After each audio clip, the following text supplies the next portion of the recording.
I would explain it. Did we just go live? Anyway, Frank, where you go, mate? What are you up to? No, just enjoying the holidays. A little tired, but I'm okay. I should be good, for the weekend. I know 4th of July is coming here in the States, so I'm wondering if it's going to rain. Yeah. Yeah, we were there last year on the 4th of July, and we were in San Francisco, and we went down to the wharfs, and there was I think it was a big Navy ship, and they basically opened it up to the public, and the public could go on the ship, and we sat up there, and they had coffee and tea and all the rest of it, and we watched the fireworks. So Yeah, yeah, that pretty was much. It's going to be like a family holiday. We're going to go to the park and probably just look at the fireworks, God willing, if it's not raining, because it's raining pretty hard tonight. But that's basically the plans. Yeah. Oh, well, I hope you enjoy it. I put together a little video too, if you're interested, Frank, in the Gospel of Thomas, the first 10 sayings. So there it is. That's the link. I only just did that because I was having Reuven, I was having an argument with your mate. Is it for Felix on Facebook? So I'm on. Where is it? Where's Felix? John Felix. Sorry, John F. Felix.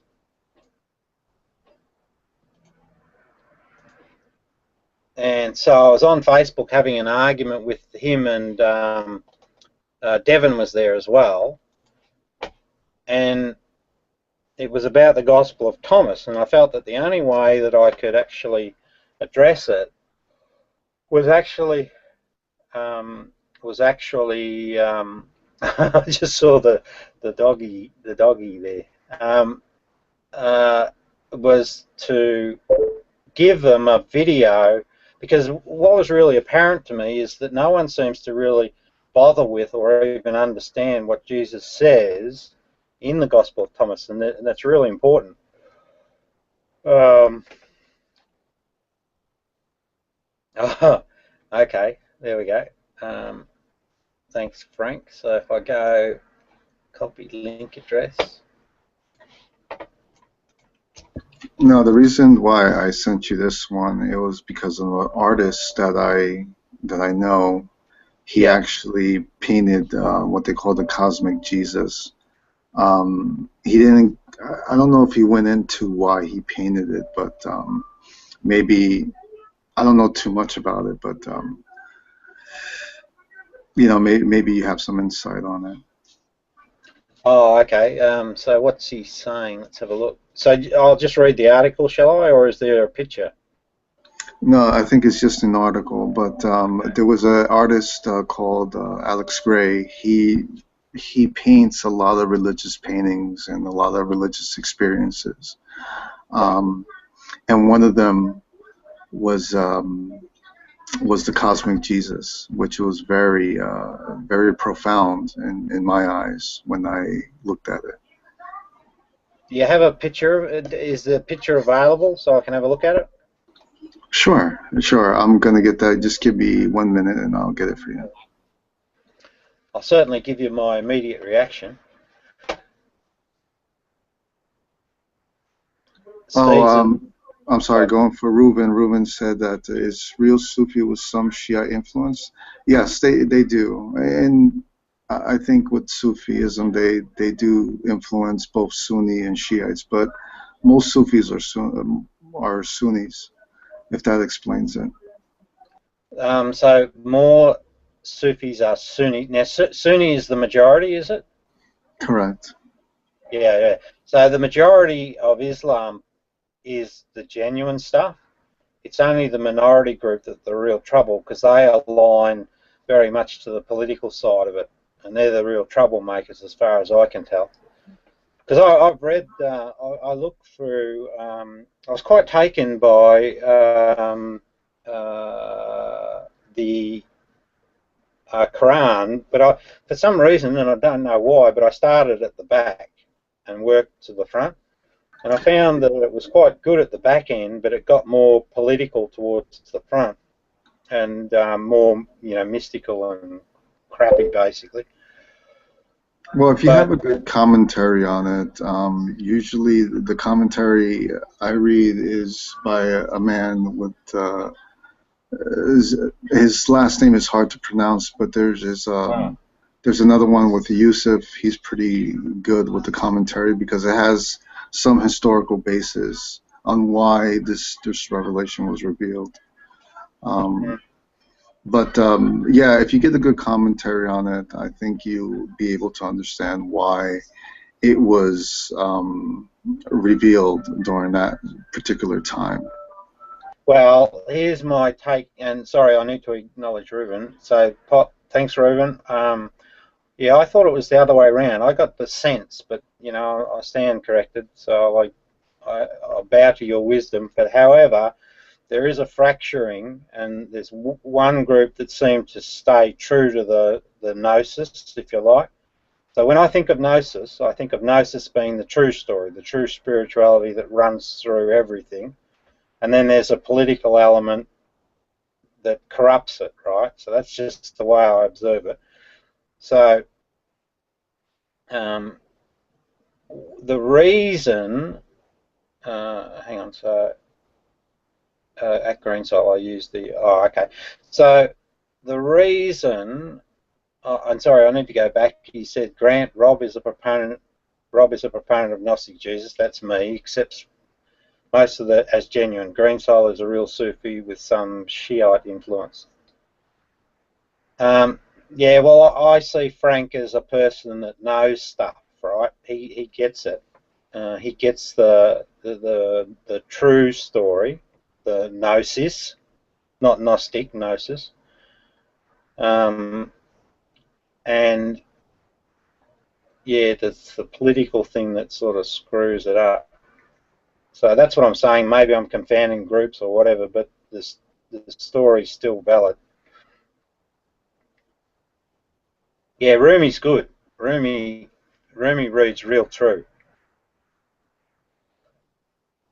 Oh, I've seen a lot of his saying. So he talks the true wisdom. So what you've got is you've got this confounding of politics and true spirituality. That's basically how you could define all of the belief traditions. But the true story is about gnosis, knowing, not belief. Belief sits very squarely in the political paradigm because it's belief that it actually creates the power. Belief in falsehoods creates power, things that you can't validate. Yeah, so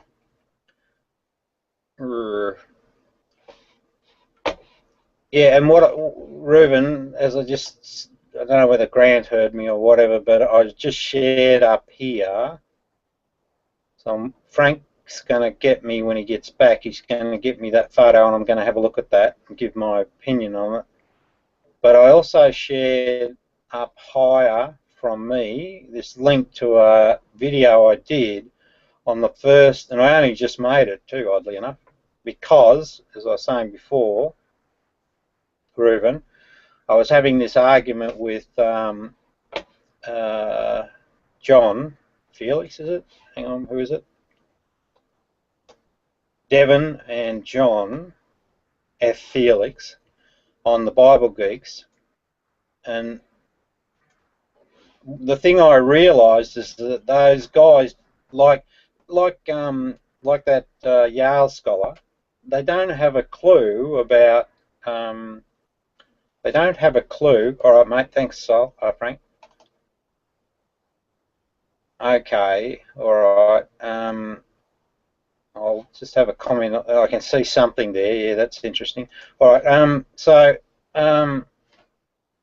what I was saying, I was having this argument with those dudes, And it became really apparent that they just don't even understand what the sayings mean and their relationship to the true gnosis.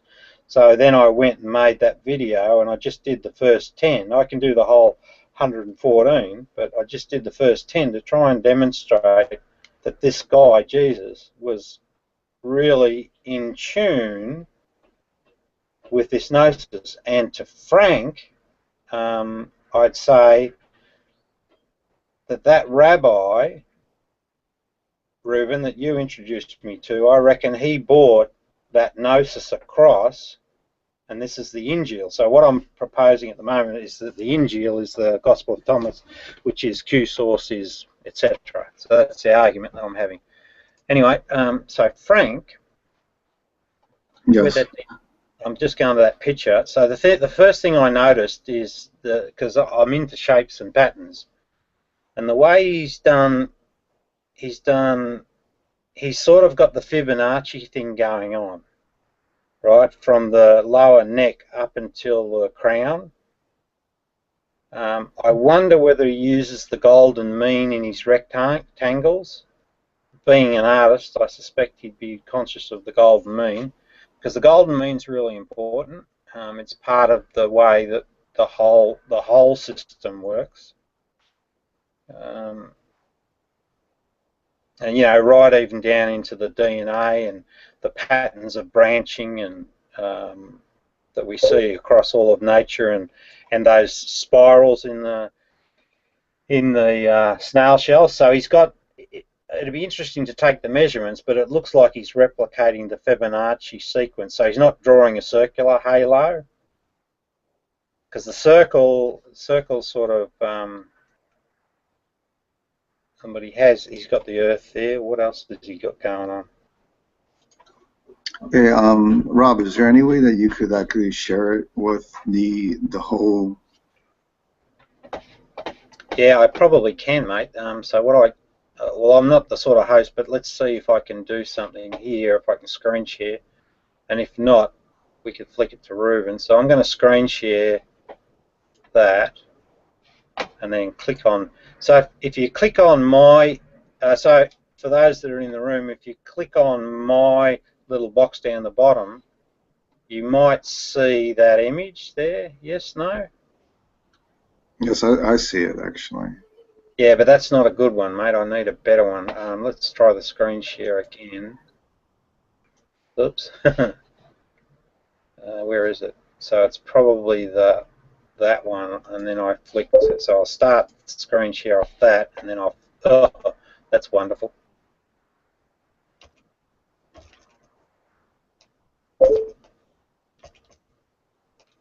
Shit, what happened? And I'm still getting that. Can you see, what do you see there? Do you see Facebook? Yes. Right, now if I go back here, where is it? Where'd that damn image go? Somewhere here.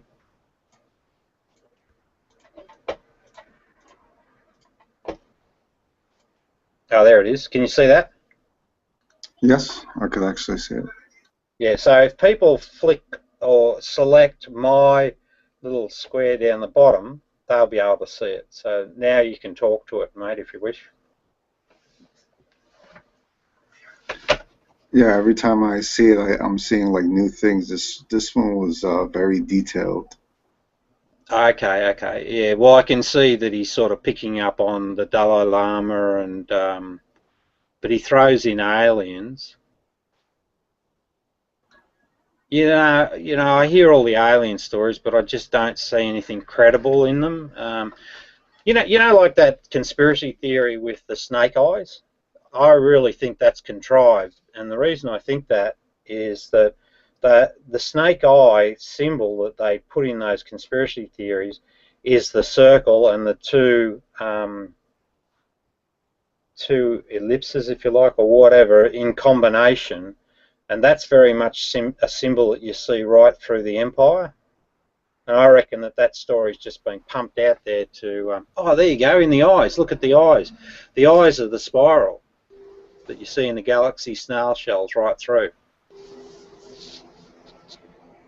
So I think he's just sort of the things he's mused about, isn't it? Really? He does give an explanation in his website about why he painted the way he painted.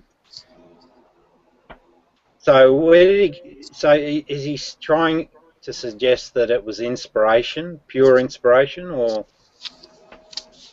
Well, he's very mystical, and I'm sure it is inspired in what he knows and what he understands about, the Christ figure, the Christ myth. Yeah, but that's intellectual, mate. What you just said then, that's intellectual. Inspired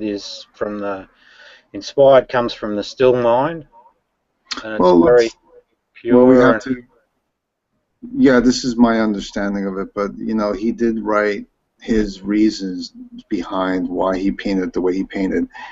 He also painted one Jesus that he was healing someone. The healing Jesus. He painted something like that, and it was very beautiful.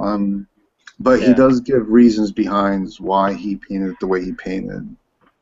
Well, certainly he's got his colours going on really nicely, because orange is sort of like grey. You know what grey is to the black and white world. Orange is that middle tone, and yeah. But what I kind of see is I see a guy, and fire. Yeah, fire's important. So he's got the fire thing going on. So he's got earth, fire. Where's air? Has he got that sort of in there? But what I'm sort of looking at is I'm looking at sort of a guy that's brought to the painting his own investigation in an inspired way, perhaps, because there's a lot of thinking stuff going on there. Astronauts. See, astronauts aren't part of the spiritual reality; they're just part of our real reality. The starship up there, that's from Star Trek. Is it Star Trek? Yeah. So it's sort of a bit of a melding.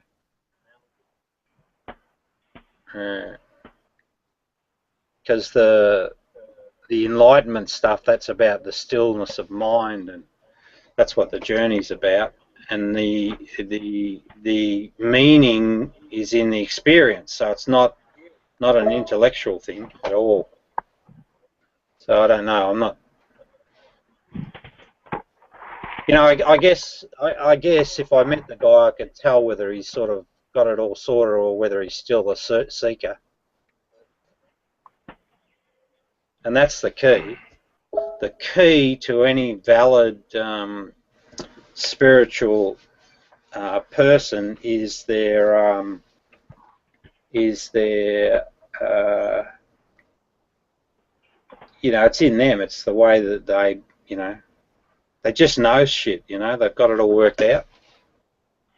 And if he's still working stuff out, well then it's very much an art thing. I'm going to flick back to regular screen now. There you go. Woohoo!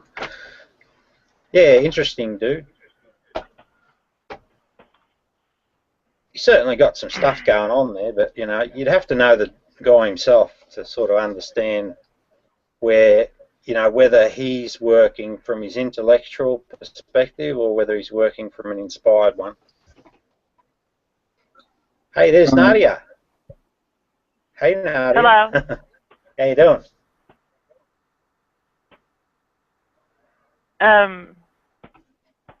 Different subject. No. How are you doing? Just say okay or not so okay. You don't have to give us the details. We don't need to know. The weather's cooled off. All right. Yeah, it's cold over here. We're in the mid. So I'm in Australia for those that don't know, and the temperature here. We're in our winter period. So where are you then, Nadia? Because I would have thought it's summer in California, isn't it? I'm in Oakland right now. Where's that? I'm not really that overly conversant with all the states. It's right next to San Francisco. Well, wouldn't that be summer then? Or is that up higher As in Mark the... Twain said, the coldest winter he ever spent was a summer in San Francisco. So that carries over to Oakland too. Yeah, I remember when we got over there, they said, watch out, San Francisco is a bit deceptive in that you sort of think that you're going into this summer climate, but because it's higher and you get fogs and all sorts of stuff going on, so they reckon it's a place, or the locals make fun of the tourists, or they can spot the tourists because they come dressed in their summer gear and they're sort of all freezing. And that's just, yeah. Yeah, you might say that. Well, that's what we were told. Northern California, yeah, that's right, up higher. You just sort of think of California and Nevada and all of that, and you get caught up in the idea of, well, no, you get caught up in the idea of moving from our winter into your summer, and you find out that it's a bloody big country, and it's not all, it's not all going to be that one climate. Oh, okay. Reuven just said Oakland was too cold for me when I was last there. Oh. And both John and Devon are mythicists.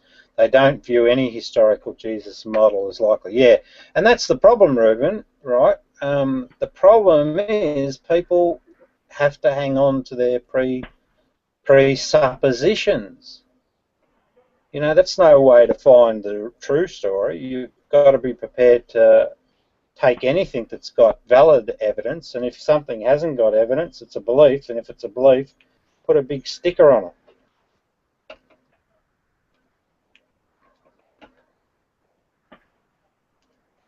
I'm in the habit of playing with these bloody earphones.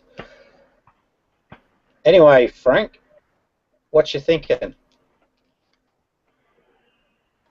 No, I was just trying to find basically, the meaning behind it, but it's kind of difficult to do that. I was just going to go into Reuven's thing about the text. The guy's name is Mohammed Assad. His former name was like Leopold West. He's actually one of the best translators of the Quran. If you really want to get into it, his historical accounts are pretty well accurate. And I'm going to write down his name. Yeah. Yeah, you can, but I'm pretty sure I know what's going on. I mean, the only one you can't look at just in isolation. That's another big problem. Hey, Devon. Hey, what's up? How you doing? Did you watch my video? Nah, sorry, man. I just never got around to it. I'm currently trying to see what it is I can do in terms of buying, and then in terms of purchasing the games I've got on my wish list here. I'm going to be getting $50 in the mail soon. I'm going to see what I can get here. Sorry, I didn't get that, mate. What did you say? I said I'm going through my Steam wish list and trying to get a bunch of games off my wish list here. Oh, okay. All right. Hey, John.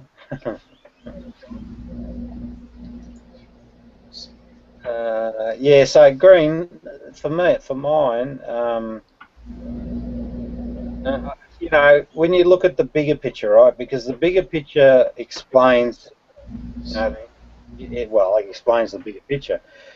All through history, you've got these wars going on, and religions are in the midst of it. They just are. And the valid explanation for that is that religions are caught up in the politics. And Islam hasn't got a very good record. There's a lot of bloodshed that follows its story, and neither is Christianity. All I'm saying is that you've got to, it comes back. You've got to acknowledge. I mean, the story's got to be about the two wolves. You can't live. Our reality is not just about, you know, a wishful thinking about a God. The reality is that there's evil in this world, and it's because of selfish arseholes like emperors. And that's the story that makes the bigger picture sense work.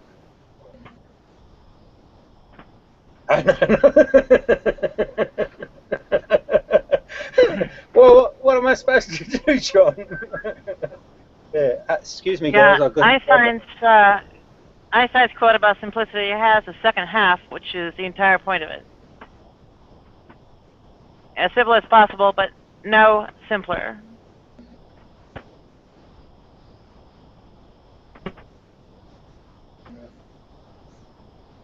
Did that come through? Sorry, Nadia. I just had to take a phone call. Can you say that again? Einstein's simplicity quote has a second half, which is the entire point of it. As simple as possible, but no simpler. Yeah, exactly. Exactly. And that's correct. The simple answer is it's the duality story, the two wolves. That's the simple answer. And you don't have to be, and you can't simplify it anymore. You can't. The oneness comes from awareness. The trouble you're having is that you've oversimplified it. No. You've come up with some kind of pat overarching story that does not actually fit the facts. No. If that were true, then the book I wrote wouldn't have 513 pages in it. It's not oversimplified. It just so happens that simple reality explains everything. It doesn't matter how many pages are in your book. Yes, it does, because there are lots of different other things that need explaining. But the bottom line is that the two wolf story is accurate. That's what humans are. Humans are these creatures that have two survival strategies that are competing within them. And depending on their choices, you know, resultant behaviours and things happen. Popcorn. And such a meta-narrative is, of course, ill-founded. And, No, it's well, not. No. Impossible to find. No. Well, prove it wrong. Rather simply. Well, what is the survival strategy of, say, LGBT people? Okay, so lesbian, gay. Oh, okay, I see. Because what you're talking about there in the purest form, there's no carrying of the seed forward because they can't create a child, right? Is that where you're going? Yeah. Exactly. That's a really interesting. That's a really interesting question, and I'm not sure I have an answer, but I'd like to think about it and I'd like to talk about it if you're happy to. Well, there you go. Well, it's an obvious example drawn from my own experience. No, I haven't given up. I haven't given up, but I want to think about it. But the main thing is it doesn't fit into your meta-narrative. Well, no. Wait. Let's not be dismissive. Now, we know. Well, see, what I know is that the Christian anti-gay thing came from a guy called Domitian. He was the son of Emperor Vespasian, Flavian. So that's a work of fiction, and homosexuality goes back. You know, the Greek traditions had it in, and I don't know how they viewed it, but certainly, Reuven, is it true to say? Oh, you've gone. Damn it. I was just going to say. Okay, so. No, I'm just thinking. Yeah. I'm trying to find its place. So it certainly isn't. It doesn't seem to fit the natural carrying of the seed forward. But it's actually quite a useful lifestyle choice when you look at overpopulation. And the world, one of our problems, I think, and one of our fundamental problems is overpopulation. So you still get the companionship, you still get the love, you still have your sex and all the rest of it, but you don't add to the population. So maybe it's a it's a universal survival strategy, hey? Just a thought. Except, of course, observed in populations without population pressure Sorry, I didn't hear and that. more trouble. I didn't hear Except, that. of Sorry. course, it's observed. Except, of course, it's observed in populations without population pressure. So from here, we Okay, what's can an move on example? to What's an example? the Japanese Nadia, samurai Nadia, Nadia, hang on. committing seppuku. What's your Nadia? Hang on. What's your example? What's the population that has that? That The population that population. has what? Small Yeah. populations with Yeah. LGBT What's your people. example? The fact Native that you're a American. certain. Native American. So you're Native American Indians. Is that what you're saying? Yes. Okay. Can you tell me any more about that? Just how they Pretty view simple. the. They had a long tradition of two-spirit, etc., and well, did not have a great deal of population I accept, pressure in North America. I accept the population pressure. I'm just interested in, do we know anything more about how they viewed homosexuality in their community? Oh, yes. That'd be interesting. The whole British two-spirit, etc. thing is Yeah. sort of regarded as sacred or otherwise kind of a distant shaman, whatever. Sorry, could you say that again? I said the whole two-spirit or British or whatever affair was pretty much regarded as like sacred or kind of an instant shaman. So you're saying that a homosexual was revered within the community? Is that what you're suggesting? Yes. Okay. Now, do we understand Well, why? okay, Why it were they varied a bit doing? across. It's not one. It's not No, one no, but that's community. okay. So Yeah, that that's kind of okay. answers. I'm just Covers the curious. situation. Do we know why they were revered? What was the value proposition for the community, or what was their? They had a spiritual theory. I am not an expert on Native American affairs. Okay, I'll give you one, right? I'll give you one just as a guess, right? And this probably tracks back to the Well, priesthood being I can't confirm it. celibate. No, wait. Just hear me out. This possibly tracks back to the rationale for having a priesthood that's celibate. Um, although, would it really? Because you still got desire in the mix. Yeah, I don't Well, know. I would not be able to confirm any theory you propose. So, in the meantime, Well, neither do I. But I'm just trying to fit them in. let's bring up the Japanese samurai committing seppuku for their, I guess, masters or as a self-imposed consequence of failure or whatever. Right there, you have, well, a very interesting survival strategy. Well, hang on. Here's something, right? If you have two people of the same sex in a relationship, then the mystery of the others, that mystery between men are from Venus and women are from Mars, that sort of scenario, that sort of goes away. So it eliminates one less layer of obscurity to deal with.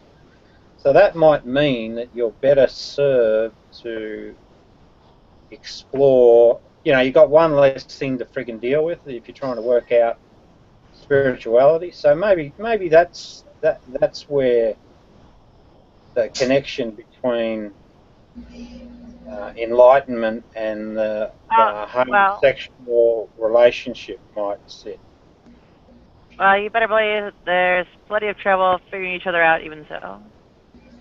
But as I mentioned, the Japanese samurai committing seppuku as the. Special context, though, Nadia, that's wrong. Not Sorry. if that would be wrong.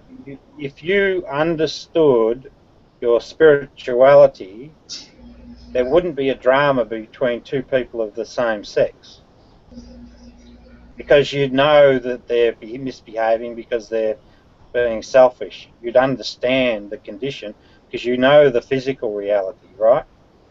You just would. That just makes common sense. See, the variations you're talking about are spiritual. Moving on. Spirituality. Moving on. The Japanese samurai. Yeah. And seppuku. How was seppuku a survival strategy? Who's that?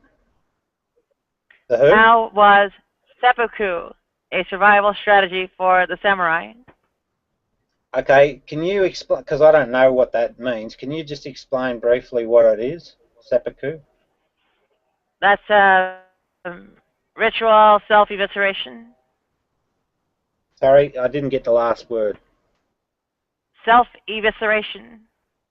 I don't even know what that means. What's that? Cutting open the abdomen and cutting out the mutilation, so they're getting rid of their bits. Is that what you mean? Well, they're internal organs, if you want to call those bits. Internal organs? Yeah, disembowelment. Oh. Disembowelment. Wait a minute, you're talking about suicide, are you? Is that it? Yeah, that was the Japanese samurai's method of it. Oh, okay. All right. So what you're saying is, right, so we've moved away from homosexuality. Now we're talking about why on earth do people kill themselves? Is that the question?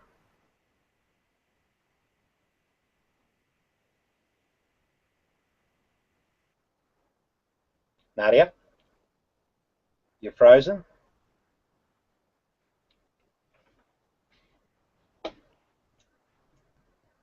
Disembowelment, yes. Well, I don't know what's happened to the session, but either Nadia's... John, are you there?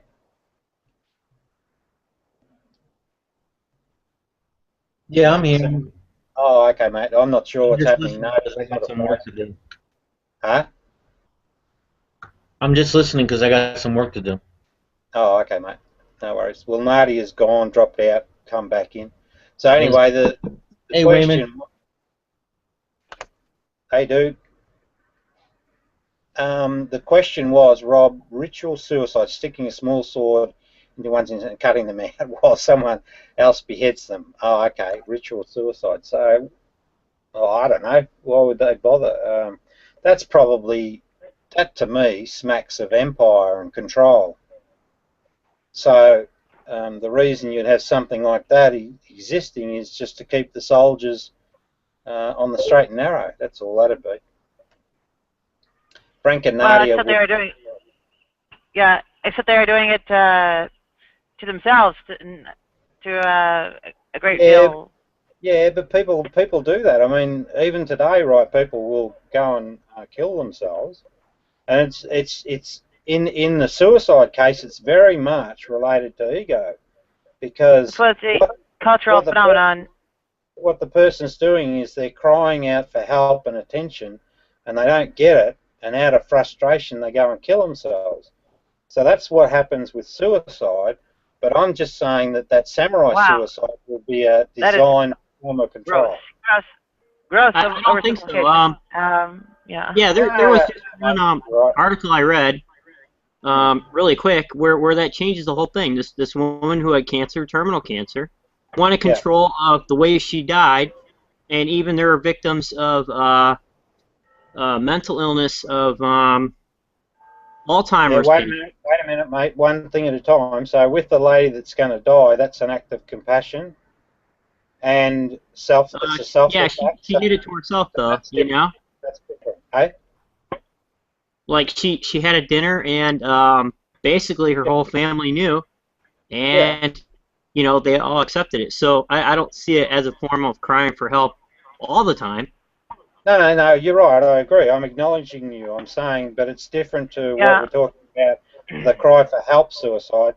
what we're talking about there is just a person facing and knowing their reality, and it's an This act is a of compassion. You know, it's selfless. It's not ego. So there's the two wolves again, right? this is a cumulative argument where we're well bringing down your gross oversimplification by the weight of the number of counterexamples that can be brought up against it. No. Look, no. So in the suicide case, right, I've given you the two wolves, and I'm giving you an explanation and saying, nah, the two wolves are in play in the suicide phenomenon. I'm saying that the samurai, that was probably a feudal bloody control concept that was dreamed up and people bought into it. Now you've got suicide bombers in modern day, right? Their imams tell them and this is belief, right, which is ego mind. They tell them that they'll die and go to heaven and have sex parties at God's whim, and that's all bullshit, right? But these guys buy into the belief paradigm, so that's the ego mind, and then they go off and kill themselves and they kill other people when it's happening. So that's the two wolf story. And when we spoke about it's not the two wolf story. It is a unique Japanese phenomenon. It is no, well, with the two completely unrelated to your two wolves. I'm only theorising because I just don't know, but I'm theorising based on the fact that a person killing themselves, they're killing themselves for an ideology. So I'm saying that the ideology is power-based, ego. That's the evil wolf. That's what I'm saying. I'm saying, you know, we could check that, we could check it and prove it, but I'll bet you it is. It is not for the sake of an ideology. Well, what is it then? They're embarrassed. Cultural notions. They had culture of notions of honor and of duty and. Yeah, Nadia, honor and pride come from the ego. They're not part of true spirituality. Japan. That was what Plato said. Plato said that with that's why he isolated the lover of pride. Huh? Japan is not the Cherokee Nation. They don't have two wolves. They have their own system of thought. No, the two wolf story is a human condition that goes across all people. Which is false. It is a gross oversimplification, and it is a vastly misleading way to interpret the workings of the world. No, Nadia, you're wrong. Hey, Nadia, how's your lot going? Is it picked up or what? No. Well, are you being authentically selfless? Dare I ask how? No, well, that's up to you. I'm just saying try it, that's all. I just wanted to make that comment, that was all. Try what? No, that's it, that's all. Yes, you have no concept of helplessness. Beg your pardon? Selflessness? You have no concept of helplessness. Oh, yes. Yes, but I do know the potential that we humans have is pretty significant. And it's enhanced by being authentically selfless. And when you come to realize that, it's very empowering. It's the source of justice, temperance. You have no idea what the limits of human power are. You have no idea what the actual locus of control someone has is. You have exaggerated locus of control as per a right-wing cognitive frame. You have a grossly oversimplified denial of indirect and multifactorial causation. You have some kind of overarching meta-narrative that I think borders on a conspiracy theory of sorts, and I'm absolutely not impressed with your. It doesn't matter. You can't change reality. It doesn't matter about that. You can't change reality, right? Reality is that those two wolves exist, and that's the Jesus story, and that's what sits in true spirituality, and empires are power, built around power. That's all born out of the ego, self-serving nature. All right. I've got to tell you right now, Yes. you are your body. The only spirit you're going to find in this world is in a whiskey bottle. And you're way off base. You're so far off base as far as what people's motives, abilities, and I recommend staying away from the whiskey spirits. That's just my opinion, though. Yeah, good on you, mate. I agree. Yeah, Bacardi Gold. Wayman's just about to hit the bottle. Wayman's into Bacardi Gold it is. Yeah. Sorry? Okay, Wayman. Oh, never mind. Yeah, you have, well, a relatively complex system of cause and effect. In fact, this complexity is, of course, complexity of all the particles in the universe. Nah, it's not true. All the, if you look at any phenomenon and you actually get inside it, you find that it's always based on some very simple premises that underpin the whole story. That's the denial of indirect and multifactorial causation of the right-wing cognitive frame. What? Why? Sorry? Because you pretty much deny that any kind of complexity exists. Well, complexity exists because it's, that's Hey, the way Brother John, what's going on, man? The way things evolve. Oh, just been doing Hey, John May, what's going on with you, man? I'm doing some washing. I'm doing some fucking washing. What are you doing? I don't know what I'm doing. What's the topic of the discussion? Sex. Oh, no, move on. I was beating up Rob for his oversimplified two-wolf meta-narrative. You haven't given me anything credible yet, but I don't want to dominate the discussion again. Well, what I will say is that there is no direct equivalent of what you are proposing because the concept is in itself untenable.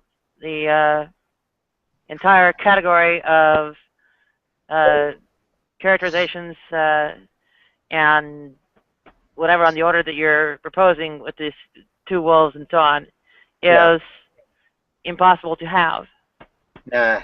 There's not going to be a direct analog of that proposed as an alternative. It echoes everywhere. It just does. It's just what it is. Yes, it does. It's the Cherokee wisdom. Most people acknowledge that. Most people know that there's a bit of an evil wolf inside them all. It's the Jesus Gnostic story. It's a duality. It's the same story. It's the story of empires. It's the story of all goodness. It just is. It's just the story that makes the most sense of everything. Well, Rob, you're preaching a good sermon here. You're preaching a good sermon here, and I think that I could be going up into the heavens listening to you preach. But what I'm saying is that might not be the case because you might just have confirmation bias. You're looking at all this stuff and you're like, I can connect the dots where I need to because I myself see it. But when that's not the case at all, out of the whole. I mean, I can go into an orange and maybe find pits. They're not the same as watermelon pits. All right, I'll try it this way with you. Sorry, what's your first name, mate? Wayman? Username Wayman29. Too many crazies find me. Hey, what's that? Anyway, just take that basic premise of the two wolf story, right? So you got like I didn't write it, right? Someone else wrote it, right? Do you accept that? Wayman? Yeah, someone else wrote it, but Okay, your interpretation, right. your interpretation on how it's read can be read by. Sure. What's the point of contention? That there's no such thing as two wolves, or what's going on? What I want to do, mate, is I want to see what Wayman's thoughts are on that ancient wisdom and how he relates it to himself, if at all. So all I'm trying to do is just pose the question, Wayman, do you think that that wisdom, and remember it survived quite a long time, do you think it's valid? And if not, why not? Well, this is the way that I see it. Yeah, The one part of that is once you become conscious of yourself, yeah, you're at war with yourself uh, to assimilate yourself into the culture that you're at and to control your body. Here you have animal instinct, and you also have a society placing rules on you within your community on how you can live and associate successfully with that community. If you can't, then you're rejected. So then it becomes a battle of the will, because you're saying instinctually, I feel that I should be able to do this and this and this. However, my society and the people around me place mandates and laws on me for assimilation into that society and for inclusion, to make me comply to those community laws. So then you're in conflict with the nature. So it might be nature when a person, or instinct when a person does certain things that might not be compliant with the group. So then you're in battle with yourself. That to me is what the Apostle Paul labels as sin. It's the instinct or natural person in conflict with what the community desires or what they believe should be a moral person. Now those things change over the years. You can't say that way in the past it was the same as it is today, because as society progresses and as new mandates come out or old mandates are done away with, we have different responsibilities to different kinds of people. And then again, we have to work through conflicts within ourselves to be compliant. Right. Well, Wayman, I'm just going to pick up on an error that you made then, and this is something. This is something that Plato recognised, 2,400 years ago, and I think it's one of the reasons. Well, not the reason. He wrote the Republic to show that societally we could define society by the individual. So he used the model of the individual and extrapolated it out to show the different types of society. But the question isn't that. The question I was asking really wasn't about the societal level. That's another level of discussion. This question was specifically this: do you recognize within yourself these two wolves playing out? Because what the grandfather's trying to impress on his grandson, and that's an interesting enough relationship in itself. So if you understand anything about most humans, the grandfather has a great deal of love and respect for the grandson, and he wants to, because he's exiting, he wants to pass on something worthwhile. The question is, the trouble is your duality fails. Wait, Nadia. Do you recognize within yourself what that Cherokee wisdom is talking about? Is there an aspect within you that's selfish?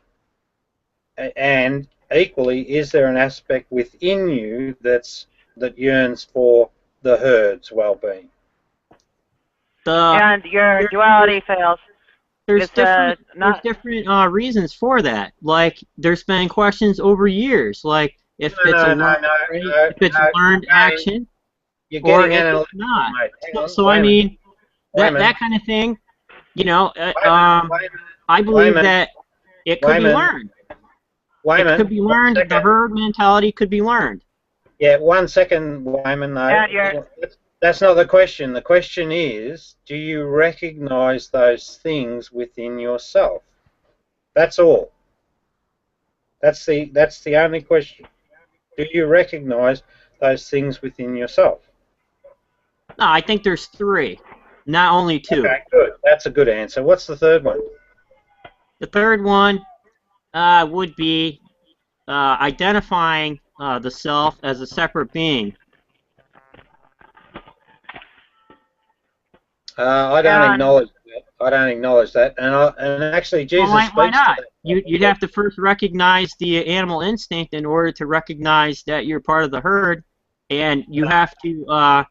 You also have to become detached from whatever group that you were raised up in. You have to become detached from the mother. You have to become detached from the father. Correct. So that individuation process happens. Yeah, but wait a minute. No. The way the Gnostic there being a third. Nadia, hang on one sec. The way that the Gnostic Jesus explains it, see, he says where there are three, that's divine, but I'm with the one and the two. So he's very much speaking to the duality. How it functions is this, is that what we're trying to do is shut down that ego mind to get back. So that's the thing that creates the notional ideas of our reality, and with that some confusion and false abstraction. But then the other part, the innate part of the good thing, that's about a still mind, about being in the moment, in the experience. So Rob, let me get this straight. I think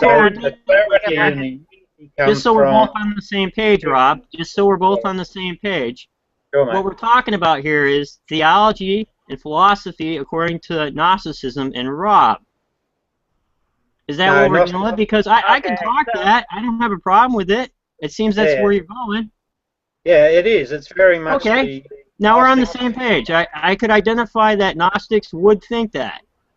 No, I don't necessarily agree with that view. You've got to be careful because Gnosticism is confounded by some inerrant teachings. So I steer clear of it, and I just stay with the Gospel of Thomas. Okay, so if I can keep gutting this down, the idea of a third is leading into the point I was going to make, where it can be far more than three. You can have quite a number of survival strategies. It is multidimensional. It is a spectrum, a continuum, not merely two discrete categories. It is quite a bit of unique to one situation, one's environment, and not just some kind of global universal. These survival strategies are a grossly inaccurate characterization of the way things actually survive.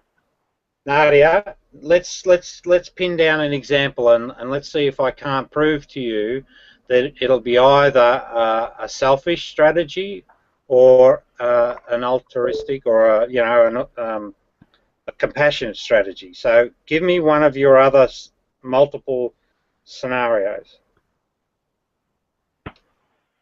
Oh, well, let's try just sorry, Nadia, John May just made it. Yeah, let's make your average everyday person who just does what they do to get by. They're furthering the economy. They work their job, but they don't really do a great deal for state charity or anything like that. Right.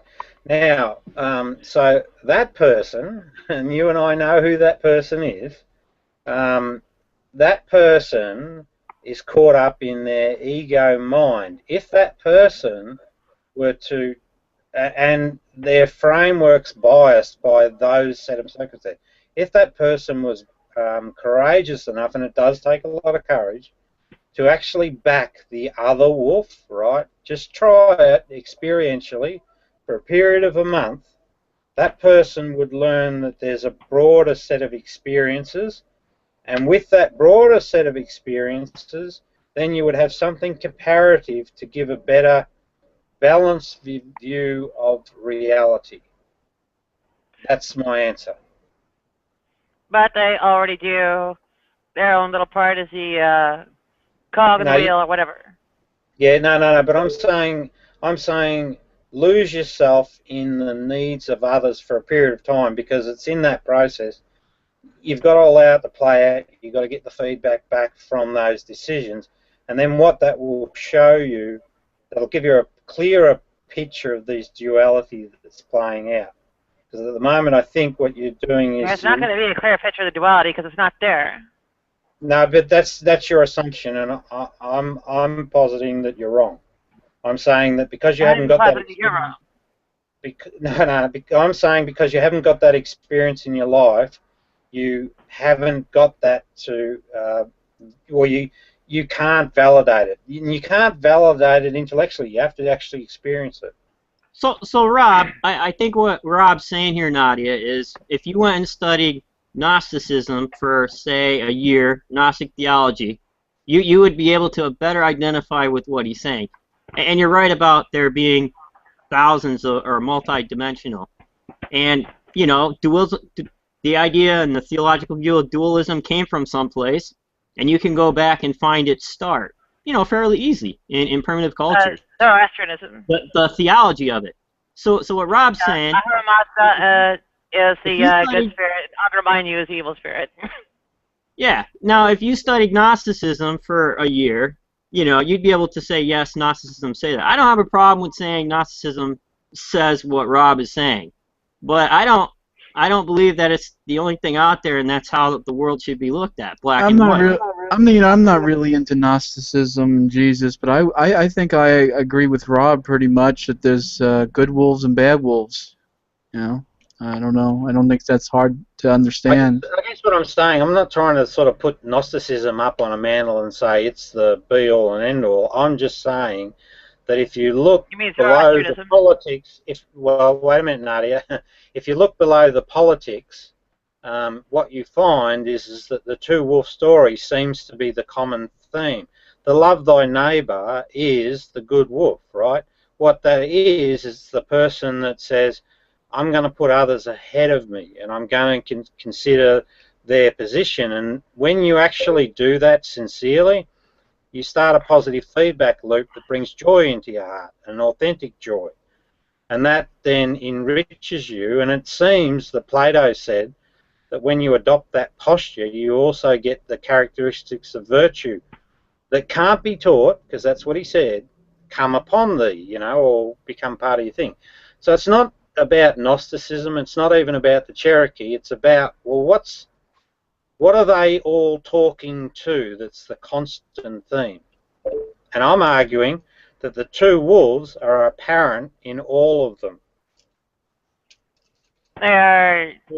You know, sorry? This duality does not hold. It is not exhaustive. It is not global characteristic of anything. It is simply wrong. It is. No, it's not.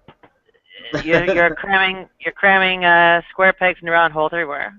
No, I'm not. No, that's us. That's our potential. What happens, Nadia, if you know, the only thing I'd suggest, you know, if you get the chance, just do some volunteer work you've got to do it for a period of time and do it with sincere conviction.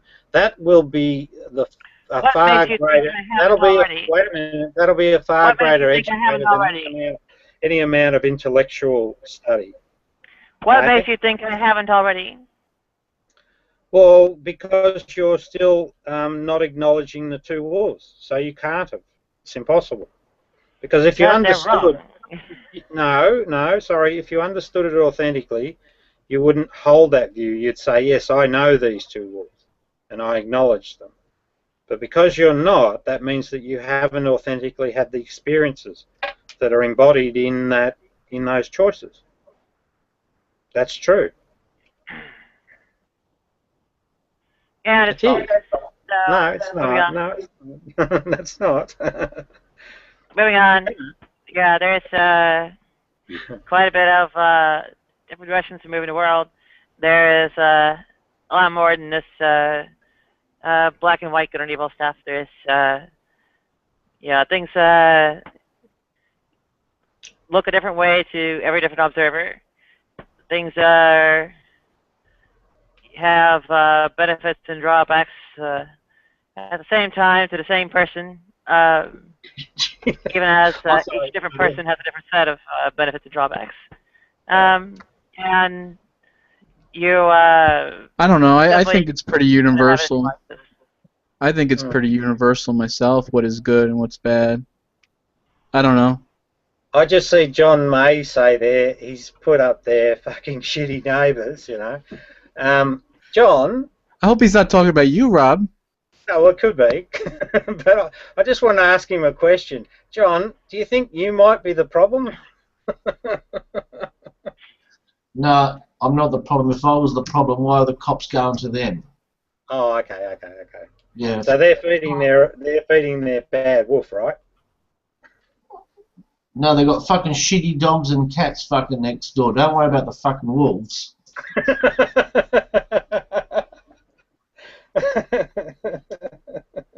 The cops are around there every fucking weekend. Yeah. What is it? Drugs or what? Oh, Yeah, I'm not the fucking drug squad. I don't fucking know what's going on. Yes, you do. You're a sticky beak. I've got better things to do than fucking poke my head over people's fences and fucking having a look to see if they're having a drug party. That's the coppers' job. What's your guess, mate? This Zoroastrian Manichaean oversimplified meta-narrative disgusts me. I'm sorry. Sorry, say that again. This Zoroastrian Manichaean oversimplified meta-narrative disgusts me. Well, no, I don't back Zoroastrianism because the Persians used, and the Magi, they're the political influence into religion, right? So, and this is where the Gnosticism discussion falls down because people don't realise that Gnosticism as it's currently Nadia, Gnosticism as it's currently understood confounds the Zoroastrian influence with the Jesus teachings. You've got to separate those out if you're going to properly understand Gnosis and what the true Jesus story is, not the Roman one either. So you've got to deal with those confounding aspects first. No one cares about this true Jesus story. The moral philosophy of that era is grossly backward, and frankly, the only things that have actually represented any kind of progress have been since the 18th century. No, Nadia, it doesn't change. The human condition is a constant. Absolutely not. No, it is. I'm afraid it is. Almost a quarter of all people in that time and era were some kind of injured or crippled or whatever, disabled because of some kind of injury. Yeah, but you're talking material reality there, so that's irrelevant, isn't it? We're talking basically what's classically called a spiritual context. So it's not related to the discussion.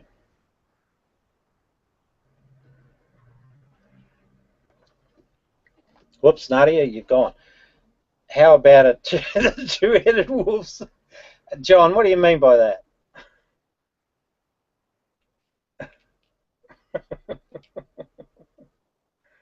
Oh dear. Hey, Wayman, were you got the North remembers? Oh, I don't know. Sorry, I'm just going to catch up on Reuven's comments. The 18 species thing is very misleading. What's the 18 species thing, Reuven? The North remembers Game of Thrones, Rob. Oh, okay. I haven't been following that Game of Thrones. These are small Homo populations that contribute almost nothing in comparison to Homo habilis, Homo erectus. Oh dear. Grant mentions that there were 18 species predating us, human species. What are they? Grant, are you on the mic at all?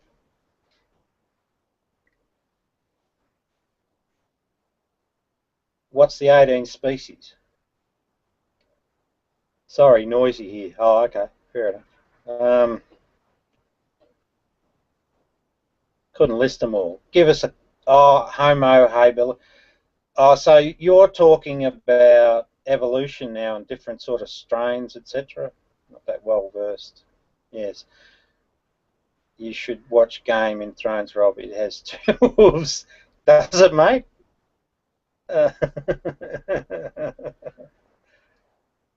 Amazon.com, The Mountain, 3 short sleeve product reviews, 3 wolves. Nah, there's only 2 wolves. Anyone tells you 3 wolves, they're talking crap. Okay, the human condition has changed radically.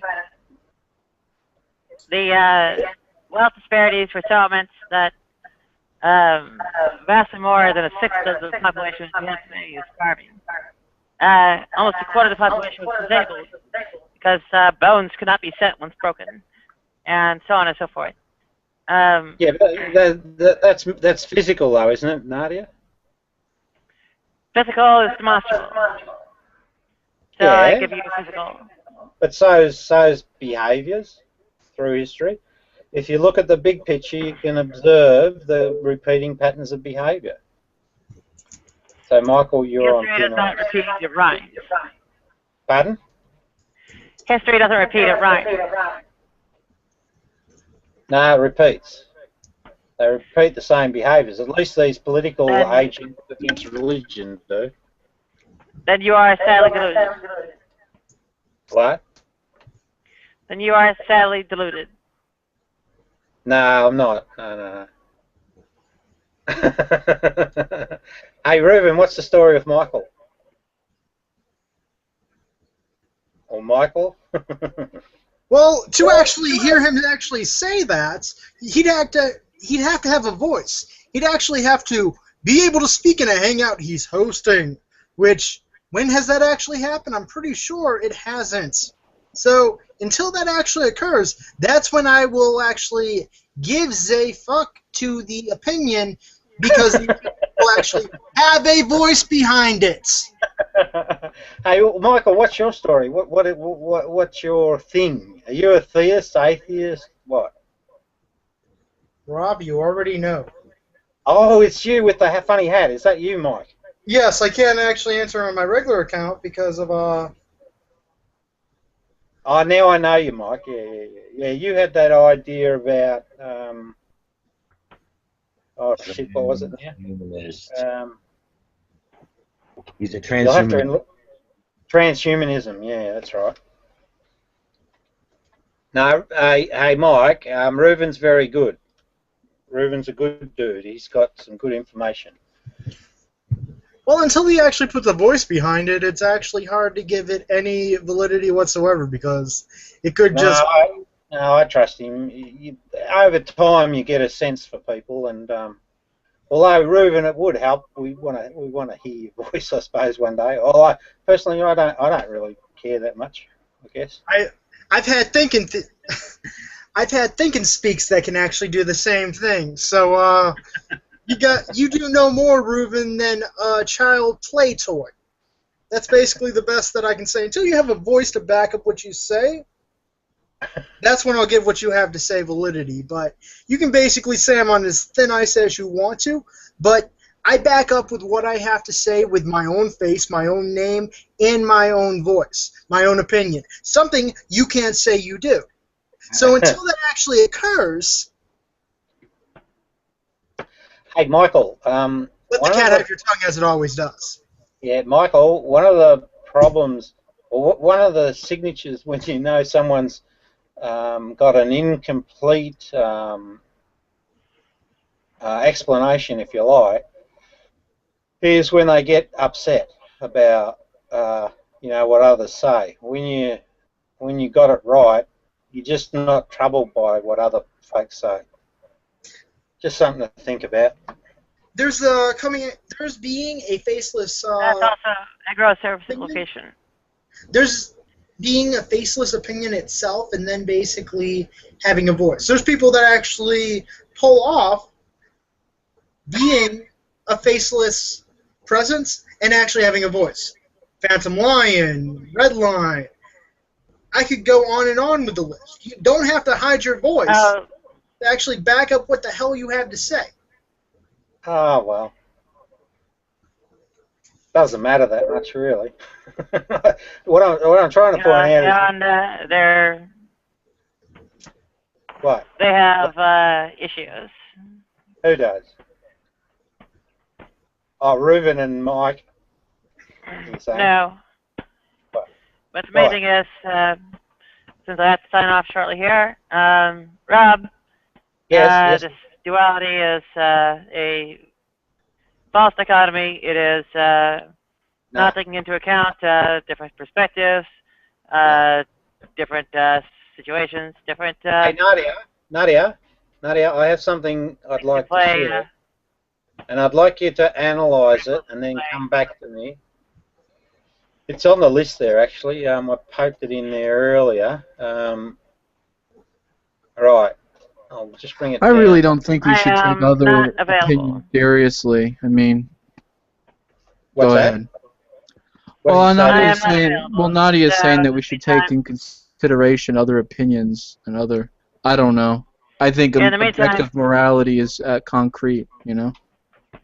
You don't think it's concrete? No, I do think it's concrete. Yeah, I agree. Morality does not have to be any kind of subjective or relative to actually have that sort of complexity. See, morality isn't objective. Without that kind of complexity, you are not able to represent anything like the real world. You are representing some kind of gross, childlike caricature that's scarcely worthy consideration. And it's not great. I think it's more childlike to say that you can't hold to a standard that's absolute. I think that's more childlike, in my I opinion. would say, for one, you're going down the there route. are plenty of absolute standards to hold things to. When you hold things to those standards, you do not come up with the kind of evaluation that Rob is coming up with here. And the proposing that there's some kind of ability like that is itself childlike. And Right, now, with Nadia, that, I have to sign off. Nadia, before you go, there's that link there. Grab it. Have a look at the 10 sayings. I give my explanation. And then next time we catch up, let's have a chat about it. Keep well and be good. It's inside you. Sorry, Mike was going to say something. Mike? Yes, I was. Now, one of the problems with objective morality is that it takes away from the perspective of the subjectivity that is on the moral compass of each individual. There's a subjective standpoint or outlook on morality itself. And that by itself dictates that the objective moral standpoint isn't actually something that can be feasible in a real-world scenario. If you operate in a world, the world exists in shades of gray. How can you actually exist in a world of gray when you're operating on black and whites? No, so here's the problem, right? So the objective morality belongs to the sensorial experience of the real world, fundamentally. I mean, there's a few exceptions to that, but a few variations you've got to count. Not to cut you off there, Rob, I would say there's a huge limitation to that, and it's based off of personally... Yeah, I understand your point. If you actually go off of the five senses itself from a personal aspect, each person's sensory perception of their own natural environments plays an intricate part into how they perceive the world. And that's based off of subjectivity because they're basing their opinion off of how they process that information and interpret it in their own cerebral cortex, which means that it's individualistic and subjective to that degree, which means that the objective standpoint that you guys are coming from is completely absurd. It's basically trying to be... Well, let's take what you said there, the color blue. Okay, yes, the way we interpret the color blue is a subjective feeling. But objectively, blue does exist, right? Wouldn't you say? Yeah, blue does exist in different shades. Right. But you look at a color of blue, it's all based off of when it comes to the sensory perception of how you're perceiving Right, that's why it's outside of us. When it comes into me, yes, it becomes subjective. But that's why it's objective. That's why it's outside of me. It's not objective because... Wait. Hold on a second. Let me finish, please. You're making a fundamental error, so I just need to try and bring you back to just so that we can have a bit of a clear conversation, because you're confounding a couple of things, right? So the way the old brain box works is it's got two primary functions, one sensorial input, and then the other one is interpretation of that sensorial input. You know, and it's better to have your conversation with those things separated. In the terms of the sensorial experience, right, that point of first registration, that's subjective, completely so. It's in the interpretation that things become subjective. So the thinking mind, or the other function of the brain, starts to interpret things. So, for example, It's the old pinch test again.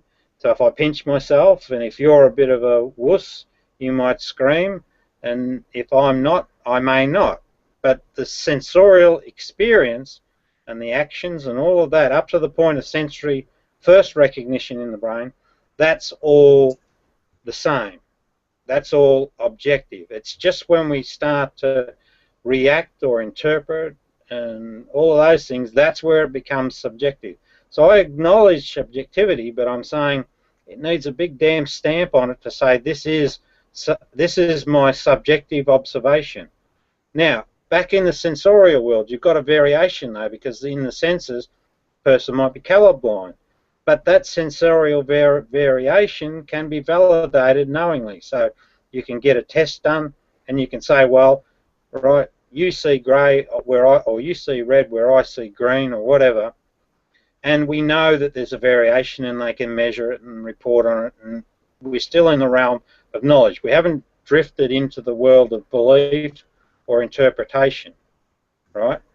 So I think that the distinction between those two aspects of the brain function is really, really important when we're trying to identify something that's objectively an objective moral compass or an objective reality. It sits in the sensorial world. It doesn't sit in the temporal world, the thinking world. Anyway, that's just a point. Okay, so can I give an example of where I think maybe it is a little bit subjective? Yeah. And just an example. Here in the United States, when they had the prohibition, alcohol was seen as immoral. Where did they get that idea? How was it pushed to where actually people did think it was? People like my grandfather, who was Free Methodist, would not touch it. Nowadays, that idea changed. So who creates it? How does that come about to what is moral and what is not? And if it can change, how did it come to be that way? And who changed it? And why does it change back after it's not accepted by the majority of people in the group? I think a lot of morality has, like I said before, has to do with group compliance. If you're with a group, in order to be productive, those kinds of ideas change. Now virtue might be something different. Like virtue, we might not know what it is. It's something we strive for because it's so abstract. We might know what it is. I mean, we might not know what it is, but we know what it's not. You know what I mean? So we can tell this is the direct opposite. However, with morality, this is where it comes in as, I don't know, even across the border where you're at, over here. I might see something as an immoral where, I mean, yeah, immortal. Immoral where you might not have a problem with it. And our lives might be very much impacted by that. So if I say, oh, I believe it's an immoral thing to do this thing, and it would deeply affect my life and my conscience, I wouldn't be able to sleep if I could do that. However, you might have a problem doing that because you never even thought of that. And the upbringing and how you were conditioned and the group accepts that. Yeah, I understand what you're saying. So here's the thing. There is an objective moral compass, and it just happens to be those two wolves. What you're talking about, though, is ideologies and political or notional ideas that influence, that are allowed because of community pressure or whatever, but they are still just notional ideas to influence that moral compass. So in the example that you gave about the, the prohibition, there were political reasons why, or even there would be a personal bias, there might be a commercial reason, there might have been political for power reasons because they valued what was written in the Bible, and the Bible may well have been wrong, but they're still notional ideas that are used to influence the objective reality, because the objective reality says this, very simply. What it says is, you only cause a sin when you harm another, when you're being a selfish individual, where you're serving out self-interest. That's when we get all sorts of negative behaviours, and that's feeding the evil wolf. However, on the good wolf side, where we just say consciously within ourselves, so the decisions made within to harmonise with this instinct within, and we just say, no, I'm going to be conscious of the other more than I will myself, and I'm going to look after the well-being of the herd, etc., blah, blah, blah. That event has some emotional feedback built into it because of the nature of the human condition.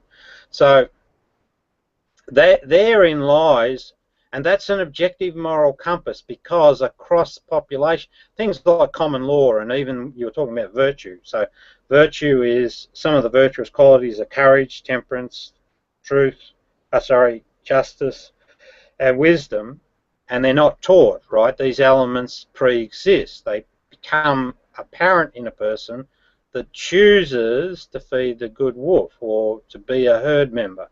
They don't typically belong. Those virtues aren't typically found in selfish arseholes. I believe they can. Here, really quick, just right there. That was good. Yeah, that was good. I believe that it can. Thing going on, I suppose. If two robbers want to split up the booty, they're not virtuous, but they will split it up in virtuous ways so as not to upset one another and benefit themselves. And even amongst themselves, they will be virtuous to one another so they can succeed in doing their wrongdoings.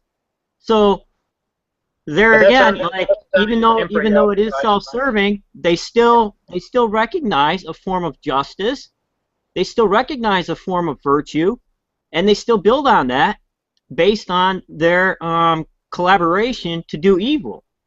Yeah, so, I mean, even a thief says a prayer of thanks to God when he gets away. Well, you got to remember that there's no God outside of us. That's just work of fiction. But what's happening there is that particular, because the two instincts are in play, and I'm pretty confident that it's like two antennas on the human condition. You see it when you actually argue with a theist. They can actually spot when you're talking the good story, and they recognise it as a threat against their belief paradigm. So these things are going on all the time. However, if you've got a robber, he's already sort of self-serving just by the nature of the fact that he's decided that that's his best survival strategy. But within those gangs, you'll find a mix of people that are sort of somewhat, they'll actually support the survival of the gang. They'll fit into that paradigm. So it's certainly hybrid, but in the fullness of time, if those people are put to test, they would serve themselves, I would think, and undercut the other person. Whereas a truly good person probably wouldn't take that choice. They would rather, well, I'll leave you to it and I'll move on if you're going to be that stubborn. Well, they try and show that person a better way in time. So, no, I still see distinctions. Oh, yin and yang is better. So, Reuven, Barak, I just want to catch up on Reuven again. This is actually one reason I don't convert to Judaism, because of the requirement to get drunk at Purim and drinking of kosher wine throughout the year. I don't know that drinking is not. Yeah, like John said, the yin yang. I don't know why you use two wolves. Maybe that's just the way the story of the mythology read. Because wolves are devouring, like a wolf would devour, and a sheep would care for the herd. So. No, you're overanalyzing it. It's not I've never seen a good wolf not devour the herd and eat their own sheep. So, yeah, but mate, you're stepping away from the wisdom and you're applying an intellectual and analysis which is beyond the requirement. All this, was happening. That's what I'm not doing here, and that's my problem, Rob. I'm not suspending my disbelief, right? And Yeah. I'm not suspending my intellectual thinking. I'm sorry about that. No, that's okay. But what I'm saying to you is that you're overthinking it. What happened was the transaction was between a grandfather, right, who's just about to die, and his grandson. And you know, you've got to recognise the loving relationship that's going on. One guy's ending his life, and he wants to give good wisdom to his son, and he uses that just as an analogy to say. That's what the problem was. I think the problem was with you explaining it and me understanding it. Well, got my lost explanation might have been hopeful too. I accept that. Yeah. And that's the communication problem. You see, it turns out, Wayman, that at the end of all of this research, what you end up concluding is that the meaning of life is embedded in the experience itself. And our words often confound the problem. And our intellect confounds the understanding of something very simple, really. But I relate that Two Wolf story, like the Two Wolves was an afterthought. I started with the study of the Gnosis, right, from the Gospel of Thomas. And I spent a bloody long time trying to work out, well, what's this dude Jesus saying? And why is he being rejected by the church? It just so happened that later I came across the Two Wolf stories and I thought, oh, shit, that's what he's saying, you know? That's what he's talking about. And then when you think of other spiritual traditions like Buddhism, well, they talk about trying to get rid of desire and stay still in the moment, you know, which is fundamentally feeding the good wolf. It's the same story because you're shutting down the thinking brain and allowing the sensorial experience to be the center of your attention. And that's where the meaning of life resides. It resides in the experience. That's where you get all your answers. That's why I'm trying to encourage Nadia to experience caring for others. And I think it would make a big difference. Well, I think the problem is with me, and why I usually don't turn off the intellectual, and why I question it and argue with tons of people, it's simply because I've been burned when I did turn that off.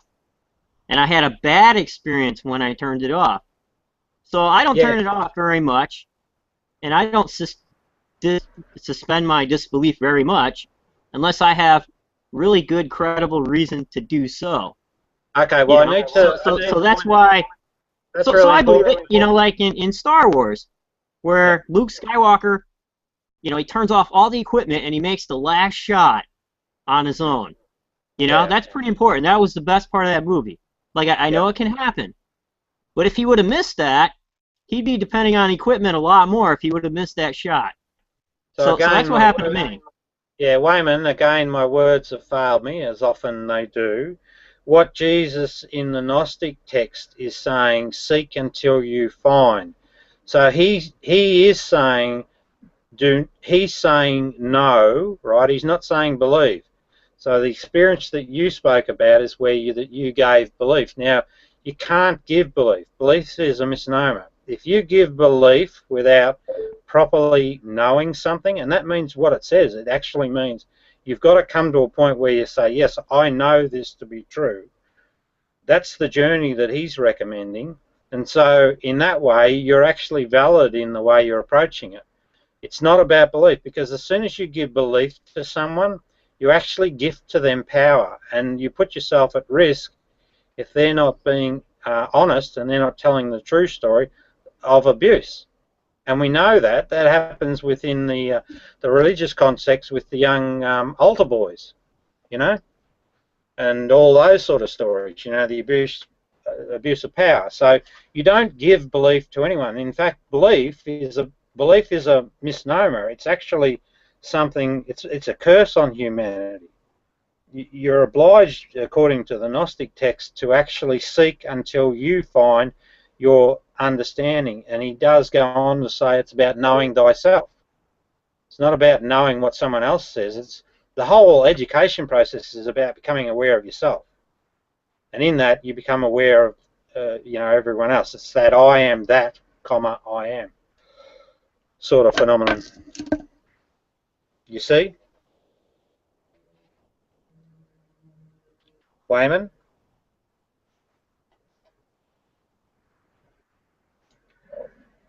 Oops, excuse me.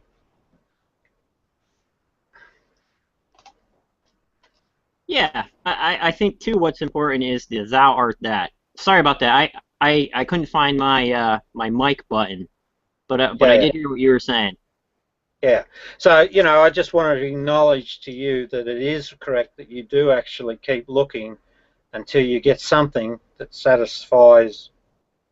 It's almost, I suppose it's almost correct to say satisfies your soul. I think that's accurate. You know, it's not a, see, so it's not about preaching, although I'm banging on a bit. It's not about that at all. The whole story is about beginning the journey of awareness.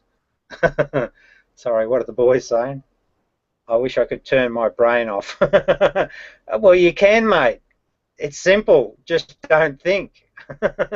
It's really that, it's ridiculous, but that's it. You have this phobia that you're going to drop dead by not thinking. Don't. Just don't think. Try it. That's what meditation is, as far as I can tell. And with you, John, you know that you've got to let go of a few things, so that's the key to your things. You just don't own shit that doesn't belong to you.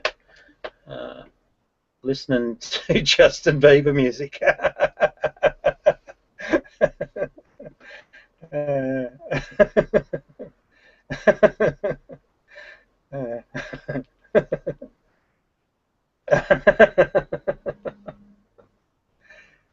Well, true, Grant. I mean, if you don't need it, you're fine. So there's not a problem. I might advise using some weed, J-dubs. Cool beans. Oh, dear.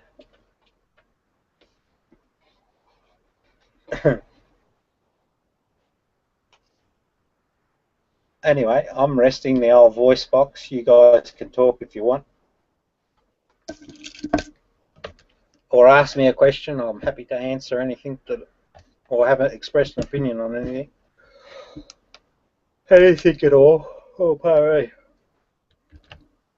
Hey, go through how you came to. I never asked you, and a lot of people around here said that you did believe that the Gospel of Thomas was a pretty important text to you. Yes. How did you just go on a little bit about how you arrived at that? Okay. I've read it a bunch of times, and I found it really enjoyable. And Yes. I also, a few of the other texts in the Nag Hammadi were excellent too. But Yeah. why? I'm just asking in general, like why, particularly the Gospel of Thomas, and why you believe it's, you know, maybe why did it speak to you more, or why do you believe it's more legitimate than maybe some of the others, or? Yeah. Okay. All right. So you may not know, but if you don't, I'll give you the link. So I wrote a book. What is this thing called God? And that was inspired by. So there's. Oh, hang on. There's the link to the book if anyone wants to compensate me my effort. But that book started for me when I was 40 years of age, 20 years ago, and it was about the Rwandan massacre, right? That's the thing that triggered everything. I just sort of couldn't rationalise or wasn't comfortable with the idea that all these people killed each other, you know, and their families in a community, and the next thing they're all dead. And, you know, it's 20% of a whole national population, so it's a massive event. And it was the precursor to the ICC's Rome Statute, which is our best effort to get a legislation globally against war or atrocity. Anyways, along the way, I stumble across the Gospel of Thomas. And I'm reading it, you know, I'm thinking, shit, this makes sense. And so, you know, that got me wondering, well, hang on a minute, if this makes sense, why are the church rejecting it? So what I next did is I listed out the whole 114 sayings, and he says you got to know it, so I put it to the test. and I found that I could find a knowable explanation for all of them eventually. I mean, some of them are a bit tough, but eventually they all are knowably explainable. And you know, that's that two wolf story. So then I thought, well, shit, if this is valid philosophy and it seems like it could be useful to people, why the hell does it get rejected by the church? And of course, that led to the whole study of religions and how they came to be. And I found five basic corruptions. And and the other part of the Gospel of Thomas, the other thing I did, and here's a link. So for anyone that wants to have a look at how I interpreted the whole 114, if I just get this link.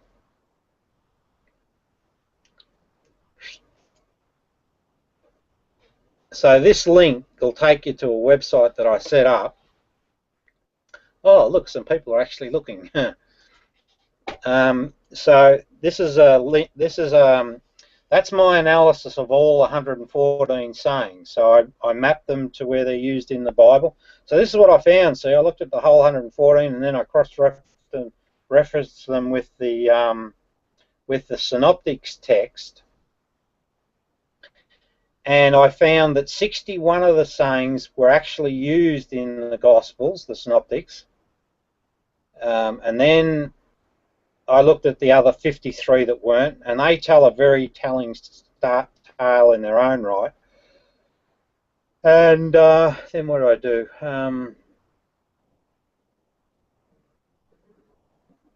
Yeah, well, I basically smell the rat, but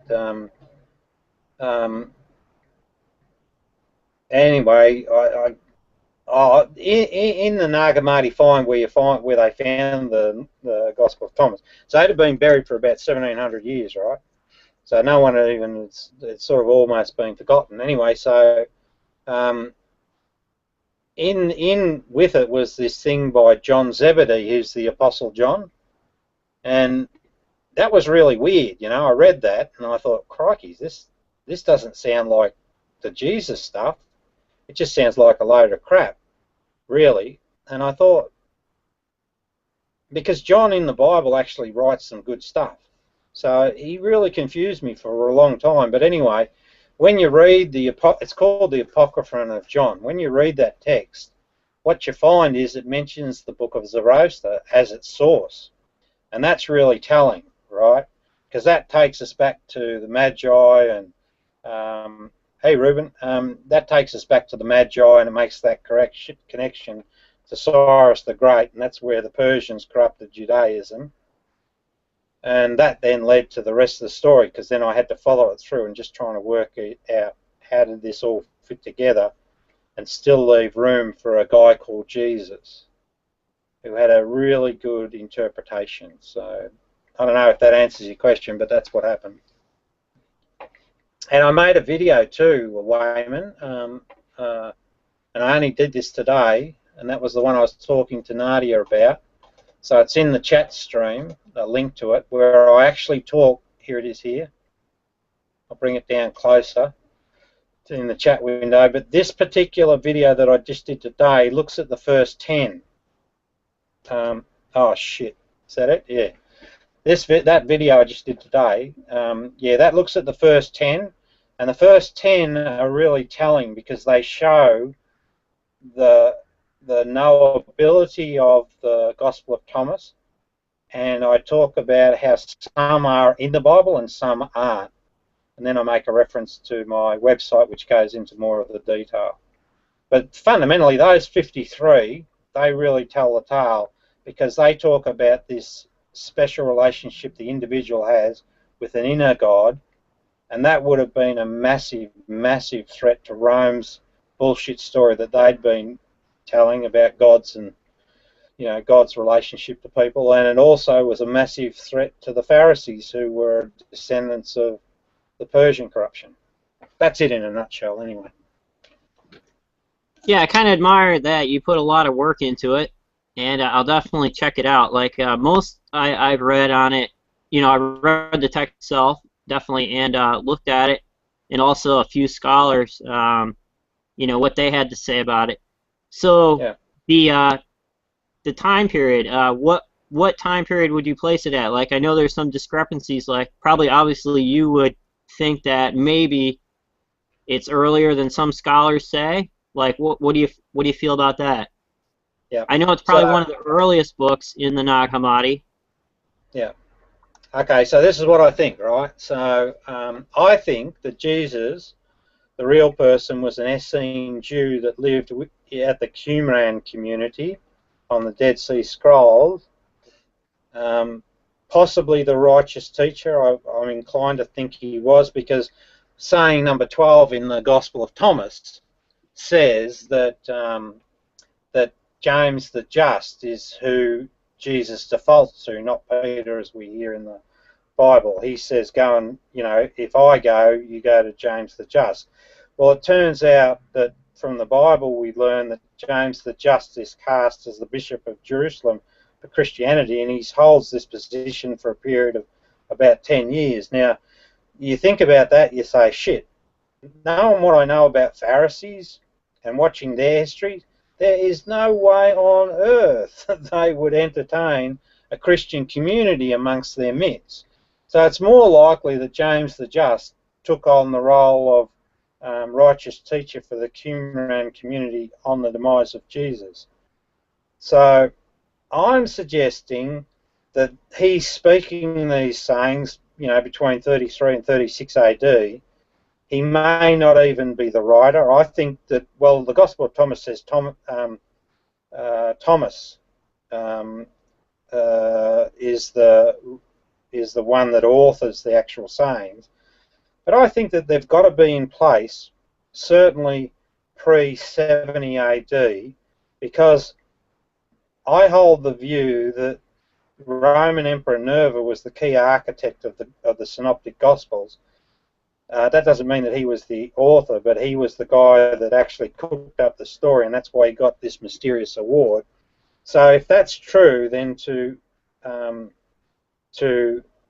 buy into the Q source theory, then the Gospel of Thomas has to exist or be in existence earlier than the Synoptics. So, you know, maybe, I don't know, pick a date, 40 AD or something like that, I guess, but certainly between 30 and 70, because I don't think the Synoptics existed until after the fall of Jerusalem. It was part of a propaganda campaign. So if you look at the works of Josephus, that to me is very much propaganda, to, you know, put a positive spin on the brutal behaviour or brutal way that the Romans treated the people of Jerusalem, and incidentally they erased the Essenes at that point as well, and I think that was part of the cover. What do you think of the views of people like Eisenman and Joseph Atwell with Caesar's Messiah, comparing it to the works of Josephus? Like, have you looked at any of those authors, and how do you feel about Atwell? Based on what you've just said, it sounds like your research on what you were thinking about led a little bit differently than what Atwell came out with, you know what I mean? Saying that it was more a conspiracy by Titus rather than, you know. How did you feel about Atwell? Yeah, well, I've actually spoken to Atwell personally. I rang him up because I'd come across his work and I wasn't aware of it. Not, you know, I was near the end of my work, and so I rang him up and I said to him, "This is what I've got," and I rattled it off, and I even gave him a copy. And then he really put the blinkers down on me, and I thought, you bastard, you know, because I told him that Nerva, you know, I told him where I thought he'd had some errors. But having said that, he's still valid in that he makes some really good calls, because he recognised that Acts and Josephus are run in parallel.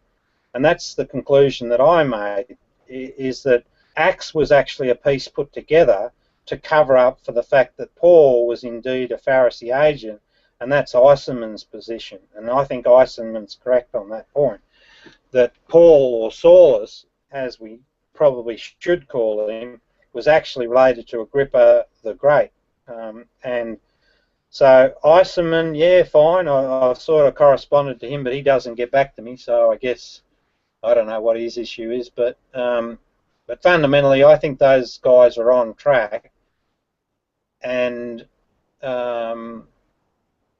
so they're on the track, but they just haven't sort of done the. See, what I did, which is different to them, I looked at the bigger picture, right? I was only interested in finding the framework, you know, and I think frameworks are really important. So I studied accounting, right? And I struggled learning accounting, but when I got the idea that this little simple formula, assets equals liabilities plus proprietorship in brackets revenue minus expense, explained the whole thing, you know, you had that framework, then you could relate to the whole topic, if that makes any sense. Same with computing, right? Ones and zeros explains all of computing. It's the same phenomenon. So for me, I'm interested in that framework that explains everything as the priority. I'm not necessarily, and see, you've got to take it that way really, because it's a shitload of documentation you've got to stream through to try and make sense of it, right? Once I get the thing that makes sense, then I'm off. I don't want to stay there any longer because I've got other things I want to sort out. Because I'm looking for the. I think what I liked about Josephus was even though he was a Roman sympathizer and a traitor for sure, and wrote for Roman propaganda for Titus and everybody who kept him alive, you know, just by going in there when he was about ready to be killed and saying, "Oh, hey, Vespasian, you're going to be emperor," you know, made that prophecy, which probably saved his neck. He still had sympathies to the Jewish community, and I think later, because you can tell in his writing when he makes sly remarks or underlying statements, you know, kind of like reading between the lines, he still has those kinds of sympathies for what the people were going through. And well, I guess that he had to do it in order to stay alive. He had to please the Roman government by writing this awesome epic of how it all went down, and I guess, you know, it worked for him. So what were your views on, moving on to another topic here, what were your views on, and you'd probably be in conflict with this, the new research that came out probably 5 or 6 years ago that maybe the Qumran wasn't a monastery, it was more of like a pottery place, and that the Essenes probably did exist, but it was more of like a community, and they just put the scrolls there. They probably necessarily didn't totally reside there, but so what were your views on that? Like I can see them being a community within the, you know, the whole Jewish framework, and maybe not totally residing at some monastery like earlier it was thought, but later came out as being, you know, something different. No, I think they are a community that lived at that particular site. It makes sense, right? There's a backstory too. I mean, and sorry, there are problems, of course. You've got to sort of remember where I'm coming from is that the Roman Empire have cooked the books. They've taken the Jesus story, they've owned it, they've twisted it to politicize it, and because of that, and because that's an important endeavor for them, they will do anything to preserve that that status, if you like. So misinformation comes with the story. It just definitely does. So there are people that actually, even to this day, probably, and that's a whole new book. But you know, there's people that are protecting those interests and keeping that story as if it's valid spirituality, when in fact it's political. But I think that the Qumran community is definitely valid because I see them as a community that have just said, you know, that like they're the hippies in the hill. We get them even today, right? Groups just get so frustrated with the world, they say, stuff it, I'm going up to live in the hills, right? I'm going away, and I'm just going to live peacefully, and you guys can do whatever you damn well like, but I know you're wrong. I'm going to find my own way. I need to get out of under the Pharisee umbrella, all the ritual, because I know it's bullshit, you know. I just want to get back in terms with nature and reality and just live the quiet life. So I could easily see, and if you look at it geographically, it looks the perfect place for them, you know. It's I don't know how many kilometres away from Jerusalem, but it's certainly away, and it's protected by the cliffs. So they've chosen well, and it's near the thing. And the other thing too that validates Qumran, I think, is those vats, right? Because one of the realities of our spiritual condition is that when we immerse ourselves in water, it's one of the best ways to meditate. So I think that those vats were meditation vats, and that fits in because in the Gnostic Jesus text, he talks about invalidating prayer, that's the notional mind, and he replaces it with Sabbath being meditation. And he says that the only way to know the Father is through fasting and Sabbath and rest. And he's talking, and Josephus validates this too. He says that 1st century AD people regarded Sabbath to mean rest. And so meditation was the thing, so that fits as well. So no, I think that they definitely lived that community, and I'm comfortable with the idea that of those three people, you know, those three mysterious people that we learn of in the Dead Sea Scrolls, the wicked priest, the righteous teacher, and the liar, those three are pre-66. So I'm saying Agrippa the Great was the wicked priest, the liar was Saulus Paul, and the righteous teacher was Jesus, or if not Jesus, James. And you know, they're Essenes, the Essene tradition, and the churches up in Asia Minor, they're all Essene, and that's quite potent too, because imagine if they are churches that are Essene churches. That explains Paul's evangelism, but not only that, it means that Jesus' message is being well received and gathering momentum.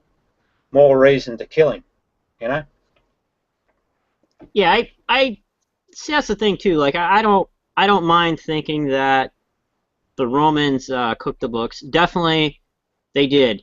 So where else did they do it? They did it in the writing of Virgil's Aeneid to validate the Roman line, all the way back to Aeneas and the Trojan War. Say, look, we come from gods.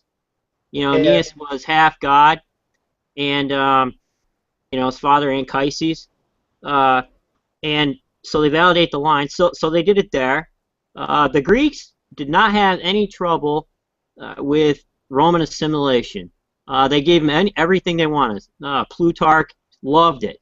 Like, he wrote about, you know, they totally idolized Greek culture, borrowed their deities, everything, and the Greeks didn't have huge amounts of retaliation to that. Who did have huge amounts of retaliation was Judaism. And this is the thing on why I know why you would go kind of hard on the Pharisees, but I don't go very hard on the Pharisees, and this is the reason why. During this period, this group was a form of anti-assimilation against nations who they felt were absorbing them. A lot of times there wasn't anything they could do.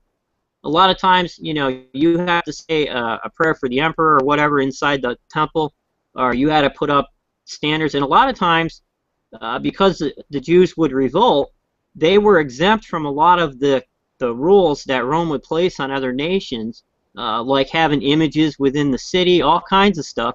They would be exempt from that because the Romans did not want an uprising. And it was the Pharisees who put forth these kinds of anti-assimilation policies.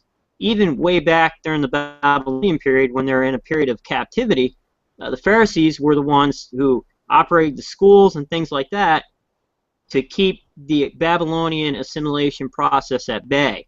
They're still doing that today, and when the early Jesus communities came in, they had a really hard time, and that's why they were so angry with it. But I can definitely, coming from your point of view, I can see why you would be upset with Pharisees and not have a very good view of them. But I'm just saying that from my point of view, you know, I think they totally brought that nation through a lot of trials. You know, even the Greeks, when they came in and King Antiochus set up Zeus, if you read in Maccabees, those people were very devout for the very reason that they knew the law, and it was better to suffer injustice than to commit injustice towards the divine, and they would die even if they were forced to eat pork. And there's one excellent text in Maccabees where the young were asking, oh, why can't I just eat pork and stop all this suffering? You eat the pork, you're assimilated. You lose your identity, and you have no idea who you are. And that's why a lot of times the Greek Bible was written, because they started forgetting how to learn Hebrew. They forgot how to speak it. They were getting assimilated into a lot of these different cultures, and you can see the belief system going that way. So a lot of the corruption did happen, as you say, and I believe that with the corruption in the temple, as you say, the breakaway groups happened, like the groups that were the zealots from Masada, places like that, the last holdout, and also even Qumran came to help, during the War of Jerusalem. So like there were quite a few breakaway groups, but like I don't place a hardline view on the Pharisees simply because of their fight against forced assimilation methods put on by other nations. And they did draw a line, and they still draw a line today against forms of Christianity all the time. You have Jews for Jesus, and they're like, no, none of that. Right. Well, no, there's it's interesting that you've developed that view, but it's wrong, and I'll tell you why. Right. The corruption. So the Torah is fine. The Torah is valid, but it's mythical, right? It's valid. So I've spoken to some of the Noahides and that, and I've listened to what they say, and it's valid spiritually. So spiritually good.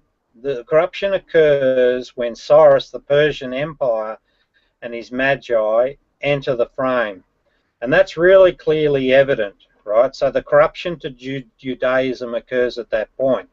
The book of Isaiah is not a prophecy, no such thing. It's a depiction of events past in the first part, so up to 39, and then the second part is about Cyrus the Great becoming the hero, or the God's new best mate on earth, if you like, and he sets out some new direction. And this is exactly what we witness on the Cyrus Cylinder, with the way that Cyrus treated the Babylonians and their religion. He did exactly the same thing. He basically placed himself and his son in a favourable position with Marduk, the Babylonian god, and then he set out a new list of works. Same in Isaiah. So the corruption of Judaism occurs at that point. When we come forward to the book of Daniel and Antiochus, and we find that the book of Daniel is again post-mortem, so it's written after the events that it predicts, and it specifically ends on 160 BC, so there's no predictions beyond that point. And the Maccabees, I feel, struck up a deal with the Romans, because it just didn't seem logical that you would get a priesthood being able to topple an empire on their own. And we know historically that the Romans did have some ships or something in the ports and the like. And I only just recently came across a great video from Dale Martin, and thanks to Reuven putting me, and Doug sort of helped find that one. But this Dale Martin really talks about my interpretation of the book of Daniel as being accurate. And so the book of Daniel is a fabrication, and then the Hasmoneans have this relationship with Rome that carries through. And so I definitely see the Pharisee elite. Now you've got to be careful here, because there's this confounding of the political with the spiritual, right? That goes all the way through. So within the corruption, they still have the spiritual operating authentically, because that's the way to engage the populace in something real. Because experientially in the spiritual wisdoms, we actually can have those experiences. That then validates the doctrine and allows them to use the political forces as a political tool as well. So you've got to be careful of this confounding. It goes on all the way through. And when we come up to Josephus, right, and the Jesus era, we find that Agrippa has a strong relationship with Caligula, who's 22 years difference, yet it's historically passed off as if they're best mates. I think it's very much a manipulation scenario where Agrippa is taking the lead. We find that Rome and Caligula are backing the Greeks. That's a massive problem for the Pharisees and Judaism. So we find that Caligula is bumped off, and then Claudius comes to power. And with that change in power, we find some key Pharisee figures are advantaged by that. Firstly, what we see is the release of a guy called Alexander the Albarak, who just happens to be the brother of Philo, of Alexander. Well, firstly, Philo goes with Appian. Appian's representing the Greeks. Philo goes to Rome, and I think the Albarak also accompanies them. The Albarak is imprisoned. Caligula gets killed. The Albarak gets out, and he gets some sort of reward. Agrippa the Great gets the kingdom of Judea. So a lot of dynamics happen at that change for Caligula. And then I think it's at that point that we see Paul sent out as a Pharisee agent to retell the Essene teachings. So this is why I hold the Pharisee. Now it's the Pharisee elite, right? So I don't want to besmirch. Well, I'll put it to you this way, right? The Samaritans, they said it quite nicely. They said that the people that came back from Babylon brought back a corruption to their religion. And it turns out that they're probably actually absolutely correct. I think the Torah is a good set of instructions. You know, it holds the good story, the truth. But the elite that were inspired by the Persian Empire and the Magi, so the priesthood, those are the guys that are carrying the corrupt seed and persisting it all the way through. So yeah, that's why I'm hard on them. I think on that view, they both accuse one another of who is truly more spiritual to the Torah. Because you read Ezra and Nehemiah, and Ezra and Nehemiah, they point out a simulation, and then on the other hand, you know, the Babylonian simulation. So, like, you know, it was probably going back and forth, definitely. And to gain dominance, political dominance, you'd want to make that accusation, definitely, because the true religion doesn't succumb to a simulation. Yeah, Wayman, there's an important point I didn't cover.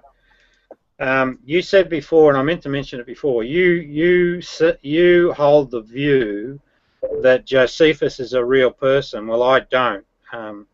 I think he's a work of fiction to deal out the propaganda.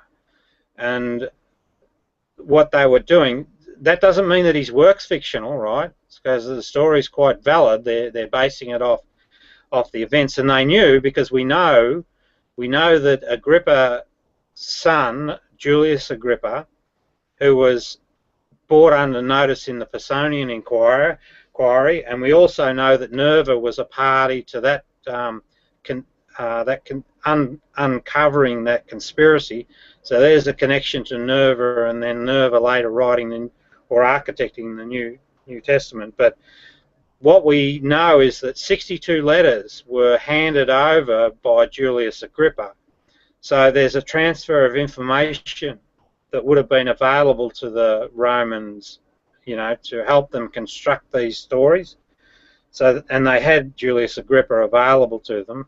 Plus, of course, you know, they just smashed the Jewish population to smithereens, so there wouldn't be too much opposition. They would have been in full control. So what I propose is that they've created this notional person, given him that name. It's interesting that when you read his own so-called story, that he's the sole survivor of a 40-person game of Russian roulette, and then before he's dragged off to Rome, his family are decimated, right?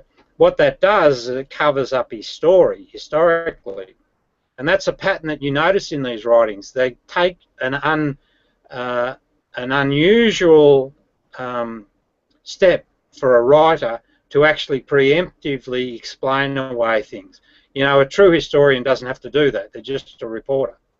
But in these writings, you find them explaining away things. They explain away, so when you get into the Gospels, they explain away why Jesus, or why people in the broader community wouldn't have been witness to these miracles, because Jesus said, keep it quiet, you know. Little things like that give their, you know, their corruption away, I think. So I just want to make that a point, that I don't hold Josephus as being a valid historical person. I think he was constructed for the reasons of telling the propaganda. Yeah, I guess, you know, a lot of these Jesus theories and writer theories are out there, definitely. You know, I thought Josephus was an excellent read, and I really enjoyed it. You know, it added a whole nother dimension to, you know, New Testament literature. And absolutely. Yeah. So, yeah, it was enjoyable. Well, I got to use the restroom. So, Rob, I got to use the restroom. I just didn't want you sitting here talking to yourself, and I'm nice enough to let you know, because if you're going on and I wasn't here, I'd feel terrible. So I'll be right back. All right? All right, buddy. I'll just chat amongst ourselves. Can I buy this jihadi website on or Amazon? Hey, John May. Yeah, what do you want? What are you talking about there? What's the... Oh, we're just trying to work out what's better to buy. Is it a one-hump camel or a two-hump camel? Why? Oh, we've got this thing going. Yeah, well, enlighten. Do you want to get in on the action or not? Well, maybe. I mean, you got to sell me on the idea. Well, we're just trying to work out where we can buy a good blow up yourself vest from. What? Blow up yourself? What? Vest? Vest, yeah. Why would you want one of those? Well, me and Reuven are going on a holiday. Oh, okay. Sorry. Yeah, yeah. Where are you off to? Oh, you off to the desert? Somewhere in the Middle East. We can't tell you exactly where because we don't want to blow our cover. Oh, so you're on a mission? Well, it's a crusade. Oh dear. Yeah, we're going to fight for the Islamic Caliphate. That's what we're doing. Good. And we don't want to spend too much money. So we're just sort of working out where to buy the best sort of gear from. You know, like do we have to go to the jihadi website or Amazon? And we're just doing a bit of research because we don't want to spend too much. I think. Hang on. Yeah. I think, stop and smell the ices, yeah. I think if you can get onto the Saudis, I think that I reckon they've got a shop full of that stuff. John's probably talking to someone else. Hey, Reuven, I still think the Saudis are involved. Can you enlighten me on that somewhat?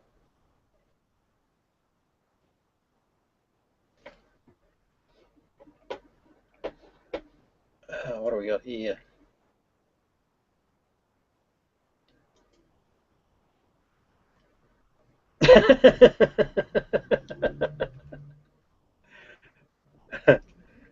Oh dear. I have a chat. So I have on Facebook these young Islam dudes. I know that's saying on Islam dudes that I mess around with, and I think I got one worried. He's gone off to the president asking for help. So the Saudis put 30,000 troops on their borders at J-Dubs, no. So the Saudis put 30,000 troops on their border with Iraq. Yeah, but what does that tell you? What are they going to do with those troops? I mean, you would read something into it, I guess, but these troop movements, you got to watch them. You got to, like the Russians, you know, with all of their carry-on, they moved some serious troops, didn't they? All the military down towards the western side. And then that missing plane, that gave the Chinese a chance to, move some of their military assets down our way. Temporarily, perhaps, but nonetheless. Oh, dear. So, John, May, are you still on the phone? I think that might have been Jesus calling.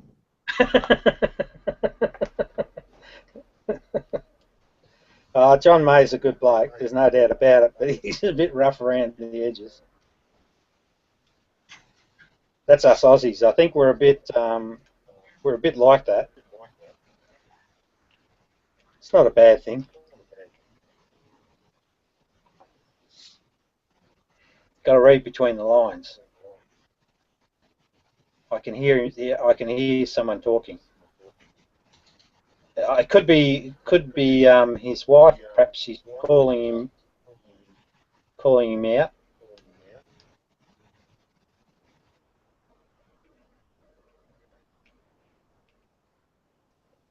Okay, I'm back.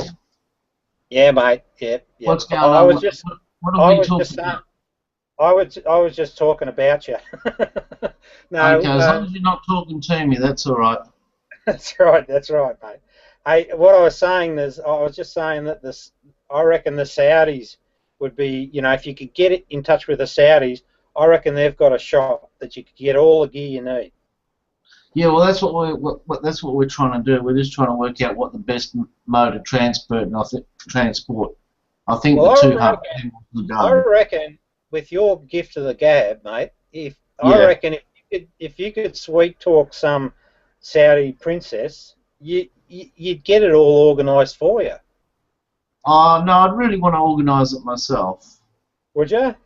Yeah, because they've been trying to organise it for fucking years and they keep fucking it up. Oh, so you're going to sort it out? Well, fuck. You've got to sort it out, Yeah, I agree. I don't disagree with you. Like, this has been going on for fucking donkey's years. No, you know what I think, John? I say kill them all, let God sort it out. But he's not doing a fucking good job of it either. Send them all up to heaven to have a party about it. Yeah. I don't know what the fuck's going on here. It's like you kill fucking 5 and 5 more appear. It's like I'm in a dream. Yeah. Oh, you talking about the ISIS stuff?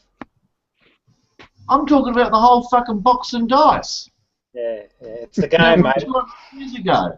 It's a political game, mate. It's all about power. And they've been blowing themselves up for fucking years. If the population started at 1 million, it's still a fucking million today. So where are they all coming from? They breathe like rabbits. Fucking hell. What are they doing? Shooting 5 of them and then going, oh, come on, quick, let's bang up another 5. yeah, pretty much. Fucking hell. Oh, we lost 5 bucks. Quick, go make 5 more. Quick. Oh, dear. Fucking hell. It should be fucking vacant land over there. Hey? It should be vacant land. No. Yeah, Steve, I like your comment there. God will judge them. I'll just arrange the meeting. Pretty much. Good one, Crapo.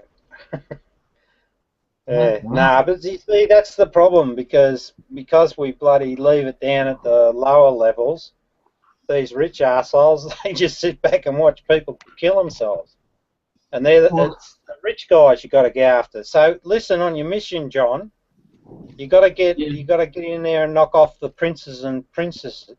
No, not the princes, but all the kings. You got to get rid of them. Oh, you think they're all the fucking breeders? No, yeah. I think they're you reckon that's where they're all coming from? So knock off the queen bee, and that'll sort it out. You reckon? Well, I think so. Yeah. Well, Yeah, that's an interesting question. It'd be an interesting study to see how many children these alpha rulers have. You know, do they actually play out like it plays out in the animal kingdom? Do they sort of shag themselves stupid? Well, I mean, they have like 5, 6 wives each apiece, so. Well, there you go. But I'm wondering whether they actually don't have extracurricular activities even on top of the five women. You know, it sort of fits the evil wolf scenario. It goes after things insatiably, so it would make sense. We're just looking on Amazon to see where we can buy all this equipment from. I told you, mate. Get on to the girls over there. You sweet talk one. She'll put you in touch with the. You gotta find the what? You gotta find the one with the golden hole. She'll give you the golden rocket launcher. That's right. That's what I want. Rocket launchers. We're just looking on a. I don't know. I'm just going to go to a jihadi website and find out where I can buy some more equipment. And J-Dubs is looking on Amazon. You gotta watch what website you go to. You might have a black van outside your house tomorrow. Well, I saw it in front of your house the other day. Yeah, listen, mate. You might get us all locked up. We might be sort of labelled as terrorists.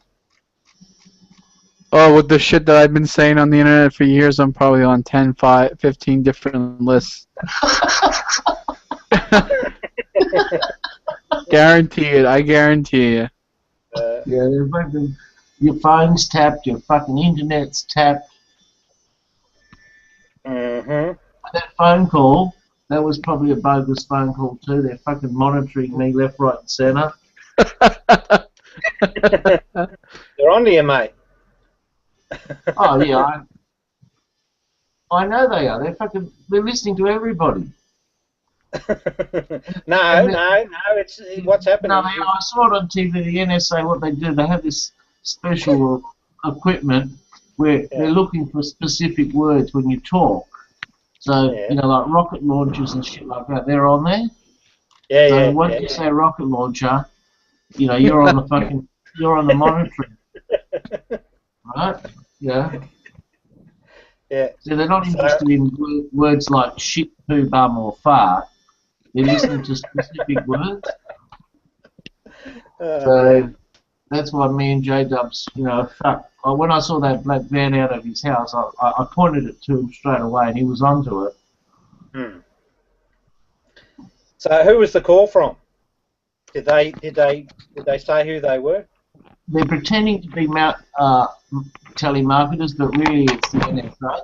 Oh, mate, I tell you, that's us. I reckon big trouble. We might not even hear from you again. Well, that's what happens. You know, you're here one day, gone tomorrow. Yeah. So should we schedule a hangout for tomorrow just to check in on you? Oh, you know, if I don't turn up, you'll fill the room with somebody else. That's right. Yeah, you're just a number, mate. You know, there's not a shortage of people. You know, that's right. We'll keep banging up. Uh-oh, there's the NSA now. I think they just pulled up. Yeah, so there's another car. Eh? Yeah. Different car, different day. They don't use the same car. If they use the same car, you get suspicious. Yeah, I think you might be right. Fucking telemarketers. One day they're trying to sell me fucking TVs, the next day they're trying to sell me fucking hearing aids. You know, it's all the same people.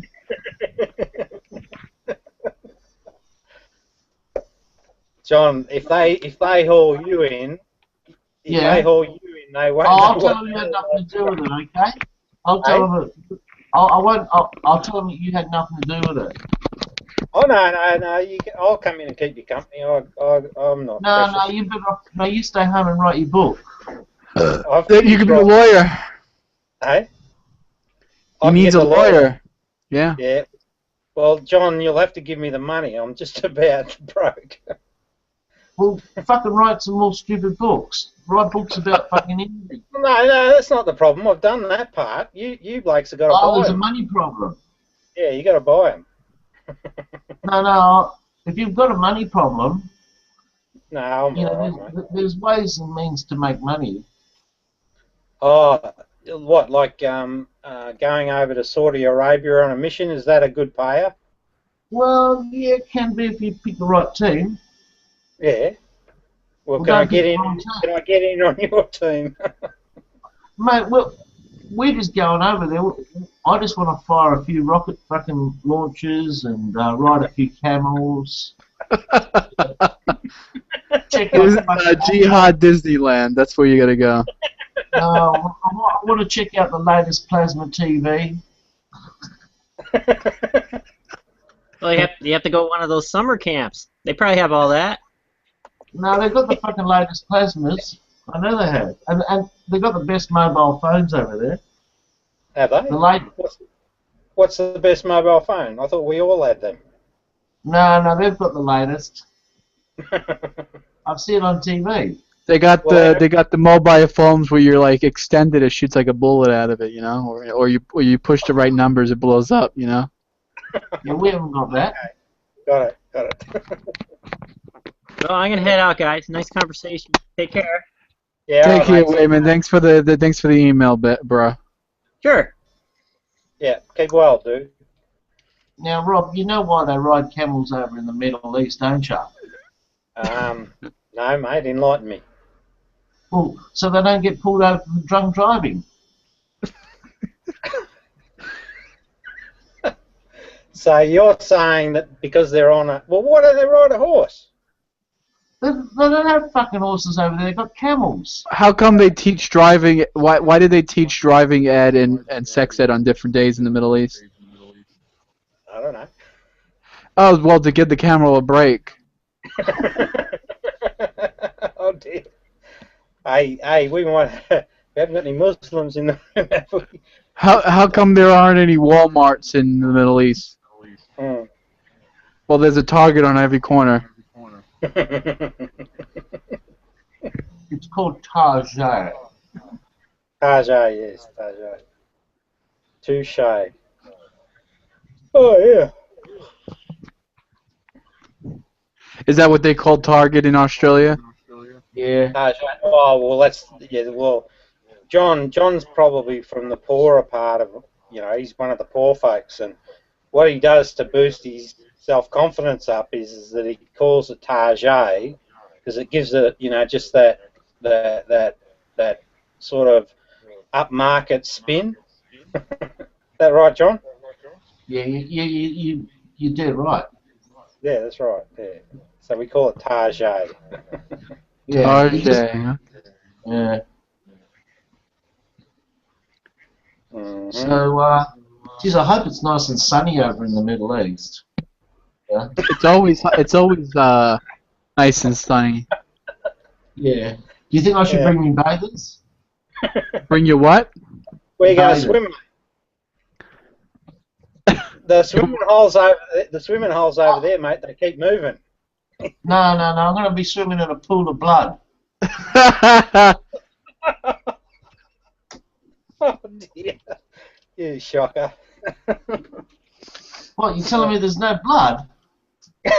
No, well, there will be. Well, you'll have your rocket launch. You'll be able to make some, won't you? Well, that's what we're going to buy. That's what we're here for. I get it. Here, right there. So is Reuven still with us, or did he get raptured? No, he's always there. I don't know. Yeah, hi. Howdy, Reuven. Hey, Reuven, what's the topic for today? Perhaps we can get back on topic. No, we're finished with that topic. Oh, yeah, okay, yeah, I accept that. 2 hours on the same subject, it's a bit of a long time. No, 3-4 hours is better. Are you I'm just going to check my fridge. What for? Oh, you grog. Yeah. Discovery of a new Earth planet. Okay. Yeah, let's talk about that. What's that story about? Who knows? Can I get a plane ticket over there? Can I get off of this fucking rock? There's nothing wrong with this rock, mate. Well, there's nothing wrong with the rock itself. It's the people that live on it. Correct. Now you're talking. But more specifically, we can now be very, very specific. It's ego. No yeah, ego. It's the people with bad wolves. That's what the problem is. Exactly. That's exactly what it is. Hey, I'm on Facebook. Maybe you guys can help me. I've got my little Muslim friends here. Oh no. Yes. So I've got this view. I've got this view that I'll say I'll pray for you tonight. Well, he's already threatened me twice. He said. First thing he said. Well, he's over in Nigeria, right? First thing he said is, "I'm Oh, it's a religion of peace, Rob. You gotta. It's a religion of peace. They don't threaten. Come on now. Oh no, They're mate. good people. No, well, he doesn't say it overtly. He just says he's coming over. But anyway, oh yeah, they're all coming over. Yeah. So he said, first off, he said, I'll be over there tomorrow. And tomorrow came, of course, and he didn't arrive. And so he switched it up, and he said he's sending his mate, and his mate's name was Remy. So Remy didn't come yet either. Remy, your rocket launchers, I'm coming over. That's right.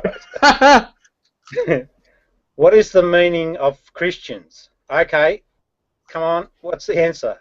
This is a question from a Akanbi Iwalesson.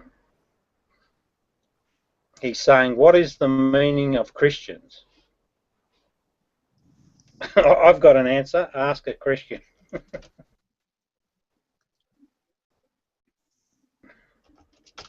There we go. So what's your opinion on the subject, Reuven, of the new planet? I'm really serious. Can I get a plane ticket?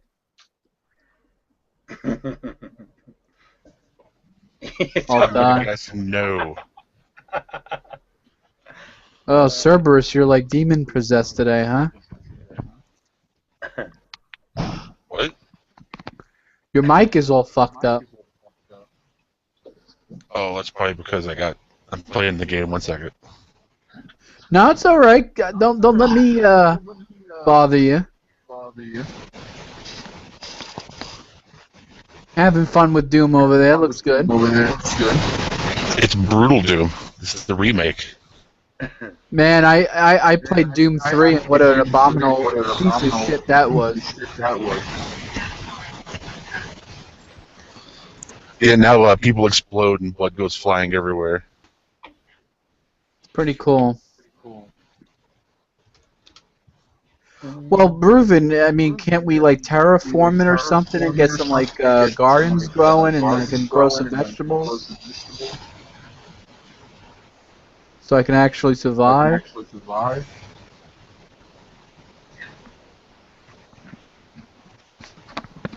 it says it could support. Could. Yeah, so if you want to be adventurous, you could be the outreach party. Yeah, sure, why not? I'll take a fucking chance. Better than what I'm doing here. Stop feeding that negative wolf, mate. Oh, looks like a nice planet.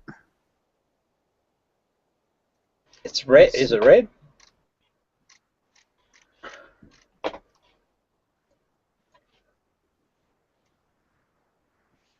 Oh, wow. It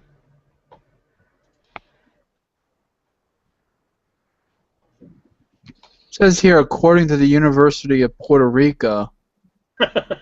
I have to question that. I don't even think Puerto Rico has any schools. I think the article might be bogus. It could be.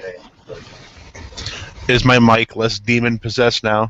Yeah, you sound normal.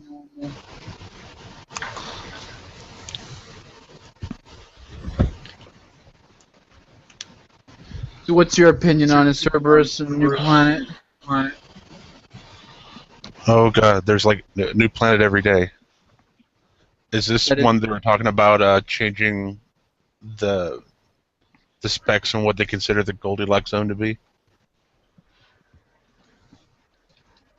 What was that again? Changing the... Well, they have a certain, I don't know, range that a planet can be in for it to be in the Goldilocks zone. Oh, okay, like Earth sort of comparable to Earth, or a zone that Earth, a planet like Earth could inhabit. Look, it could be, but it's mainly just a place where liquid water could be. Right, okay. Liquid magma. Sharks with freaking lasers attached to their freaking heads. Yeah. But it's bloody 16 light years away. How the hell are you going to get there? You just get on the starship Voyager and fucking go there. What's that, mate? What do you do? Get on a Starship Voyager and go there. Oh, okay. Why am I getting all these recommendations on my Google Plus page about Hinduism? What the fuck is this? Not me. Who's got this? Where's all this echo coming from? It's Cerberus. He's like demon possessed. What? I'm still demon possessed? A little bit. I mean, a little bit. Well, when we get the echo, you sound like a demon. Oh, people are echoing through me? No, it's better now. Testing. Test. Yeah, that's better now. That's what you Reuven, get for buying a new mic. Reuven, is this you that's sending me all this Hinduism shit? I got this recommendation here, the land of Krishna. Krishna was the most glamorous and divine character of Indian mythology. What the hell? Reuven said it might have been Green Soul. Oh, was it? I don't know. No idea. He didn't convert to Hinduism on me, did he? Okay. No. Okay. I can't keep up with some people, you know. We had this one guy on YouTube called the Woods of Jordan, and he changed his religion more than he changed his underwear.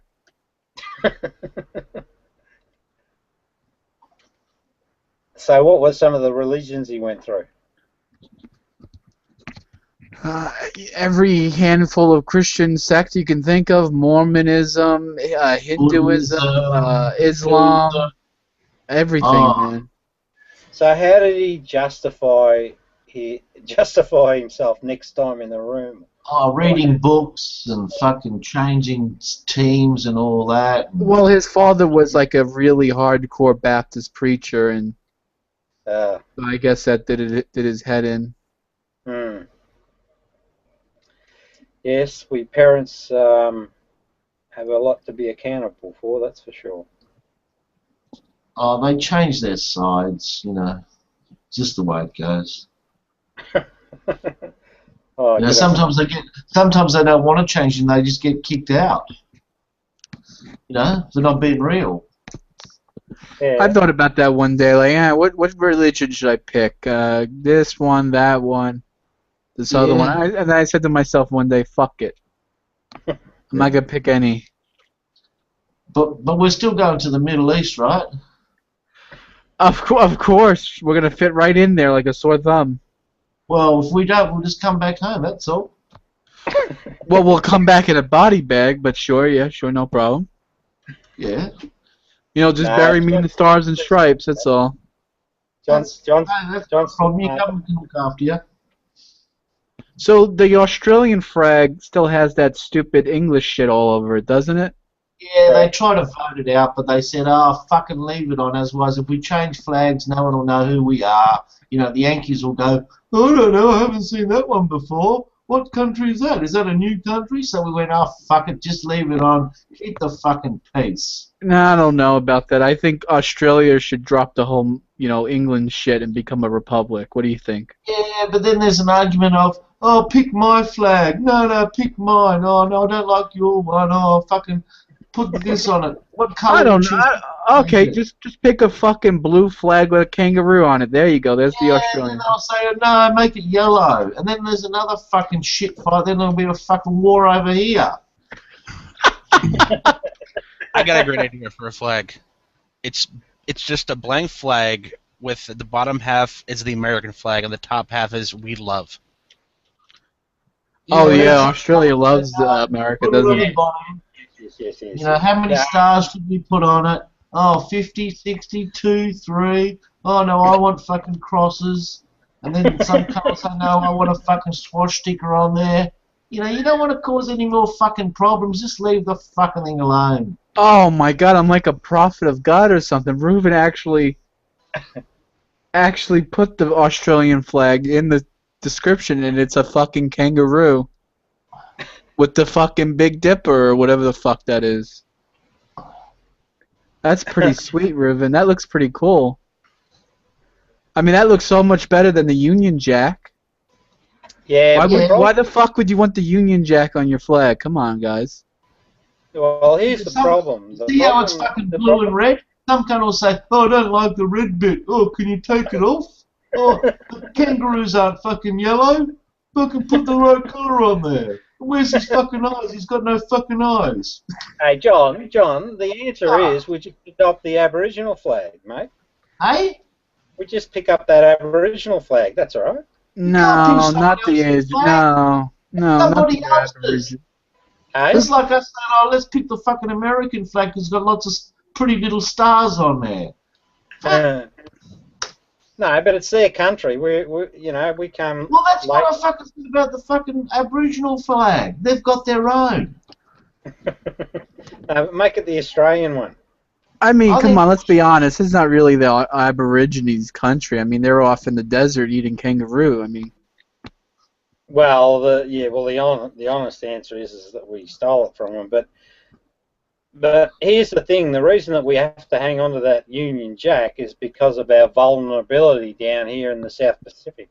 We've got to hang on to our relationships with the Western powers. Oh, you have a problem with Muzzies? Who doesn't?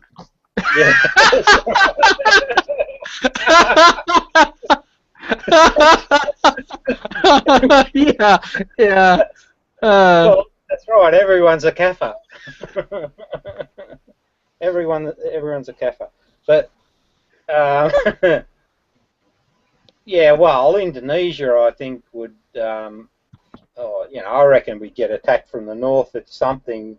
Oh, don't start this fucking attack shit, alright? I told you we've got fucking 2 tanks, a fucking rocket launcher, and a fucking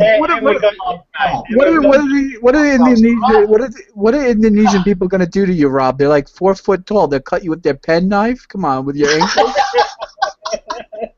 And besides, I've got a couple of fucking bolt bombs. Fucking that'll do the trick. I can see, John, you and I will be getting visitors from the ASIO.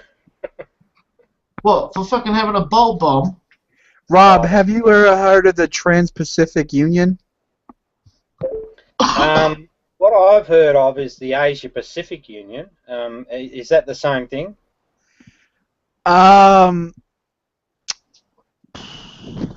Is it, Reuven? Who are the parties to it? The Trans-Pacific Union is basically Australia, the United States, China, Russia, and a few other Pacific countries that touch the Pacific, and it's basically like NAFTA, like a trade union, like basically free trade where you can, and basically all that shit. Well, basically this will destroy the fucking economy if something like this will go through. I mean, we already have it bad here with NAFTA. I mean, our jobs went to fucking Mexico years ago, you know? Yeah, well, I'm not into any of that shit because the I hold that the IMF are crooked, right? And they're just the International Monetary Fund. Yeah. Oh yeah. Those are scumbags too. Yeah. Pharisees. Pharisee movement. That's right. Pharisee elite. Sorry, I've got to be respectful of Reuven. What, did Reuven become a Pharisee lately? What happened? No. He thinks well of the Pharisees, and he thinks that I shouldn't use that term when I'm trying to talk about. So I've got. Okay, well then we'll give him another name. Yeah, well if you can. So it's got to be. We'll call them Hook Nose. No, shit, no. Well, okay, we'll figure something out. Well, it's got to ring about the Persian elite started it basically. So what I've come up with thus far is that all through history you've got two empires, the Persian and the Roman, duking it out, and I'm calling the Persian Empire the Pharisees at the moment. Well, how do you feel about the Australian elite empire now? Because that's what we're going to get with this. Well, the Australian Empire is basically tied to the Roman one, so through England. That's the connection. Oh, right? I see. I guess I see what you're saying. Okay, that makes sense. Yeah. So we're in the these bloody empires that power over the whole world. So the British Empire, is extended from the Roman Empire, but then if you go up through. If you have a look at Islam and you look at the history of Islam and you look at the history of the Persian Empire and the Pharisees, I think they all sit comfortably in something that seems to always find its home in Babylon or that sort of neck of the woods. And I think the Saudis are connected to that side of the fence. And then through the history, you get people that sort of play the middle road at times. But I'm thinking that right now the Persian Empire is making its play for world domination. That's my theory. So what's Matteo? Who's Matteo? Matteo. Who's that?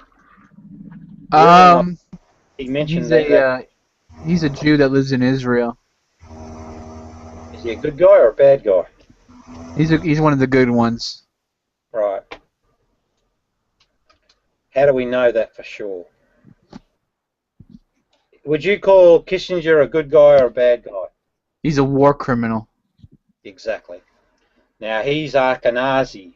That's his background. Ashkenazi. So, not the Ashkenazi people. It's not the people. Kissinger should be trending. Yes, Reuven, I agree 100%. Now, is Clinton good or bad? Bill Clinton? Yeah. He's like half and half. I don't know. I'm a bit sus of him. Yeah. Yeah, he's probably a fence sitter. He's making sun shine for himself. A real. Well, I mean, yeah. I mean, they all do, don't they? But wait a minute, mate. That's the ego. That's the evil wolf. So he's a bad dude then. If he's like that. I like Clinton as a person, but I really wish he would have grown some balls and not signed the free trade agreements. Yeah, what's his name? I can't think of his name. Who ran for president against the third party? What's his name? He fucking was right on the nose about NAFTA. Ron Paul, no. No. Back in 1994. Who am I thinking about, Reuven? Ross Perot, yeah, Ross Perot, man, he was fucking right on the money. There's a debate on YouTube. He's talking to Al Gore, debating Al Gore on the NAFTA agreement, and he fucking. Everyone said that Ross Perot was a crazy person for what he was saying, but I don't know when you go back and watch the tape, he was like a prophet or something because he was right on the money. Yeah, but that's the way it works, mate. Right through history, you got a lot of dudes that get classed as baddies or nutcases and whatnot. But if you look at that bigger picture, these guys yeah, and I can get where you're coming from with the profit line, because this is you know, this is something that's ongoing. It's not something that's just happening right now, and ISIS is not just an event that's just triggered out of blue air, you know, out of the sky or something. These are things that are part of a strategic power play. They are, or at least that's what. So that's the next book. You know, I've got a shitload of stuff on the history that points very much to power plays going on all the way through. Yeah, it's all about power play. It's all about who you know. That's what it's all about. Ross Perot wasn't really a prophet. Anyone that understands what tariffs are for knew that the free trade agreements were a bad idea. Yeah, but you know, in hindsight, you could look back and say, yes, what he was saying would have led us to a better place, right? So I get the reference to prophecy, but I mean, prophecy, particularly biblical stuff, is crap. Wait, I'm dating myself. Crap. You voted for Perot, Steve? That's good. Yep.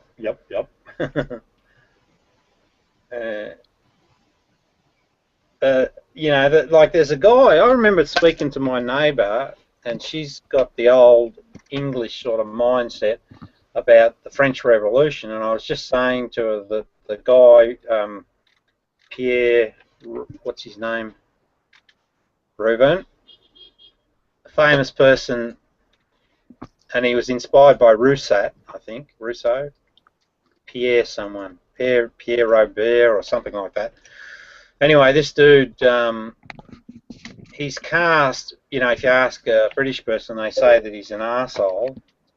But when I read his story, he seems like a real true, yeah, Robespierre, thanks, mate. That's the dude. KK. What's KK? You mean, is he good or bad? Oh, hi, Frank. No, KK, he agrees with you. So you say he's an evil bastard, do you? I don't read him that way at all. I disagree. Yeah, no.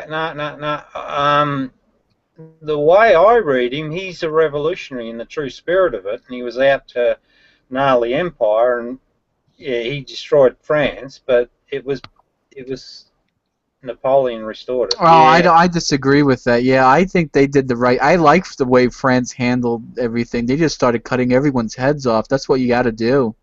You cut that bad wolf's head off. You know, you don't. Well, no, that's what us Americans need. We need a revolution like the French Revolution. Just storm the banks and the mortgage facility, and you throw them out. You got to be smarter than that, J-Dubs. You can do it smarter. Because what happens? Ask them nicely. Oh, can you please stop robbing us of all our money? Thank you. No. I'll tell you, there's a smart way to do it, right? The one thing about when you're a crooked operator, right? If that were to be true, right, you can't do it off your own. They can't do it alone. There's got to be people that are doing it with them. You can't pull off all of these things. And so, therefore, what you have nested in their own design is their undoing. What you've got to do is you've got to get those people that have been doing the dastardly deeds, as it were, and profiting from them to actually come out in public and say, yes, I did it. That's the trick. And if you do that, then these guys are screwed. No, it's true. No, I hear you. That would be a great way of doing it. I just don't see, you know, the Rothschilds coming out one day and going, yep, we stole all the money. No, it won't be them, mate, because they're the top of the tree. But underneath them, there's a shitload of people with guilty consciences. Guarantee it. Back it in. Well, yeah, that's why they never completely take over, right? Because there's always infighting and stuff like that, yeah. Or people come out and regret it. The nature of a pyramid structure, right, where you've got one arsehole at the top, is that he's supported by layers and layers of other people, and they this is why secrecy is such a big deal for these people, and it's such a travesty for humanity. We shouldn't have any secrets. Everything should be open, transparent, and all the rest of it. But because they hold this secrecy so dear to them, they've created this honeycomb of problems for themselves. You just got to get inside that and break it open. And you only need a couple to break the silence, and it'll be like a bloody waterfall. Now, so Robespierre wanted to make religion punishable by death. Yeah, that's right, because he knew, but you see, that's his immaturity, and also he didn't control the mob, mate. His premise was right. He knew the problem. He knew the problem that religions caused. And again, you got to remember that I value the spiritual story. This guy sounds pretty interesting. Is there a book that I can buy off of Amazon and read more about him? I don't know really much about this dude. All right. Well, I've got some links. So what I'll do is, I've got a collection that I'm sort of storing up for the next book. What is this thing called evil? And if you go there, you'll find him on the list. You can go to that site, but by going to this link. What's the third book going to be called? What's this thing called? Indifference? Well, there's three elements you got to deal with, right? God, good, ego, and secrecy. They're the three fundamental things you got to deal with to get to peace. Oh shit! Hang on, where is it? So maybe it's what's this thing called secrecy? I don't know, but I don't think I'll even get the second one done, to be honest. I know. I think you'll have to deal with two things: a shotgun and ammo. Yeah, that's like my approach, you know. Yeah, my approach is kind of like Bill. I don't know if you ever watched the movie Fifth Element with Bruce Willis. And I'm like that, you know. You kill the leader, you put the leader down, and then everyone else just stops, you know. Yeah, well, nah, I don't think that would work because you've got to expose the. Oh, there you go, mate. So Reuven's given you a book. There's my link. So if you look at that, you'll see it's got a bunch of links that I'm collecting, and what I'm trying to do is follow the Roman Empire and the Pharisees through history. And you'll find. My solution is pretty simple. You grab everyone who runs J.P. Morgan and Chase. You lynch them. You publicly lynch them, and you just take the money and redistribute it. Give it back to the victims. I agree with that, actually, but I wouldn't do it the way that you're doing it. What you do... Well, you put out a judge, you give them a lawyer, you make a game out of it, sure, but at the end of the day, they lose. Yeah, but that's exactly right, and I think you're...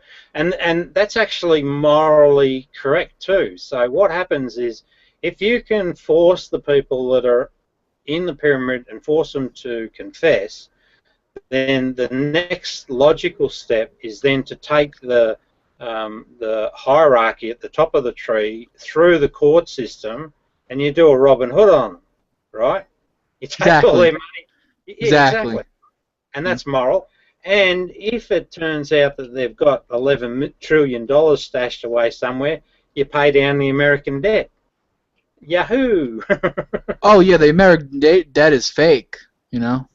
It's not. Well, they created it, mate, because these clowns created it because they run all the bloody war machine. Right, yeah, exactly. That's what you should. That's what the president should just come out and say. You know, that's not our debt. That's theirs. We don't own nothing. But that's it. I think that's asking for too much. Take it back. Take it back. Take the money back. Yeah, it's a simple solution, mate, and you don't need to have people killing each other, because the killing through history, all of the killing between peoples, that's caused by these empires. So I started the whole research on the back of Rwanda, and what I eventually found that it was it was the empire that actually caused that massacre. They actually made it happen. Those arseholes. Thanks for the links, Reuven. I have to watch this video and put that book on my wish list, so I have something to look forward to. Mate, You've What's got up? life to look forward to. Yeah, well, it's a figure of speech, you know. Fine, hey? What? It was just a figure of speech. No, I know, but I heard the sigh. I read between the lines, mate. Oh, okay. Yeah. You're picking me apart, Rob. Hey? You're picking me apart live. You're leaving me naked. I did that ages ago.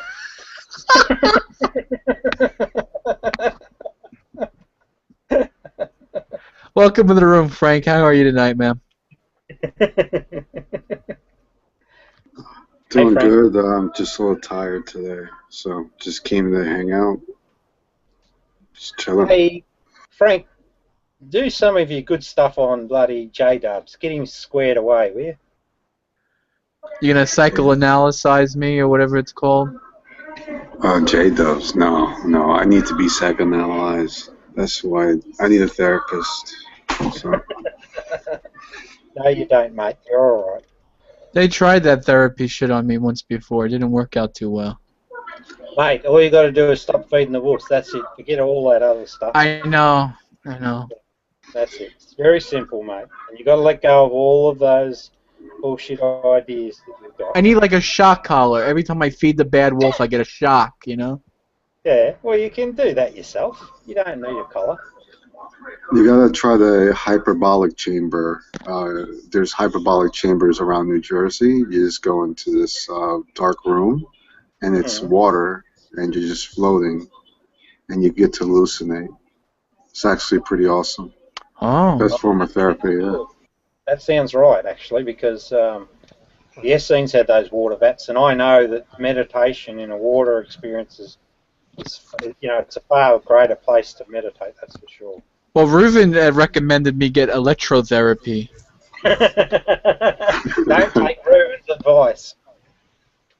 Yeah, they're bringing that shit back, actually. What? Well, I mean, that's what they do, right? You know. What? They're bringing it back. Yeah, it's not as bad as before, but. Oh, Reuven said he did not tell me that. Who told me that then, Reuven? Who was it that said I should get electrotherapy? It was Reuven. It had to be. What's IDK? I don't know. Here's what you do, right? You buy an extension cord, you strip the fucking plastic off it, you wrap the wires around them, right? Turn the power on, and disable the fucking backup, and fucking plug it in, and away you go. Give yourself a good fucking... I love that. Only a liberal... I love how liberals work. I mean, they call electroshock therapy the most evil thing to ever exist, but then you give it a... You give it a shitty name like electrotherapy. Oh, it's okay now. Now it's healthy for you. That's so silly. I got an idea. I reckon fill the bathtub up with water, turn on the fucking hairdryer, and chuck it in. Now you're feeding my bad wolf because I've been thinking about that. Stop, John. You haven't got a hairdryer, throw the toaster in. Yeah. John, what you want to do? I know what you should do. Come over and spend a month with John May. I reckon that'll cure anyone. Yeah, I've got the cure for everything. That's right, and I know you do, mate. Shock. You want that? No, and I'll tell you what. Our electroshock is than yours because you've only got 100. Only Reuven's gonna know what I'm about to say, but I'll say it anyway. John May probably has the cures for all my ills, and he's gonna charge me $2 an ounce. Don't worry. You want the electro? I've got the electro. And come over here. We've got 240 volts. We don't fuck around with that 110 shit. Yeah, you got the heavy duty shit, huh? That's what you want.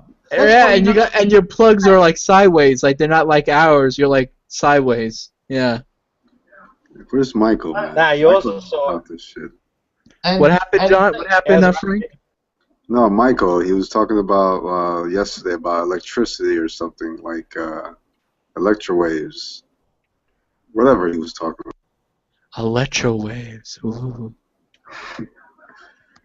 I need some electro waves right into my brain.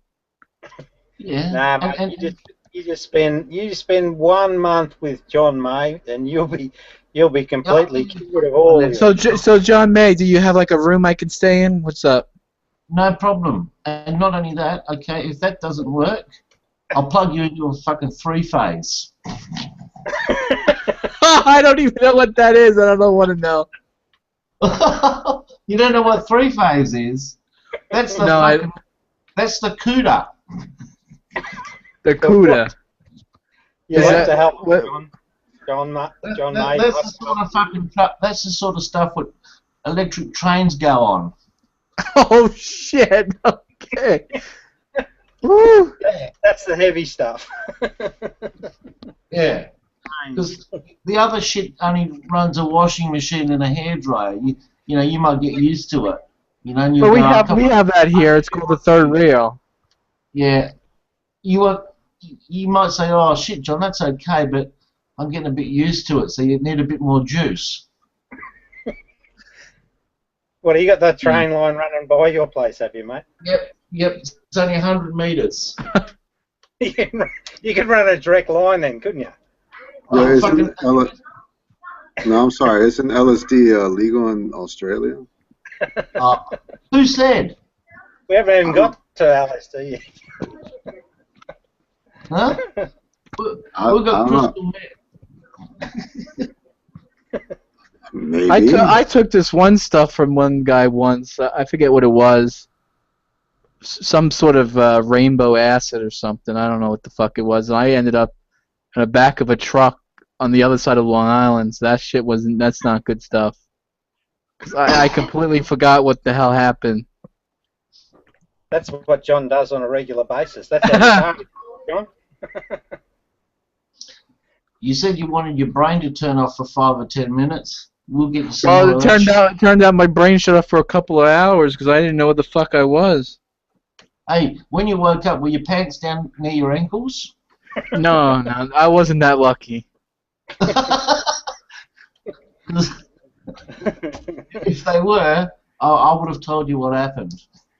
Oh, was that why my asshole was throbbing? John was in, love. Yeah. Oh, yeah, a lot of love, yeah. That's right. There's a whole lot of loving. He was feeding his good wolf. You know. That sounds like Bad Wolf to me. That's not kosher. Oh, no, you got to look at it from John's point of view. Were there any bite marks over your body?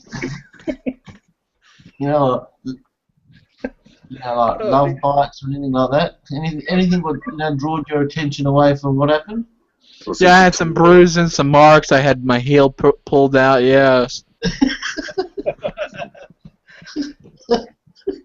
Hey, you American dudes, you should help John out and raise some money and get him over to John May's place. A sponsored holiday. Well, you gotta fly me out to the Middle East first, because me and John still got the thing planned. Oh, that's right. Well, you could, I don't know, can you do a two-stopper? Smoking hashish? No, me and John May is planning on joining the Islamic Caliphate. We're gonna fight for ISA, or whatever it's called. Well, make sure you smoke a lot of hashish when you do that. Oh, yeah. Oh, we're gonna be high, alright. And we're going to be wearing those protective vests, the ones with the fucking big tubes around them. No, my vests are gonna have things that you could. My vest is gonna sound like this: tick, tick, tick, tick, tick. Sorry, I was just laughing at Steve Capo's ISIS Tour 2004. I'm going to go for the electronic version because I don't want anybody to hear the tick-ticks. Yeah. I come back with a T-shirt that says, you know, I fought in the jihad, but all I got was this lousy T-shirt, you know? Yeah. That's a great idea. I think I'll definitely get that. Yeah, well, there you Pussy go. Riot is opening for them. See, I can't take Pussy Riot serious. They're not real good rebels, you know what I mean? I mean, what do they do to protest? They sing horrible music and flash their titties on television? Come on. They should be flashing their fucking pussies. Yeah, Pussy Riot. There you go. exactly. Now what they should be doing is grabbing their AK-74s like Che Guevara and fight Batista, you know?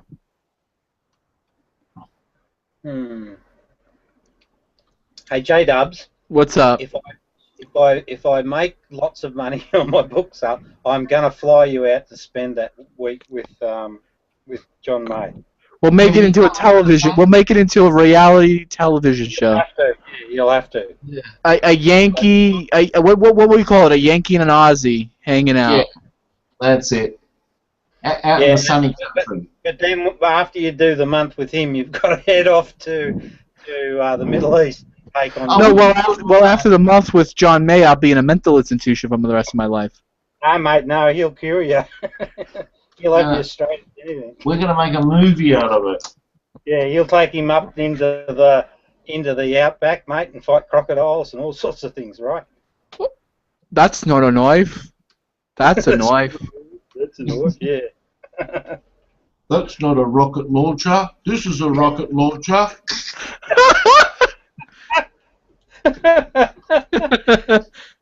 I reckon you two would be the answer to world peace if we got you over there. You'd we don't want world peace. We want fucking world war. Yeah, but your war with indoor. No, we want to spread it out a little bit further. We're going to be. Hey? I want to have a war that ends. I want to have a war that ends all wars. Oh wait, wait a minute. We already tried that. That didn't work. Sorry. I want it fucking everybody against everybody. Oh Jesus! Everybody's their own team, huh? That's how I fucking like last man standing, just like the WWE. You know? 20 blokes go into a ring, only one man standing. That's the way I want it. You know? And pick your weapon of choice. You know, fucking ladders, grenades, bombs, whatever you want. Last man standing. Well, I know how to win that. Well, everyone's going to say, "Oh, I know how to win." We all go. It's fucking free for all. No rules. What I'll do is I set off every nuke in every country, and then I'll fly to the moon for the day, detonate it, and then I'll come back the next day. I won.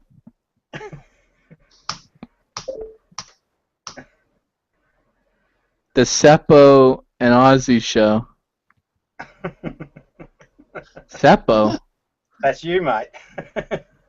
Yeah. Oh, is that a racist term for Americans or something? Fuck, I don't know what a Seppo is. It must be a new word. Fuck. What's a Seppo? What does that mean? Like American piece of shit in Australian? What does that mean? Fuck if I know. I've never heard of it before. Seppo. Okay, here it is. Derogatory word used by the English and Australians for American people, for American nationals. Oh, septic tanks. Yeah, right. Okay. Yeah. Septic tanks. Okay. It's a short. Yeah. Short version. Ever since the fucking internet started. You fucking Aussies call us septic tanks over there? That's hateful. Oh, I know what it means. No. I just worked it out. It's called. Hang on, I'll tell you. It's fucking. I've lost my train of fucking thought. Hang on. Now I need a good word. Let me use it again. It's called septic tank yank. It's a fucking rhymes. It just rhymes with yank. Septic tank is a yank. Now I need to come up with a term for you people now. No, fucking don't try too hard. You give your brain. You give yourself a fucking brain tumor. And I don't want you coming away on a holiday with a brain tumor. With my luck, I probably already have a tumor in my brain. Yeah. I need you to carry the weapons. Oh, I have to carry them. Oh, thanks. What do you think? You're coming over there for a holiday? Yeah, for a vacation, yeah. Well, it'll be like a holiday. It's like you'll be my Sherpa.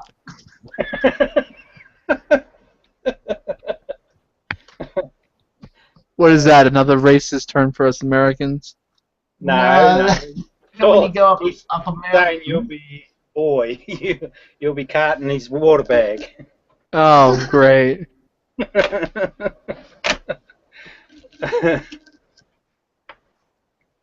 But we're going to have some fun over there. Yeah, the two Johnnies. But just make sure that you that could be the name of the show, The Two Johns. No, listen. You've got Well, to they had a show called The Two Ronnie. Hey, what? So Sorry, all the blood splatters, we've got the evidence on the white T-shirts.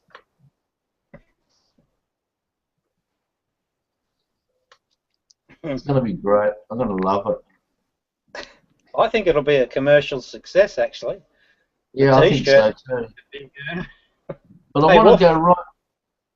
I want to go right into where the shit's all happening. I don't want to be on the outskirts where there's a little bit of shit happening. I want to be right in on the action. Yeah, I'll ride in there on my camel, full speed. I think you guys, you got so much action going on. You're going to need to take a cameraman with you. Reuven? That's what I'm saying. We got to record it. Yeah. Absolutely. Yeah. And make sure you got the latest equipment on your camel. Bring the latest phone with you, so they'll know that something's not right. Mm. Yeah, I think the 2-hump camel is the best way to go. Those single humps, I don't know. I think they're outdated. Go for the new models. Hey, who's running? Hey, Reuven, are you running the Hangout? Yeah, I think this might be his zoo tonight. Yeah, I'm just wondering. I'm wondering what the audience is like. I'm a little worried it might be getting too big. we might all get bloody locked up. Oh, I'm sure he has like a whole audience watching. I'm sure. 36 is our record. What's today, Reuven? It's probably not 36 though. Oh, we had 36 viewers a while ago.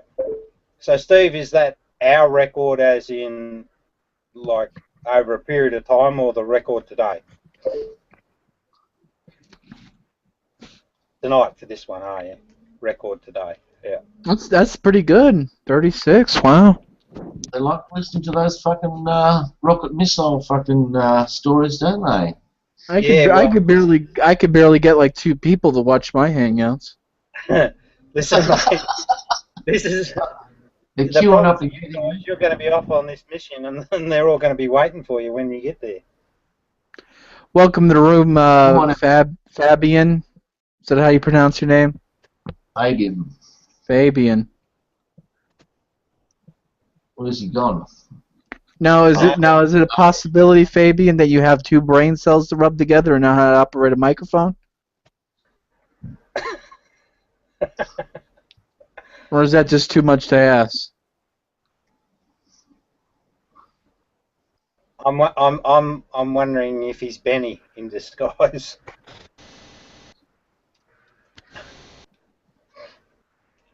Fabian, can you commute with us? Is that a possibility? Hablo inglés. Don't speak so fast.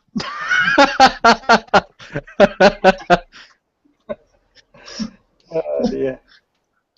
Hey Fabian, you've got to have a sense of humour with this group. No, these cunts are speaking way too fast. Slow down. What, you want them to speak at the pace of an outback Australian, mate? We've got a fucking newcomer. When you speak too fast, they go, what'd you say? What? So Fabian, what's your political and religious positions? Since you're the new guy. What's he say? Tutorialis, Fabian? I don't know. Reuven, is this one of your people? One of yours? Yeah. Oh, we can get him out of here. Can you just imagine fucking Hangouts? Mate, you got to get over that. Talking loud. No, Wait. Oh, has been removed from this video. He was one of the elect. He got chosen. He's in heaven now. Who removed him? Allah did. Allah removed him. Wow. He went to paradise. Yeah. Hey,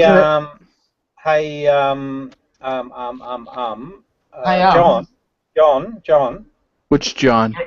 Yes, John. yes. You gotta watch that. Is that an echo? John May, I think you're gonna have to go sit down for a couple minutes, have a couple of beers, and come back. I think you might be losing it. Hello. Hey, John May, it's 4:28 p.m. Are you having drinks already? Are you? Yes. Oh, it's never too early to drink for an Australian. Yeah. You're like Irish. You're like the Irish, you know. I've got Irish eyes. Irish eyes are smiling.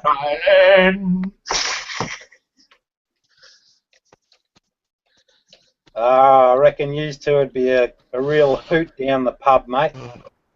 No, we're not going down the pub. We're going to fucking the Middle East. I'll keep telling you this. I don't know what part of that you don't understand.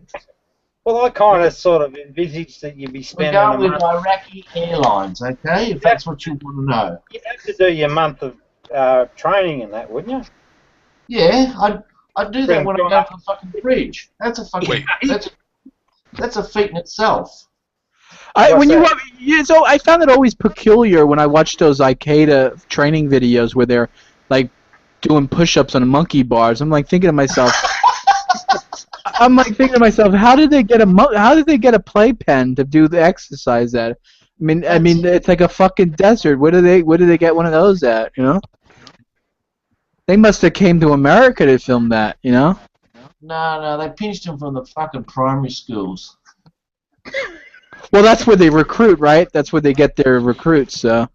Well, that's where the best place to get your monkey bars from. Well, see, what I never got. I think it's 2 days. What's up, Cerberus? I was about to say, what I never got is how is playing on monkey bars prepare you to blow yourself up? I don't know. I don't get it either. Part of the training. If you don't do the monkey bar tricks, you get the fucking vest. Yeah. It's like if you can't filtering on the monkey bars, they go, okay, you're no good. Here, you're gonna go in with the vest. And it's not a fucking bulletproof vest either. Just in case you had any smart ideas.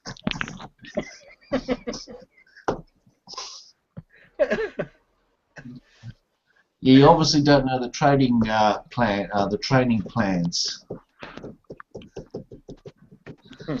Oh, I just thought of a great superpower. What? It's the ability to turn your hands into giant steel plates. So whenever anyone's near you in the Middle East, they're about ready to blow themselves up, you just wrap your hands around them and they blow themselves up. And so like a they're going to do that anyway. That's no fun. It'd be a great superpower for a woman, you know, whenever your husband says something stupid. You know? It's certainly got visual appeal. You can sort of imagine this little curly little bit of smoke coming out from in these and then they open the mitts and then this little bit of ashes just falls to the floor. Yeah, so that works. Hey Rob, do you know what time it is? 4:28, mate. Oh, 4:31. You know what time it is over here? In America? 2:32. Nah. Is it Miller time? I'll tell you what time it is. It's called beer o'clock. Okay. Well, what are you? You 2 hours behind, or? Beer o'clock. You're starting to drink already? Oh, man. That's horrible. He probably does. What's the saying, Reuven? God created whiskey to stop the Irish from taking over the world.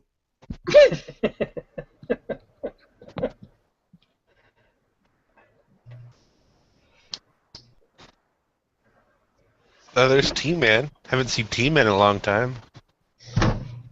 Who's T-Man? Hi, guys. Hello, T-Man. Hello. Been doing lots of busy stuff around here. YouTube's kind of making me a little angry, and all that. Make some bombs. What's that? You gonna make something? Because you're really angry, right? Yeah.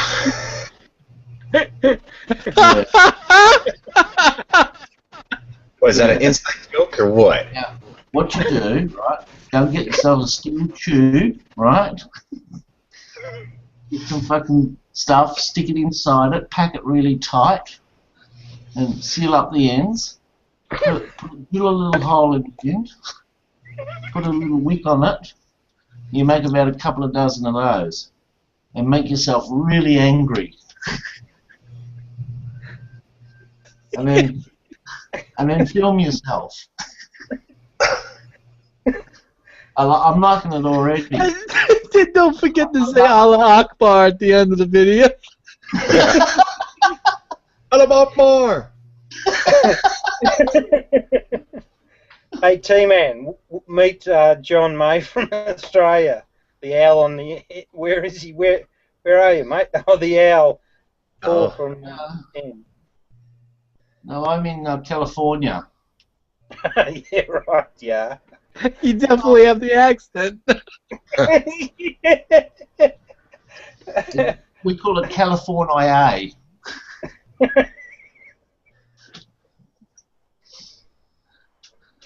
Oh, dear.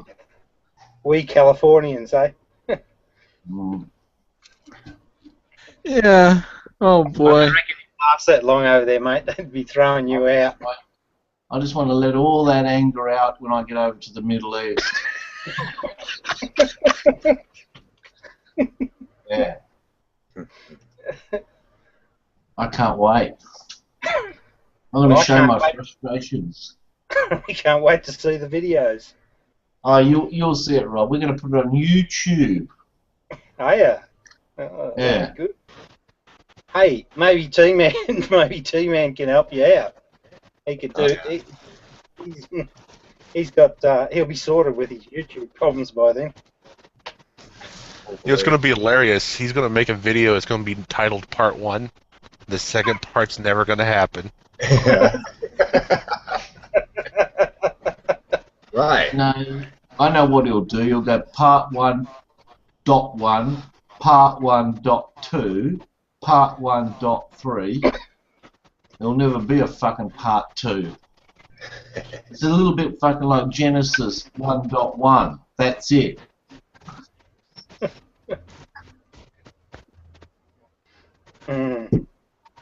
That's why I want to blow the fucking joint up and start again. Yeah, but there was just you, weren't there? So maybe you've got a clue on how. No, there's a lot of angry people out there. Yeah, but T-Man said he's angry. Right? He's already angry. I can see the anger. No, mate, he's happy. He's coming at you. He's happy. He's not happy. He's angry. He said, "I'm angry." You've brought joy to his life, mate. Hey, maybe he can come over to the Middle East with us. Ask him. I've got a lot of anger issues. Well, if he can show us some of those skills, he might be on the in crowd. Do an interview now, mate. Hey, huh? T-Man, Shay, Guevara, and John May are off to the Middle East, and they're recruiting. They're recruiting, huh? Yeah, recruiting people. I need some good anger management, and that sounds like the place. But you're in, buddy. You're in. That's all you had to tell me. Now, what sort of a camel do you want? A one hump or a two hump? I don't know. I prefer two. Yep. You're definitely one of the boys. Right. I think the Middle East is the last place you want to go for settling your anger issues. I mean, it seems like that. Oh shit! Well, it seems like they've been doing that for what 5,000 years over there. So. Well, they've got. Hey, they wouldn't be doing it if it was no good. Oh, jeez. Yeah. Fuck. It's like sex, mate. You don't say, oh, I fucking love it, but I'm going to keep, I'm not going to do it anymore. You keep doing it. You don't stop what you love. You keep doing it. That's what's been going on for 5,000 years. They love it. I thought you were going over to stop it all. Once and No, for we're all. going over there to fucking have a bit of a fucking, shoot up fucking bang, bang, bang, bang thing, Oh, so it's like rocket launch happening and everything. Camels. Hey? I want to check out the latest fucking TV sets. Got all the latest equipment over there. Yeah. So it's like a theme park tour for you, right? Oh, I wouldn't say it's a theme park. It's more like, I don't know. It's a bit like tour of duty, but it's for real.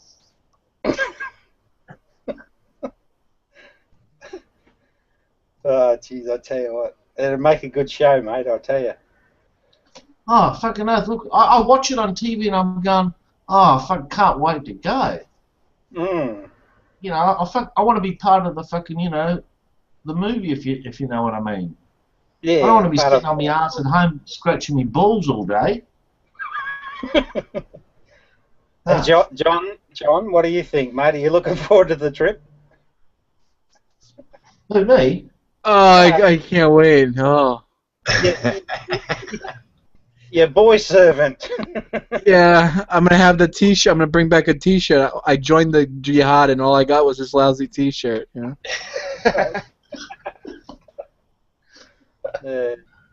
Yeah. No, I can't wait. Because I haven't been for a holiday for ages. You told me you've been everywhere. I haven't been. Yeah, well, I haven't been to the Middle East.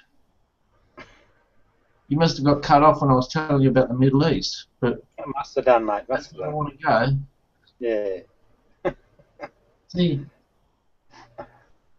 I want to be part of the action. I don't want to be watching it on TV. I've had enough. It's like, I'll give you an example. It's like watching a porno or being in the porno. I'm sick and tired of watching the pornos. I want to be in the porno. Same as the Middle East. I'm sick and tired of watching it on TV. I want to be part of the action.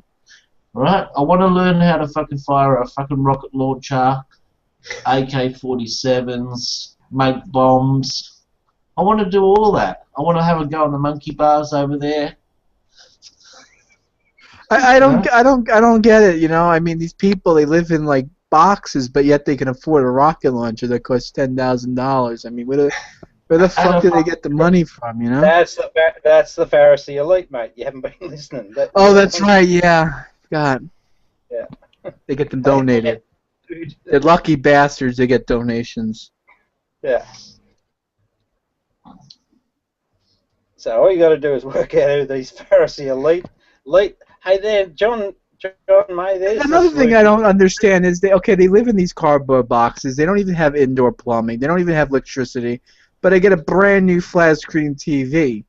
I just don't get it. The latest technology. Or they have like a brand new cell phone, but they're riding on a camel. Like they just skipped the whole. Like they just skipped the whole generation of technology. Just went for the good shit, Fuck the telegraph. We don't need the telegraph and the hardwired telephone. Let's just go for the mobile. That's it. Do you know what he's saying, Rob? Do you understand that? Yeah, forget the old-fashioned tube TVs. Let's just go right for the flat screens. Yeah, Rob, I'll explain it to you. Rob. No. I don't need those cars that you have to crank it up for an hour before you get to drive it. Let's go for the Cadillac. Yeah. They didn't go for the fucking, like 3 on the column. They went from fucking, the U-boot fucking, coup de grace of the cars. Yeah, it's like the old fruit cans for the telephone. They went from them. Yeah, that's it. You're a Jerry. Yeah. So one day they're lighting candles for fucking light, and they went straight into nuclear power. There was a big gap. Exactly. Yeah. Don't worry about the fucking coal fire. That's fucking old shit. Go straight into the good shit. Yeah. that's what political forces do. That's how it works. Oh, they don't start with the political shit with us, Rob. Fuck. I'm gonna have to start pouring some shit into my beer if you start talking like that. Yeah, all right. I just thought I'd slip it in there. I didn't want you to go undercooked and not keep your eye on the well, rich. that's why we're going over there to get all the latest technology. Yeah, but I'm trying to point out, mate, if you can make the connections locally, they'll fund the whole trip. No, fuck trying to make them locally. You know, you don't see them walking around with fucking, 45 Colts. They've got fucking the big blunderbusters. You don't see fucking people, like fucking snub-nosed fucking pistols. Yeah. They went straight into the rocket launchers. Yeah, but what I'm trying to say to you, mate, if you know what I mean, Rob. If you can hook in with the right guys over here, they'll get you all fitted out with all the good shit and send you on your way. Well, that's why we're going over there, Rob. That's why. But you'll have to pay for it if you make the connection this side. No, fuck, it's too hard to make connections this side. They've got the connections over there. Oh, do they?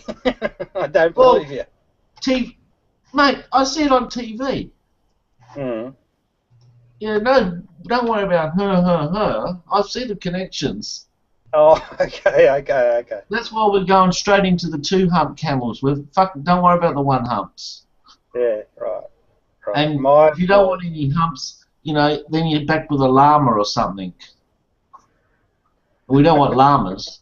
Llamas are no good. Why not? Fuck llamas. They got no humps. I've got to say, at least you found the use for them. So that's what we're doing, Rob. Like, you're either in on the in crowd or you're not, mate. That's why we're going over.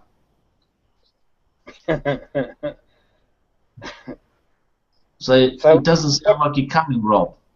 You just want to stay home and pay with No, shit, I'm not into that. No, I subscribe to the idea that the pen's mightier than the sword. Yeah, actually, Rob, I'll tell you what you can do. You can write a book about it. Hey, yeah, well, you'll give me all of the material, won't you? Well, I'm going to give it my best shot. We're going to get a lot of material while we're there.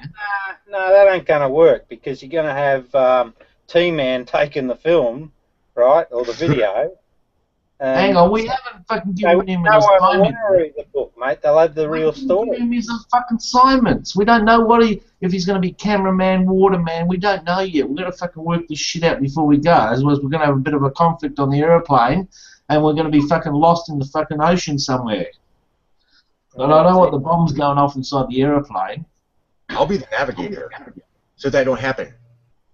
Do you know fucking the difference between north and south? That's all we need to know. Just take a magnet with you, that's all.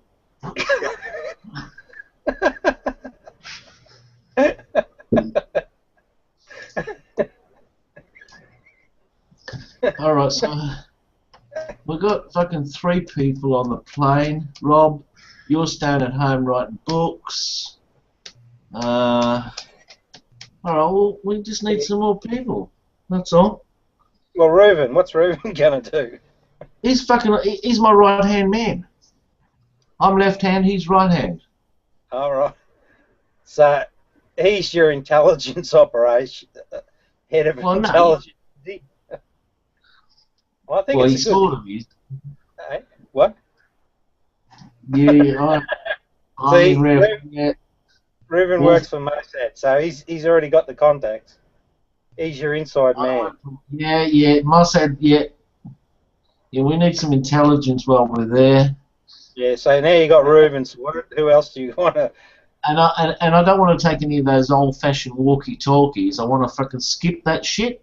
I want to go straight into the good shit. Satellite. Right. Satellites, mate. Rocket launchers, satellites. I'm still and camels. You see how they all fit together? Huh? Where are you going to get the money? The operation. Your mates in the IMF? Yeah. From them. Oh, okay. Fuck, you were telling me they were the richest cunts in the world. Don't tell me they got no money left. Fucking hell. As well as, if you tell me they got no money, the whole plane's going down the shit chute. Sorry, mate. I misunderstood. You were fucking telling me they got all the money. I listened to you for an hour and a half. Right? Don't tell me they got they're bankrupt. The whole plane's going down the shit chute if you tell me that. Yeah. No, I misunderstood. I thought you and John were just doing it off your own bat. No, we were eavesdropping. Okay, we just wanted to find out where all the money was. Oh, right. And when you spill your guts, that's it. This is part of your intelligence gathering exercise. Ha ha. Mossad, yeah. I eventually work things out, mate. I eventually work things out. No, we worked you out. Good luck with that one. Yeah. So, you know, in Australia we say, loose lips sinks ships. Yes, we do, don't we? Isn't that an old Jap saying from World War II? That's where he got it from. So now we know where all the money's coming from. So we've got no problem with the money. And we've got angry people on the net. They're all going to join us. Team Man's in charge of gathering that force, right?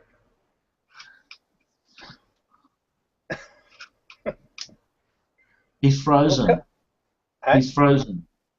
Team Man, he's in shock, I think. He's gone. Yeah, I told you. He's out of here. No, you know what he's going to... You're going to have to readjust your plan, mate. Hey? He's going to go buy some equipment. Oh, he's off. He's on the mission already, is he? What's the point in hanging around? Get in there and do the business. Oh, dear.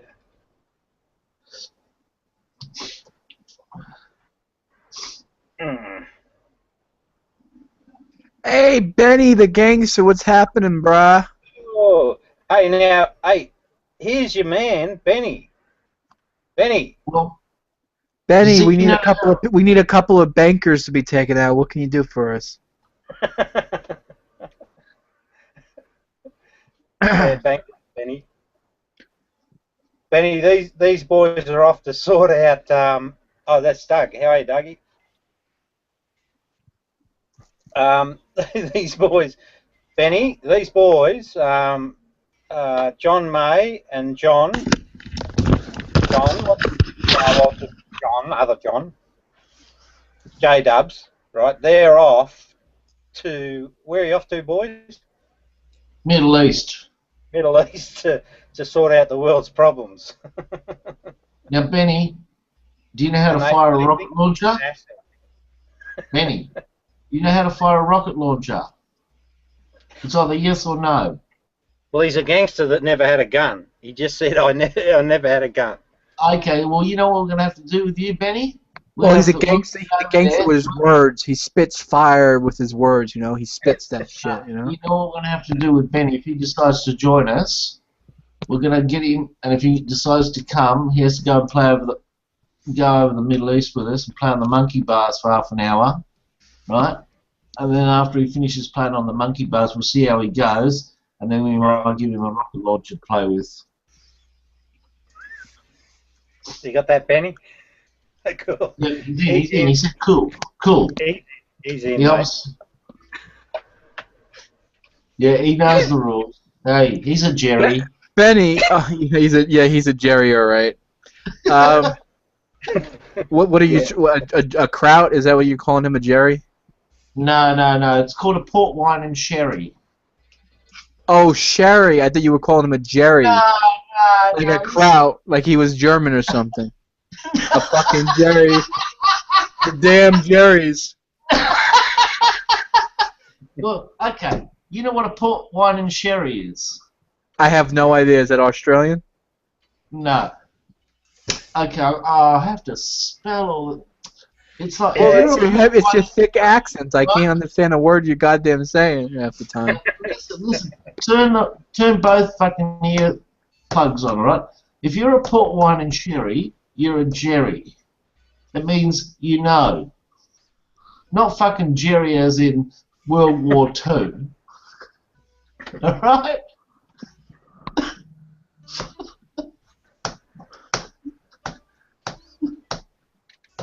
Right, you got it now?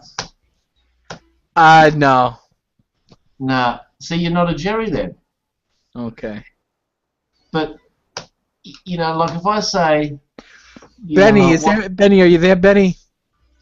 He sort of is. I need you to draw me a picture of myself in like some sort of like Muslim outfit. Can you do that for me? Hey, yeah, good one, John. Like a turban and like a bomb vest and stuff. Yeah, you need the bomb vest. The rocket launcher. The AK-74, you know. Is it an AK-47? Or have you got the new model? Well, don't use your icon, Benny. Use like a paint program or something. Use something else.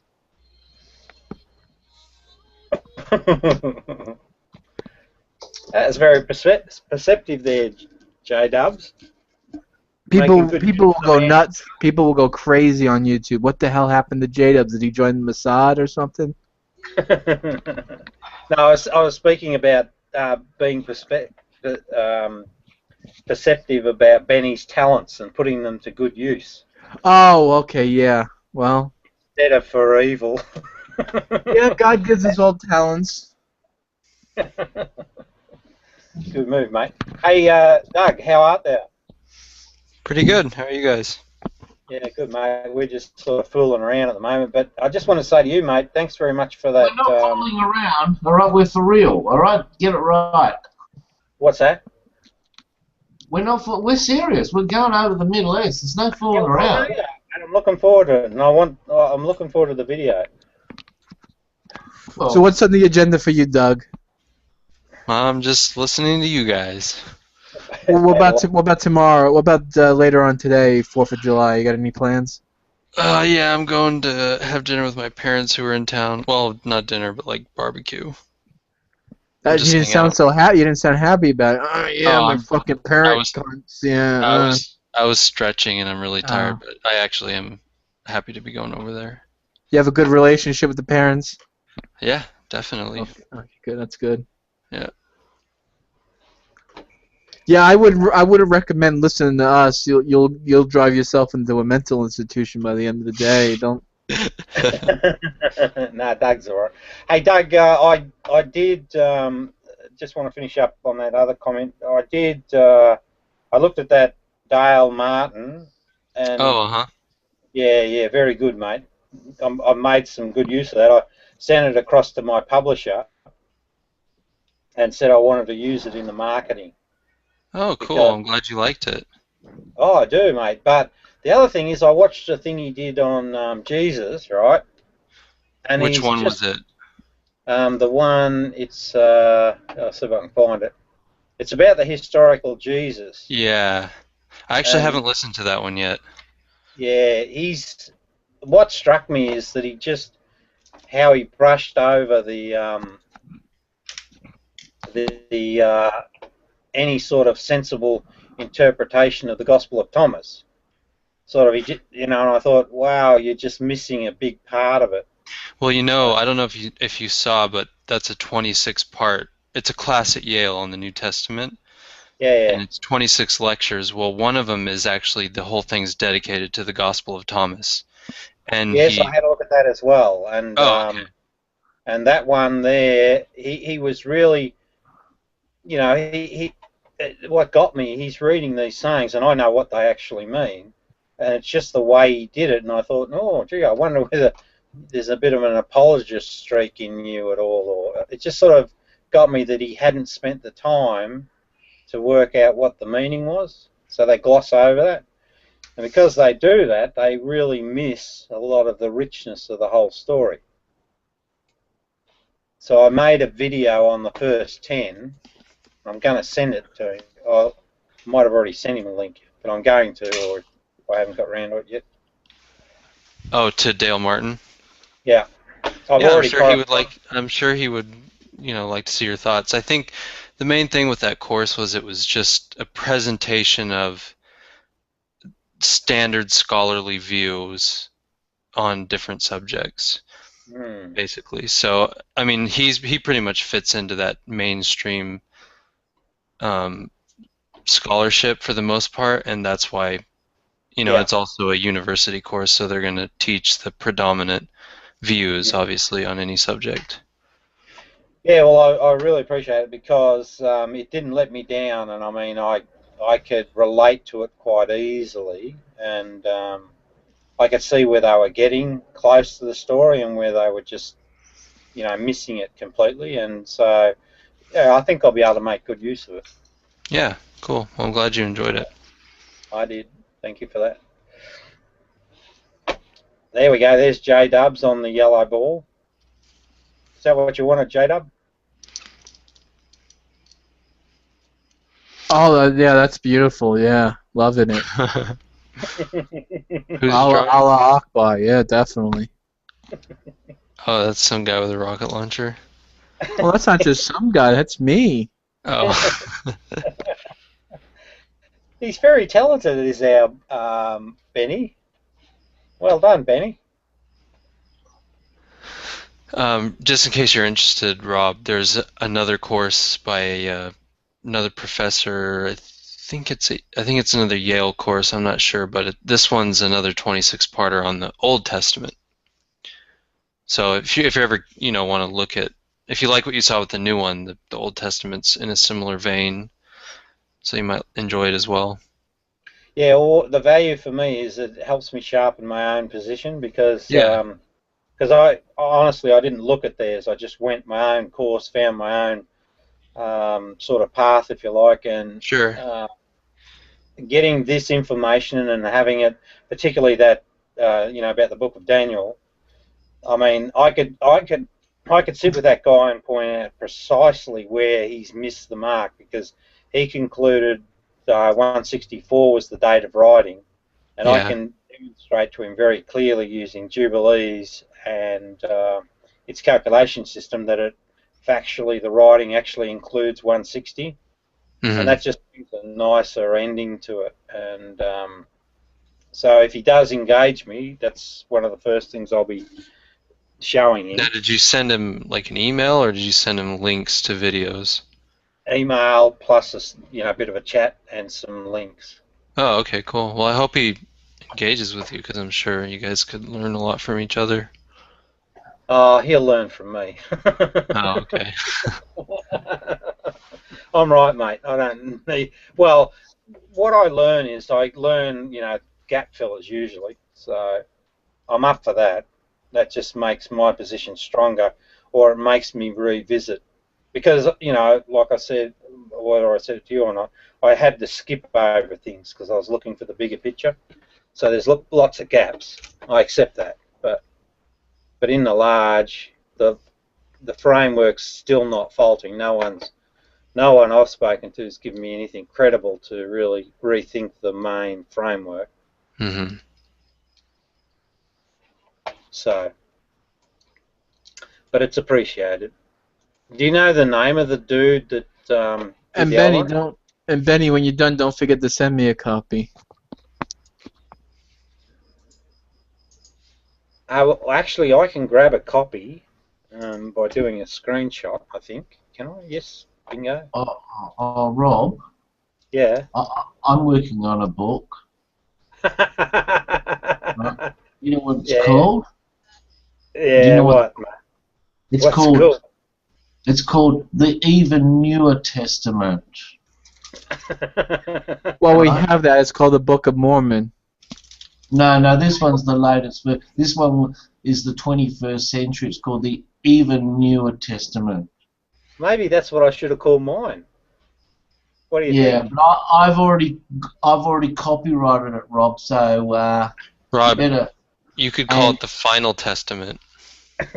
That's right. No, you can't because the blokes that come after you are going to be a little perturbed.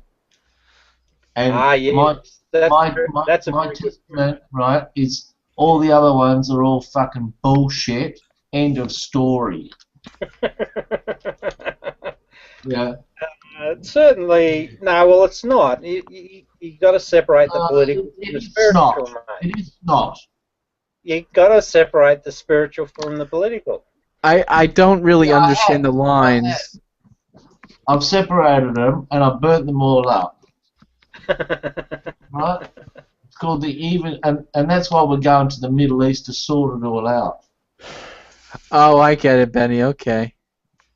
Oh, But that might not be family friendly, though.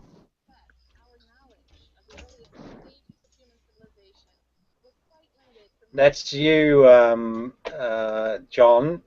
Oh, I saw Aisha. Yeah, like it always gets No, sorry, mate. No, I was speaking to John May. Your reference to him. That I think, if I understand you, you're saying his way isn't family friendly. No, he has a boner in the picture. Oh, okay. I said that wasn't family friendly. Oh, my apologies. I just saw it. Oh dear, Benny. Being the evil Benny. I like it though. The picture's really good. Well, I'm a bit dark skinned in the picture, but that's fine. I guess I got a tan. Yeah, well, Jesus. You always come to the Middle East with me. Hey. Well, I'm Irish, so an Irishman at the at a beach is like putting a fork in a microwave. You know what I mean? It's just not. It's not a good idea to do that. Yeah, but for 10 seconds you'll be right. Oh, I'll get a nice suntan when the rocket launcher blows up in my face, right, Rob? Bob, John, I forget your name. SpongeBob. SpongeBob. Yeah, Bob. Billy Bob. There you go. I like that. Yeah. There you go, Benny. That's a nice skin color. Oh, damn it. I just looked at the screenshot I took and it had the boner in it. Perfect. Perfect.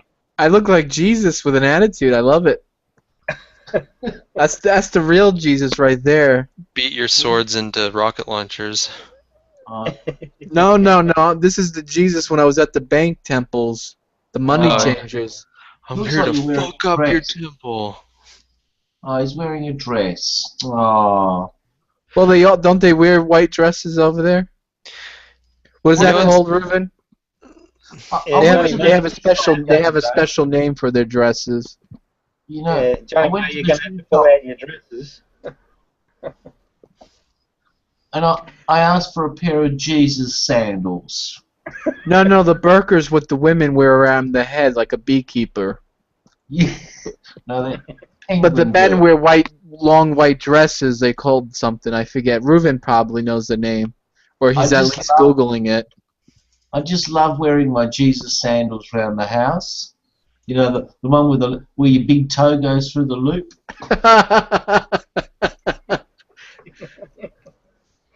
I love them. They're so comfy. Damn, Benny, you're good.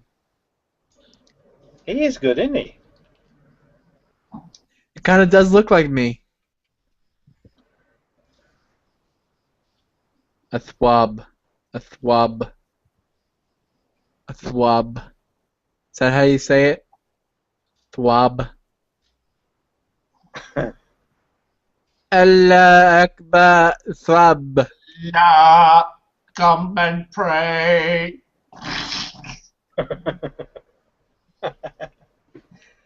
I can see that you boys are really preparing well. Yeah, I'm learning the lingo. I'm learning what the men wear dresses called. Yeah. Well, that could be when someone comes to me, they say to me, J-Dubs, you're wearing a dress. I say, no, I'm a Muslim. Don't stone me. I'm not a homosexual, please. And look, I've got proof. I'm wearing my Jesus sandals. Oh, I love the sword, Benny. I love it. Actually, you know what? Can you replace the sword with an AK-47? No, fucking rocket launcher. No, he has the rocket launcher. Oh, he's got the rocket launcher. Yeah, Johnny, mate, keep up. Keep up with the times. Yeah, we are. That's what we're going over there to do the latest electrical equipment. You're supposed to be leading this outfit. You're supposed to keep your eye on everything. The funny thing about them is, people think the people in the Middle East are primitive, but they're not. They're the most civilized people in the world.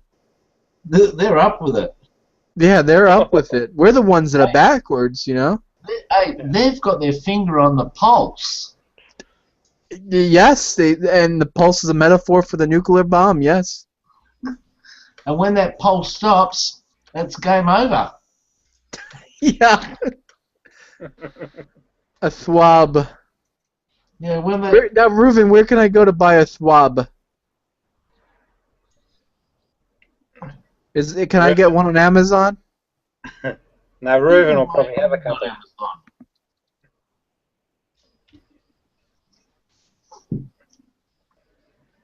Reuven, this is where you say, leave it with me. He's got his AK. Well, I guess I could just take my old bed sheets, rip them in half and throw them on or something. Yeah, well, you're going to have to be creative. Hey, Dwan, is that how you pronounce your name? Dwan? No, it's called Dion. D-Ron? Oh, Dron. Dron. Do you have a microphone, Dwan? Okay, here's the link Reuven's getting me. Oh, no, those are the headgear. I don't want to wear the fucking headgear. Oh, actually, you know what? That would be pretty funny if I came into a Google Hangout with the, my old bed sheets wrapped around my head. That'd be kind of cool. Yeah. Yeah, but you gotta learn how to fucking make a turban. $450 for the fucking turban set? What the fuck? Yeah, you better leave that till you get over there, I think. That's a ripoff. What the fuck? I like the pink ones. That I look like a Saudi prince with the pink ones. That's not $450. Is it? 450 shekels.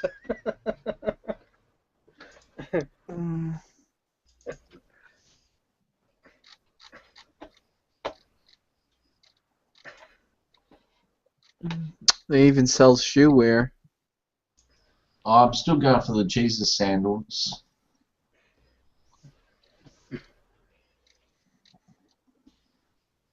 Too expensive to be a Muslim. That's where all the money's going. Their fucking headgear. I'd probably freak out a neighbor or two if I walked around with the headgear on my head. Get some second-hand ones. There's plenty of bodies lying around. Just finish their shit. This is what I'm gonna pick up this one day when I win the lottery. I'm gonna pick that up. Walk around looking like that. That's kind of cool. I'll just say I'm a Saudi prince.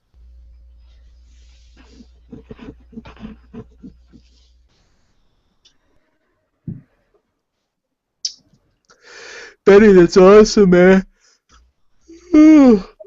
That's a pretty sweet-looking rocket launcher. Yeah, I love it. Put Benny up on the big screen, Reuven, so people on the outside can see him real quick. Go to cameraman, and then put whatever you're looking at is what people see on the outside, and then click his image, and so do that. Just do that real quick, just for a few seconds to see what. Okay, cool. If I weren't mistaken, that looks like a little bit like Mo. Mohammed? Yeah. Good old Mo. What are you on first name basis with him? Oh, fuck. Cool. He's got his Jesus sandals on too, look. And they're made out of wood. Well, he has the Mohammed sandals. The Jesus sandals are the ones that you can float on water with. They have magic in them. Oh, his are made out of wood then. They look like clogs.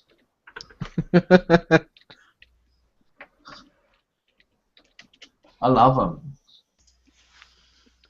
Now I'm looking for Reuven's video to the broadcast. I'm typing. Oh, there it is. Reuven's Hangout. Beautiful, Reuven.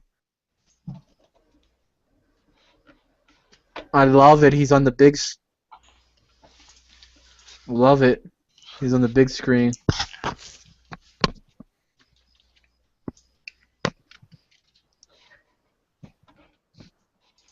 Is that done, Benny, or do you want to put something else on there? Maybe have like maybe in the background, maybe have like a nuclear mushroom bomb go off. Oh, I love mushrooms. Oh, yeah, I especially love my mushroom tip. I love it. You know what a mushroom tip is, right? Yeah, yeah. Fucking hell. Mushroom tip right into a nice snatch, you know? What's is that good money or shit money? What type of money? Like the headgear. That looks like fucking my grandmother's tablecloth. Fuck. I've got one of those already. I've got one already. Yeah, just throw it on your head. You're a Saudi prince. You're worth millions. Fuck. I had one already. What do I want to buy one for? Fucking hell. Anyway, why don't we get back to like a civilized discussion? What's going on, Doug? I've got the magic napkins to go with it as well.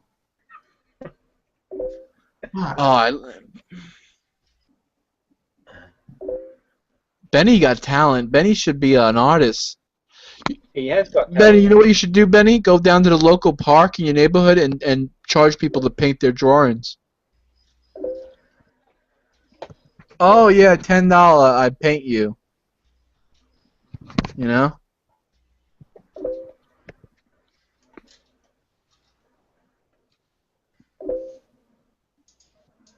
Oh, people here don't pay for pictures? No. That makes sense, I guess. You have a lot of gypsies in your town, I bet. Cheap bastards. How come you have a lot of gypsies? How come the government doesn't deal with them? Kick them out. I think Benny should go into the Paint Muhammad Day competition. I reckon he'd win.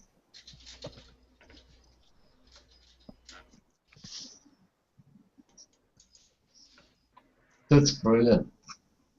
That's a work of art.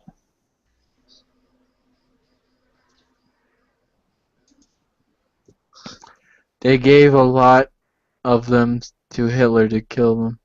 Oh, so the Romanians actually handed over the gypsies, like, here, have them. Throw them in. Wow, that's fucked up. I mean, are gypsies really that bad of people? I mean, I always hear these stories about how bad the gypsies are. Are they really bad people? They are. They are criminals. How badly are they criminals? I mean, they live in, like, portable wagons and circus. Aren't they all in the circus or something? I don't know. What do they do for a living?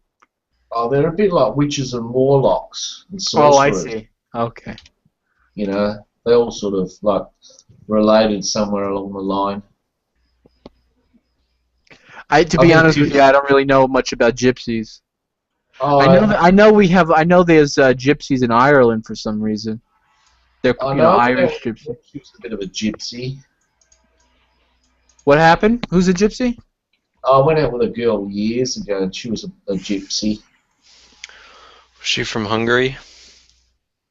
No, she was from Croatia. Oh, okay. Oh, Croatia. Ooh. Yeah. Croatia. Where's that again? Over by Italy? Yugoslavia. Yugoslavia. All those Balkan countries. Yeah, there's a lot of gypsies over there. Well, so they say. You know, you're really supposed to call them. You're not supposed to call them gypsies anymore. You know. Oh, is that like politically incorrect? Yeah. What do you call them? I never understood why you can't call Asian people Oriental. Like I never understood. They're not Oriental. So what are you know like the Orient is like the Fertile Crescent in the Middle East, Turkey. Oh, okay. I guess that makes sense. So what do we call gypsies, just in case? Romani. Or Roma. Isn't Roma Rome? Isn't that Rome? No, that's Romania. Like, why are we going to call these people Rome? They're not nothing to have to do with Rome. Romania. The Romans made Romania. I don't understand I don't know what that means. Like the Romans like just gathered dirt and like built a dirt pile and said this is Romania.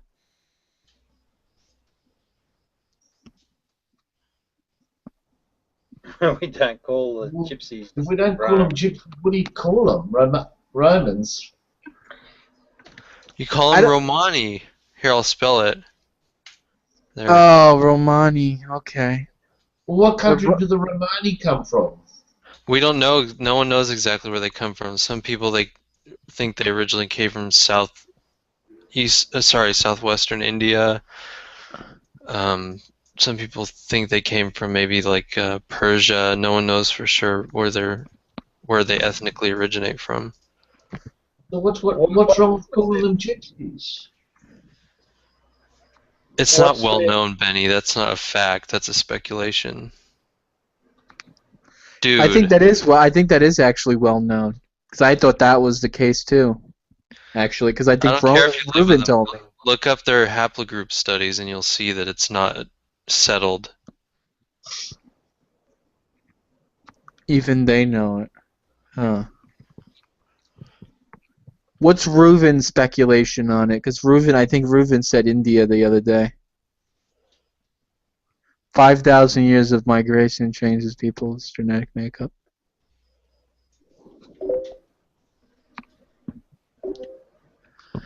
Yeah, I mean, I don't really care what the haplogroups say. I mean, you are what you want to be, you know.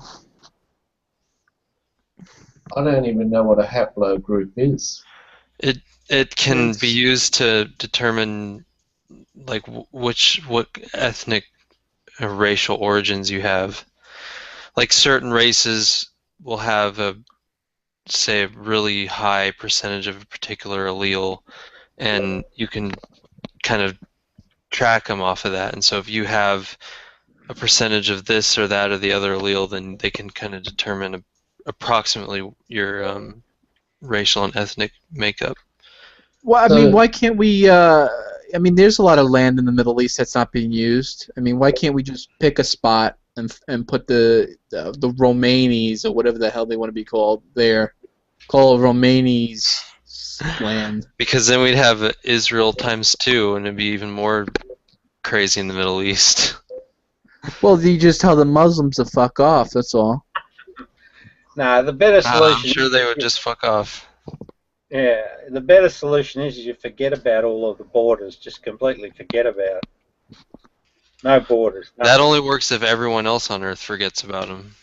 Yeah, that's right. Of course, but it's the authentic solution. That's But then you've got to come up with the political model that's going to be, global communism, maybe that might do it.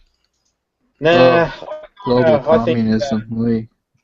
I think that democracy. Che Guevara. See, that's why I love, I like Shay, he's a good guy, and then I can't even use his icon because it's like, you must be a fucking commie. I hate that. Who the hell is Shay? Che Guevara. Oh, yeah, okay. No, I didn't think you were a commie. Oh, okay. I just saw that your last name was the same. Right? Isn't that right? That's right. My last name's Guevara, yeah. I'm related to Shay. I'm his bastard child. Yeah. I'm related to Moses.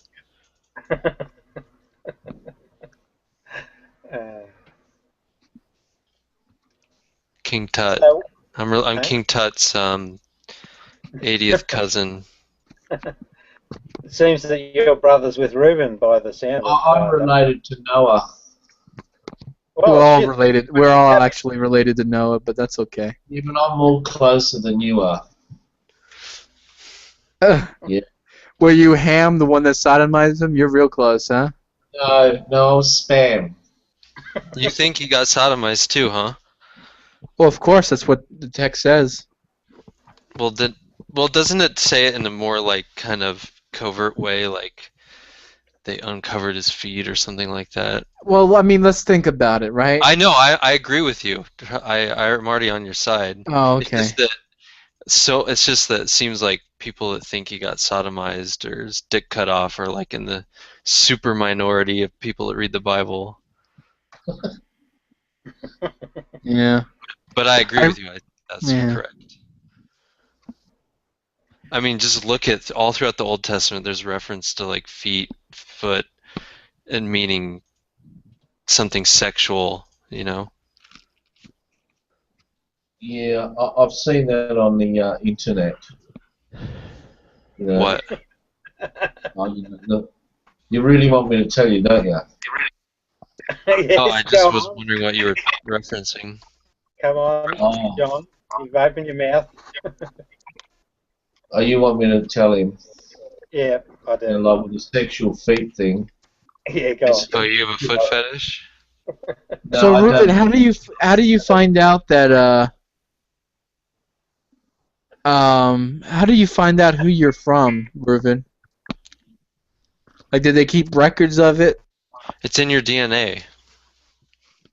So, okay, so where do I go to send my DNA in to find all the fucking filth that I have? You could use hold on. There's a popular. Yeah, I thought they took down 23andMe as bye-bye, didn't they? Make it go. Didn't the government bye-bye? No, they just made them adjust some of the claims they make because they kind of oversold what the science can tell you in a way. I think that was the thing. So this is the site where I like jerk off into a cup and I send it in and they'll tell me. No, you just swab your mouth with like a little ear cleaner and then you send it away to them, and that's all they need. How the hell are they gonna find out who I am by a swab of my mouth? Because hundreds of cells, when you swipe the inside of your mouth, will come off and stick to the swab, and then from this inside the cells, they can analyze your DNA. But they need more than just a quick swab, don't they? Need like you know. No, they just need one quick swipe across the inside of your mouth, and that's plenty for them to do all the testing they want. I don't buy that. I think that's malarkey. What do you mean it's malarkey? They're lying. I don't know. I don't believe that's terrible. I don't know. I'm just thinking. Hold on. Have you in-depth studied this technology? I haven't, but just on the basis of it, it just sounds like bullshit. No, it's not. It's true. I've seen it on TV. You realize? I mean, it's like me saying, okay, spit on a slide. I look under in the night microscope. Oh yeah, you're black. That's who you are. I mean, that's like how silly it is. You realize that we use this technology in our justice system. We convict people of murder based off of DNA evidence. Right, but they take one swab from another guy and they take it from the swab of the evidence. That makes sense. But no, how are they sometimes fucking all doing? they'll have is a single hair follicle from a crime scene, and that's enough for them to identify enough of the genetic code of that person to where with 99.99999999999 almost infinity point accuracy, they can match it. No, I'm with you on that. I don't disagree with that. What I'm saying is that doing these tests, right?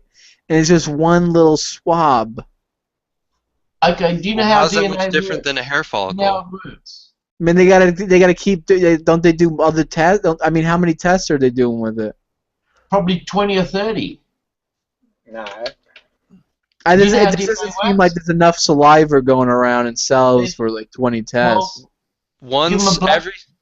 Every cell in your body except for red blood cells has your entire genome in it. That's correct. One swipe from the inside of your mouth, if you look under a microscope, that swab will have hundreds, maybe even thousands. So let me ask you, Doug, how many tests can you do from one swab of someone's mouth? I don't know.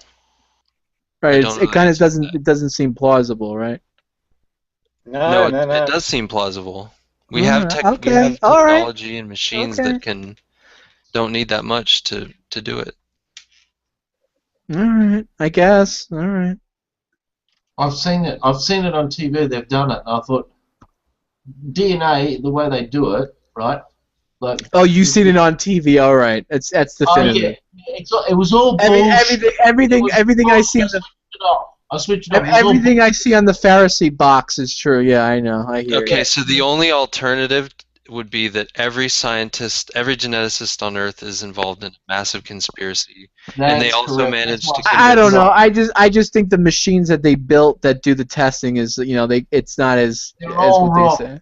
But they're like carbon dating machines. You would think you would have to okay, swab this cheek, swab that cheek, send a couple of swabs in. You know what I mean?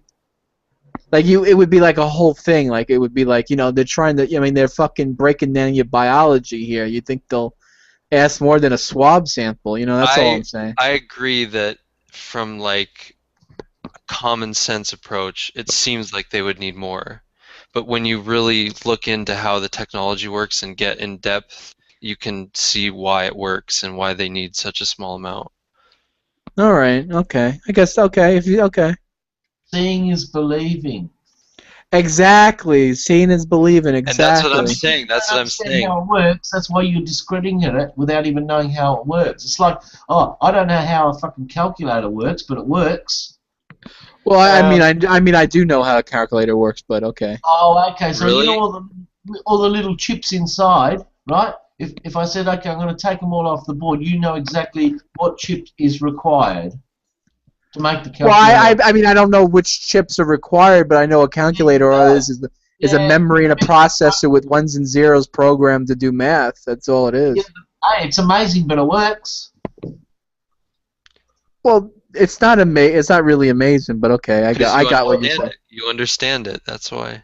Hey, 100 years ago, you would have said, nah, computers are bullshit. No, I wouldn't. I wouldn't, because a computer it works exactly like a human.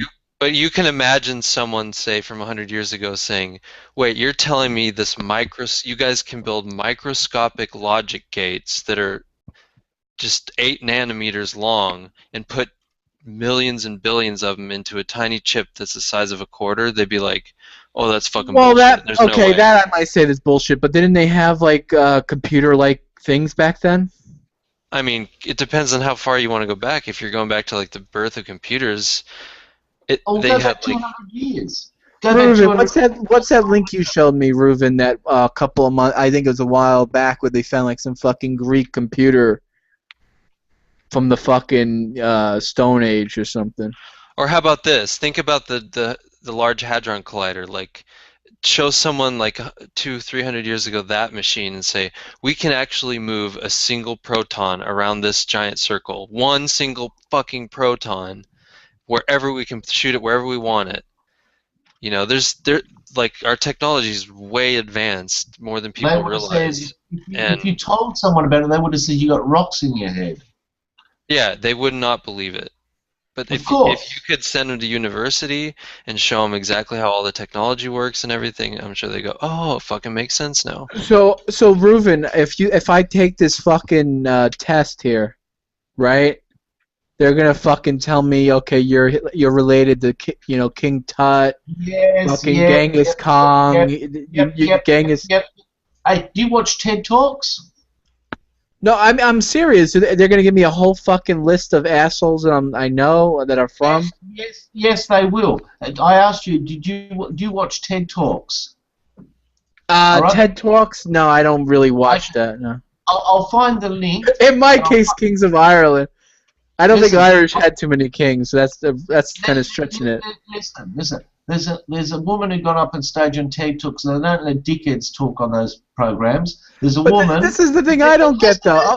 No, listen. How the fuck do they know I'm from King Tut when they don't even have King Tut's DNA, or do they? Did they scrape it? Did they scrape the DNA off the bone from the grave or something? Talk on TED Talks and tell them they're all bullshit. I'll find the link. All right, calm down. Well, I just think they're overhyping it. I just think that they are overhyping it, but I think they have the machines to do what you're saying. I just think when let's think of it like when the fucking the paper comes out of the printing machine, it's just like a bunch of scrabble, and then they send you another thing that says, well, here's the real thing, when it's really bullshit. Well, they are overselling. If that makes any sense. But what they're overselling, I agree that the relationship to famous people is kind of a gimmick, although in some cases it's true and they can figure it out. But overall, I say it's kind of a gimmicky thing. I agree. But the main thing is they also slightly oversell exactly how accurate, in terms of the probability of it being right, is on the ethnic and racial makeup. It's not perfect. There are error bars, but you can get a really good idea consistent idea about your racial makeup off of these tests. And it's to the point where if they just get sent DNA and that's it, they can probably predict a huge amount of the, or that I know for a fact that they can predict a huge amount of the, like the looks of the person. You know what I mean? Just by testing their DNA. Benny, you ruined the picture. Why did you put KKK on there? You gotta put Allah Akbar. Oh, that's a funny clip you put in there, Steve. Just for diversity. I don't think there's any diversity in the KKK. Mm. I don't think an Irishman like myself can join, Benny. John, J-Dubs. What's up? You see there in that discussion how you held on to a belief paradigm in the face of what turned out to be overwhelming views to the contrary. Oh, I still think what they're saying is bullshit, but okay.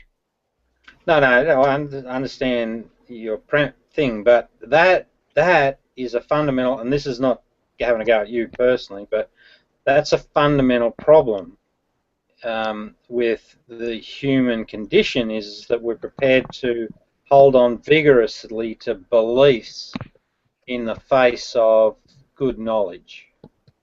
Well, it wasn't really a belief. I mean, this is the first time I'm hearing it. You know, I didn't have a belief before. It just doesn't sound. I guess I don't get, like, you swipe someone's cheek, and then like they can give you like a fucking printout of like the human race or something. Like, you know, it just doesn't. Yeah, but that's why fucking new technology outweighs old technology. But there's no gut buts. That's why new technology. There's no fucking sky daddy. All the bullshit in the Bible's all wrong, right? Yeah, and you can fucking hum and ha, screaming and shouting and doing what you want, and write your books and fucking do whatever you want. It doesn't matter. Okay, that's why new technology outweighs old technology. That's why I traded in my old 64 Commodore computer, and I went and bought the new U-Butte one. No, but there is a problem. Back to you, No, there's John. no problem. It works. No, not you, mate. There's no problem. The computer works. I'm testing it out right now. There's still a problem with J-Dubs' premise, is that what he did is that he held his own views up on a higher platform, saying that the other views were bullshit. That's because he doesn't have the technology that we have. No, hang on, wait a minute, let me finish. Without really looking at the premise first. So the first response should be, oh shit, I didn't know that. That's something I'll have to look into. Yeah, but you have to learn that too. Why? Why? Because I think we all do that. You know, well, I mean, I can't do that for everyone, Rob. I mean, what if some Muslim comes to me and says Allah is the true God and Muhammad was his prophet? Oh, okay, good. Okay, thanks. Oh, no, yeah, I accept that. Pull out your rocket launcher and say, okay, rocket launches at 50 meters. We'll sort this out straight away. Rob, the reason you need to do that, and the reason we all need to do that, is because it's such a psychologically easy thing to slip into without even realizing it consciously, and you always have to be on guard and watch yourself that you're not just going along with your paradigm and harmonizing new information to fit. You know, you always have to be on guard and testing yourself and your own beliefs and subjecting your personal beliefs to the same scrutiny as you would subject any other belief to. Sure, and I accept that, but here's with me. I mean, if you come and present some information to me that I know to be wrong, I'll just tell you flat out you're wrong. But here's the thing. How do you know it's wrong necessarily? Because it all connects very well, and your premise would have to supersede that So this idea of the two wolves and the connection between the Jesus story, all that, it all connects, and it's over a 900-year period. So if you come What up do you and mean say, it connects to the two wolf story? How does the Gospel of Thomas connect to the two wolf story? it's I mean, actually they're thematically related. No, it does. It's in saying 3. So saying 3 talks about the inner God, right? So now we've got this context of inner gods, not sky gods, and he specifically says no sky daddy and no Neptune. But then he goes on to say, once you know yourself, you will be known. What that means is that what happens in that transaction when you actually know yourself authentically, you're easily guided to the good wolf. That then self-demonstrates itself, so you become known as the good person. And then he goes on to say, if you don't, then you'll be the poverty. Now, what that means is that you stay with your desires, the primitive desire paradigm. So it does precisely map to the two wolf story. I've got no doubt about that. But you're just saying that they have a thematic relationship. What's that mean? The two sayings. What's thematic? What's that mean? Thematic, like they're in the same vein of thought. You're not saying that there's a direct connection between the two, as in, say, one was textually influenced by the other or whatever, right? Oh, no, that's right. It's two people from different continents making the same observation, drawing the same conclusions. Yeah, okay. In their own right. Yeah. So, but because that's evident across continents, and you see it in Plato, it's talking the same thing. So you can't get all of those people, and you've got to remember too that in each of them, they resonate with people when they read them. So there's a bit of a validation going on there as well. So there's a lot of confirmations outside just these individuals and their wisdoms. The reason that these wisdoms last so long is because people look at it and they say, oh shit, that makes sense from my life experience, right? See, so it's a much bigger and broader context. So when someone speaks against that, I'm liable to say, no, that's bullshit, But if they echo it and reaffirm it, I'll announce. Now, what do you mean that it's bullshit exactly? Like, what do you mean by that? Well, I'll say it's just my quick way of saying that's wrong and calling them to attention. But in what way is it wrong, is what I'm asking. Well, by what standard is it wrong? What's wrong? Oh, someone else's. Well, we'd have to hear their commentary, and then. Well, just pick anything. Anything that's wrong. Okay, so Sky Daddy, that's wrong. And you know this for absolute fact. Yes, because the Persians made up that concept of the snow dome in the book of Isaiah, and they put Yahweh in that position, and that's where that whole concept came from. But even if it's made up, that doesn't mean it's wrong. Yes, it is. It has no sensorial validation. It's not real. It's fake. But you can't say that with 100% certainty. Yes, I can. There could always be something that you don't know exists that actually does exist. That's always a possibility. Therefore, you can't know 100%. Of course it is, but within all of the evidence that I looked at. So you say that it's probable that Sky Daddy's not real. That's what you have to say. No, I won't. I know it's not real because I know the agenda and the reason that they put. So you know things that you can't know. No, it's a deduction and it's a logical one, and it's backed up by the history and all of the evidence. So it is a deduction. You're correct. But yeah, but it's an inference also. It's the only correct deduction. I haven't heard a better one. That's why I agree with what John said. I think a lot of the stuff you talk about makes sense, but I think you're sometimes way overly confident in the probability of it being true.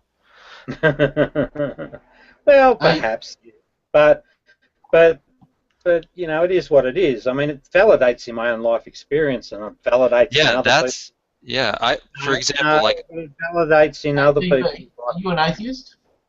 Hey? Is DB an atheist?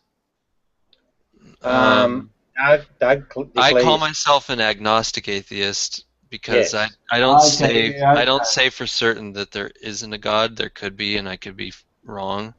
But Yeah, I know why you're taking that position too. Okay. You must have seen the same video as me. What video? What's that guy? Matt Dillahunty. I don't know. Okay, Matt Dillahunty takes that exact same stance, and he actually says why he takes that stance. Exactly, you virtually said it word for word. You say it's 99.999, and you actually. Well, I wouldn't even put a probability on that. On whether God exists. But the other thing I was talking about was to put the other person on the back foot. Well, I was talking about in reference to Rob saying he knows for 100% fact that there's no. Yeah, I know. That's guy daddy sense. I think I know where you're getting at. I know where you're coming from when you said that. I sort of jerried on there. Oh. Where it's 100%, because no one could be 100% of fucking anything. No, I mean, for all we know, well, I won't get on. I won't get on to any of that crazy shit. Wait a minute, guys. You're missing a very important point, and this comes from the Gnostic text itself. He says, "Seek until you find." You keep referring to text, Rob. That's the problem. That's where you fall down, buddy. That's where you break down all the time. You keep referring to text. No, mate, I don't break down. Listen. I don't break down Rob, at all. you've read them all, and you've picked your team. That's your problem. You've picked your team. No, you keep rambling on, the Gospel of Thomas, the Gospel of Thomas. Rob, it's like me saying, I believe in fucking all gods.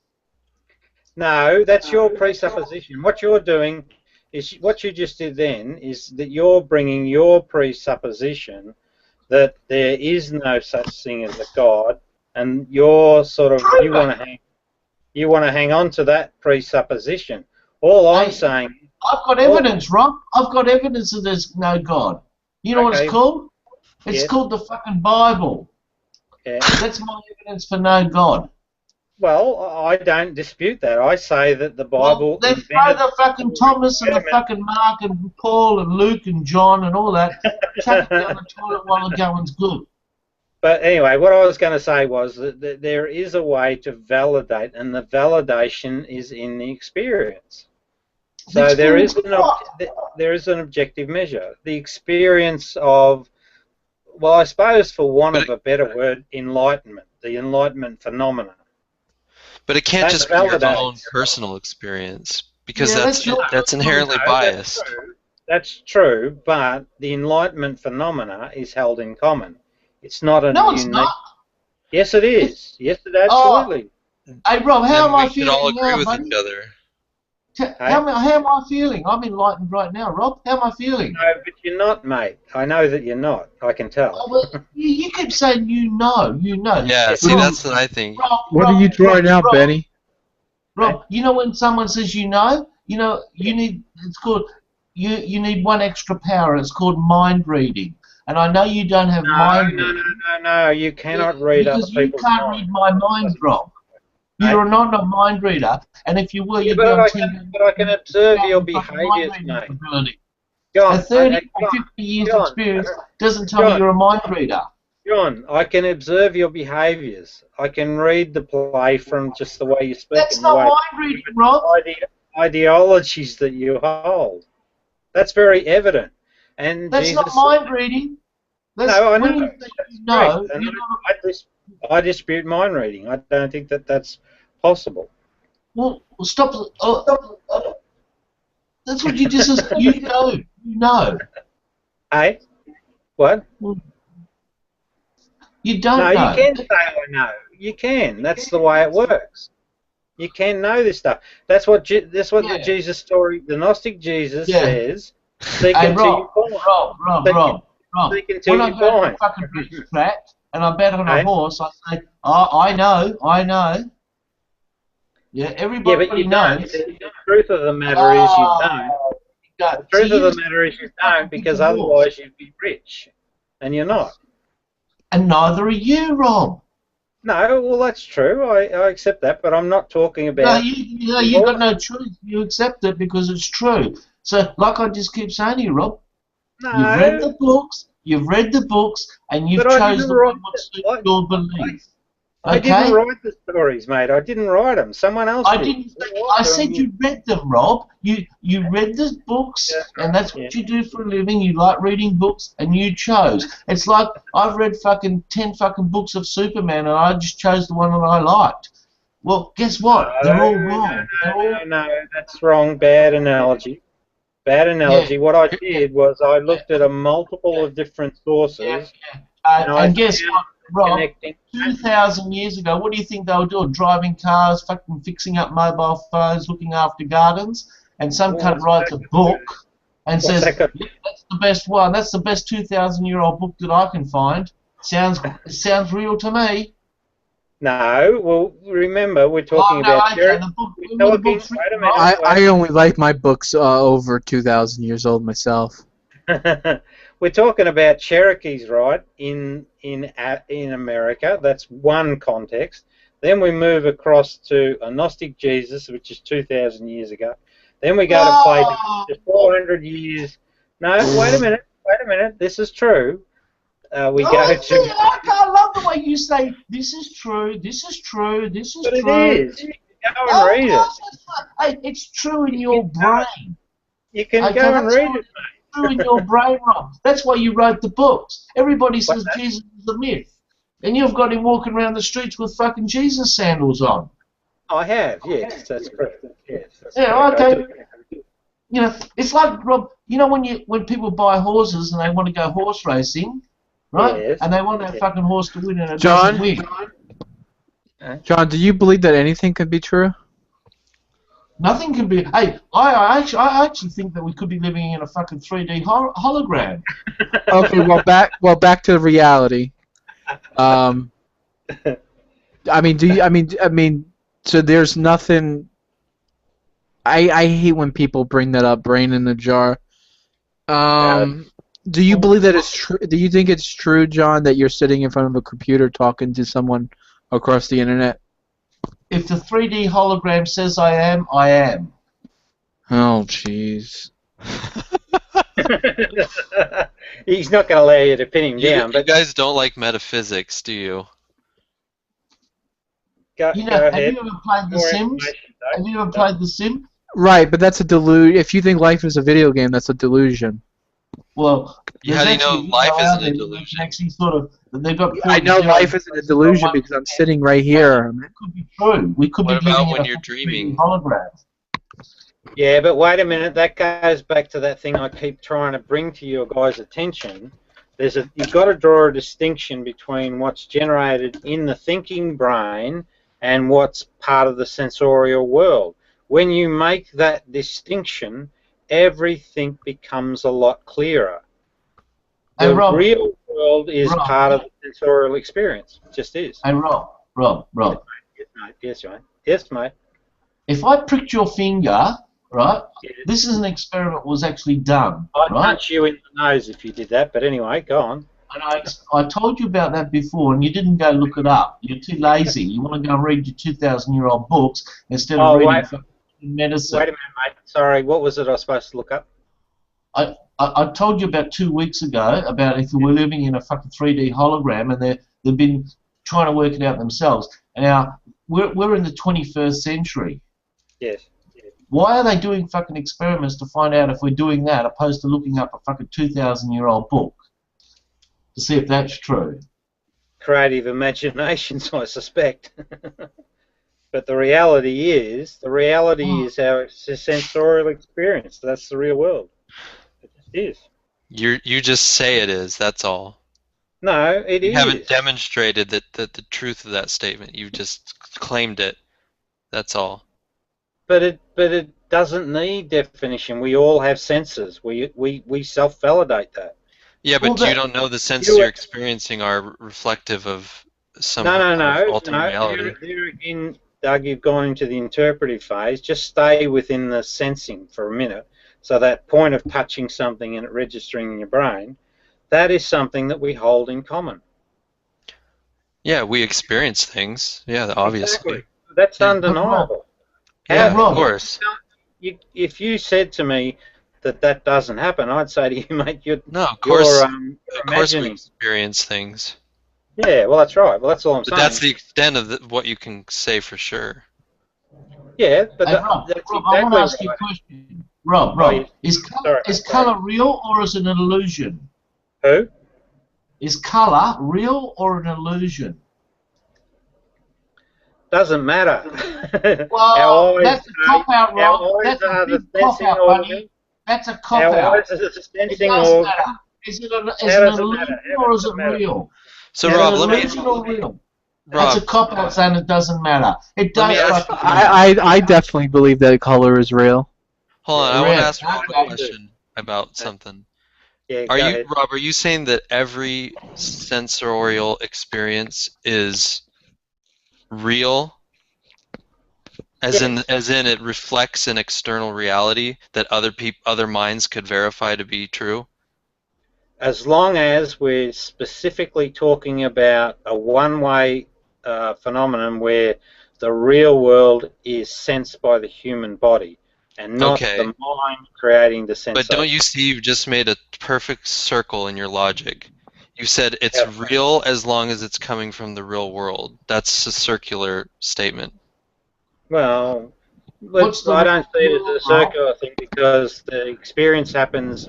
It is circular because your premise is you've stated your conclusion based on your premise, but your premise is only certain based on your conclusion. It's just a circle. You're saying that senses are real if they come from the real world. Yes, correct.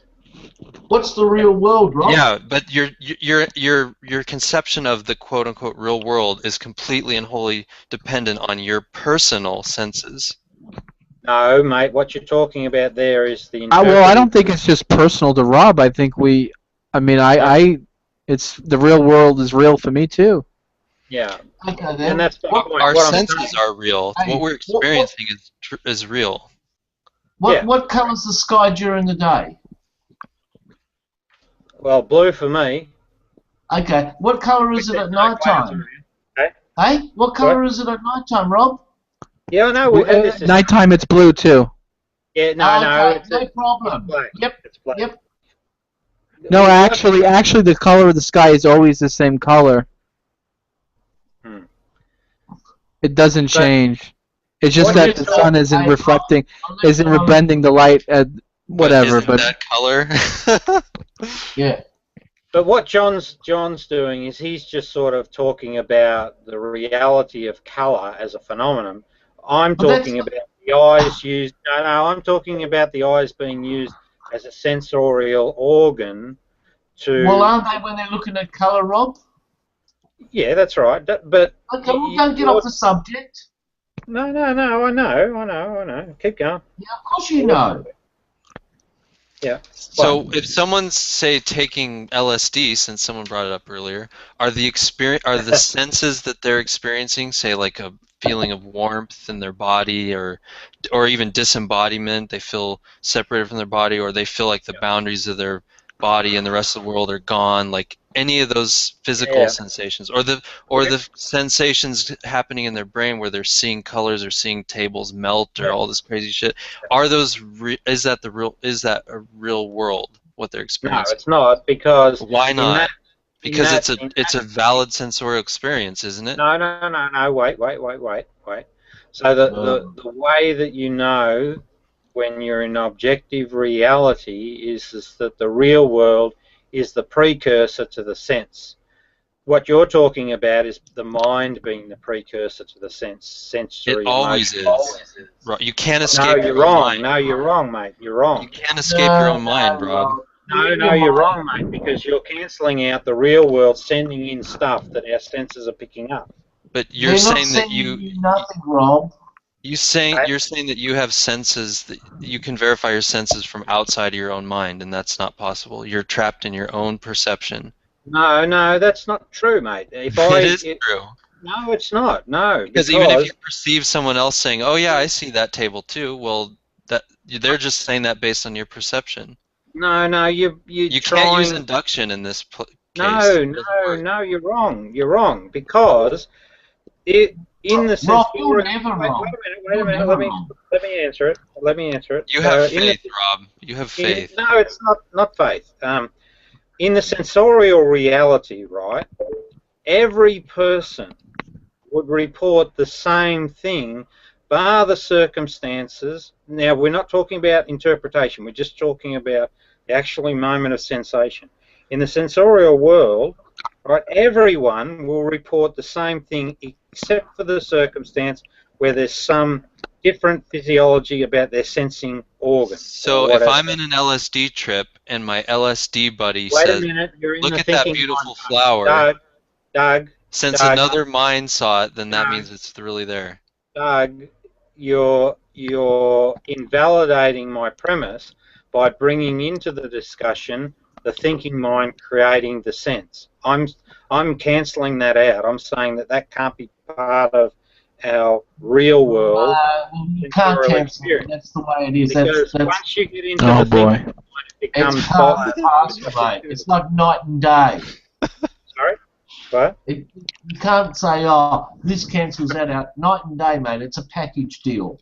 No, it's not. No, you're wrong, mate. You're wrong. That's Rob. I can't believe so many people don't believe in reality. Hey, Rob. We do believe in reality. But how can you say that, but with a straight face, and then go on to say that what Rob is saying is not true? Because I'm of the opinion that we can't ever know 100% for sure that what we're experiencing is a reflection of whatever you're saying reality is. Now, Doug, that's a belief. You've just fallen into the belief trap. You've got no evidence for that. No, it is a belief, mate, because you have no evidence to support it. It's what just claim did I make? Tell me what claim I made. You claim that you can never know what you're sensing is reality. Right. We have an inherent limitation on our knowledge because we can't be aware. You have no evidence for that, mate. It's a belief. No, this is not an evidence thing. It's just logic. It's a belief. No, it's not logic. It's not logic at all. It's a belief. Have you seen the movie The Matrix? But that's a work of fiction, isn't it? Yeah, but have you seen it? Yeah, I have, but I can never remember it. Okay, well, the main thing is they're experiencing a reality that's actually not real. But there's absolutely zero indication from their own perception that it's not real. Yeah, but that's a fabricated idea that cannot be played out in reality. How do you know it cannot be played out in reality? Well, show me where it's been done. I don't have to. I'm just saying it's a possibility. No, wait a minute. Yes, you do, mate, because if you do not, then I have to classify it as a belief. I'm saying it's possible. I can say to you, touch the table in front of you and report back, do you actually feel something? And you will respond to me and say, yes, I do. But all I'm saying is that it's a possibility. No, but no. That's where we fall into danger. It's not a possibility at all. It's just why is it not a possibility? Because there's no evidence of it even existing, and until we can get that. Of course, there's no evidence of it existing. I'm not saying there is. It's a belief. Having evidence for something and something being possible are two completely separate questions. Now, Doug, here's the problem, and it is a major problem, right? Accepting something as a possibility where there's just simply no foundation for it. Then what you must say this is a belief, and just leave it as a belief. You've got to be happy with that. But I don't believe that it's true. I'm just saying it's possible. A possibility. You cannot, because there's no evidence that it's a possibility. None. Okay, I'm going to say this one last time. Okay. Having evidence for something being true is a separate concern as whether or not something is conceivable. But again, conception is a mind activity. Yeah, I know. So we must classify it as a belief. It can be nothing more than a belief, period. Whereas if I feel like we're just not going to agree on this at all. Well, no, I think I've sown a seed for you to digest, but that's I the don't think reality. so. I think I'm just shouting at I a brick think wall. no, Doug. If you're to be totally honest, you have to agree that there is no. It is just a belief. It's just a. You use the word possibility as if it's got some real world potential. Well, yeah, maybe, but why do Okay, why? thanks for agreeing with me now after all that. No. But why build into your knowledge base and allow something to persist without that big stamp that says this is a belief I hold? I Right? don't think we should put it into our knowledge base because we don't have any knowledge of it necessarily. So it would be silly to add it. Yeah, that's but right. you can't ever say that 100% it's impossible. No. Well, that's what I'm saying is I'm not. See, this is again a problem, and it's a problem all through history. People will, because it's good to have hypotheses, right? But what you typically do with them is you test them, you validate them, and then you accept them. That's all assuming that you have knowledge, though, which that's just an assumption. No, but you're using it as a basis to undermine my assertion that you can know stuff objectively through sensorial experience. I'm saying to you that that's not a good thing to do because it's not valid. The sensorial experience is validated across the globe. You know, the majority of people who touch the desk in front of them will report the same thing. But you can't be in their mind and validate their senses. You can only validate their reportings, Rob. That's it. You can't validate their experience. No, that's wrong. It validates the functioning of their sensory organs. But you can't actually experience what they're experiencing. Therefore, you can only assume, based off of their testimony, that they're experiencing something similar to you. You can't get into their head and actually firsthand experiencing what they're experiencing.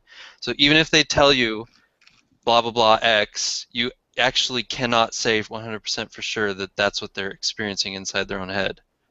You're just making an assumption that that's what that their report is true. So I mean I like what you're saying, Doug, but shit, man, I ended up in mental institutions. They say all the time they know what's in everyone's I'm not head. saying that you should live your everyday life with these kinds of thoughts like cramming through your head, but this is totally basic problems of induction, problems of knowledge. This is in every single philosophy course in every university in the whole globe. It's totally basic. And I mean, the problem of knowledge is a well-known, it's been around for hundreds of years. It's just basic philosophy. But it's not a problem. It's not a problem. I'm gonna have to use that, Doug. Next time I'm in the hospital, I'm gonna say you can never know for sure. No, Doug, it's not a problem. That philosophical position is wrong. There is an absolute. No, it's true. I'm telling you, mate, it's true. But again, you just said that experiences can be validated by other people, and you're equating your knowledge of their experience with their report of the experience. No, you're making an assumption there, and you're also confounding. Well, you're confounding that assumption based on you know that they'll report differently because they'll have a different. No, I said they're reporting the same as you. That's what I said. Well, if they are, then that validates what I'm saying. No, because you're saying that their thoughts are consistent with what they're reporting, which you're assuming to be true. No, let me. You're not assuming that to be true, so you can firsthand experience exactly what they're experiencing. Let me try again, Doug. This is what I'm saying, right? What I'm saying from the point of the sensory organ registering that I've sensed something about my external reality, to the point that that's recognized as a sensory feedback in the head. That which you can't verify. You can only go off their report of it. Wait a minute. That is purely objective and held in common across all people, except in circumstances where there's something wrong with their organ. Now, when that information registers in the brain, then it's interpreted. That's when the thinking brain's involved, and that's where subjectivity lies, and fiction and beliefs, and all sorts of other weird concoctions. But from the point of the real world and our bodies sensing that real world, that's totally held objectively. And if there's a variation, it can be knowably identified and explained. That's what I'm saying. And I'm saying that's completely wrong from a philosophical point of view. Yeah, but it's factually correct, though.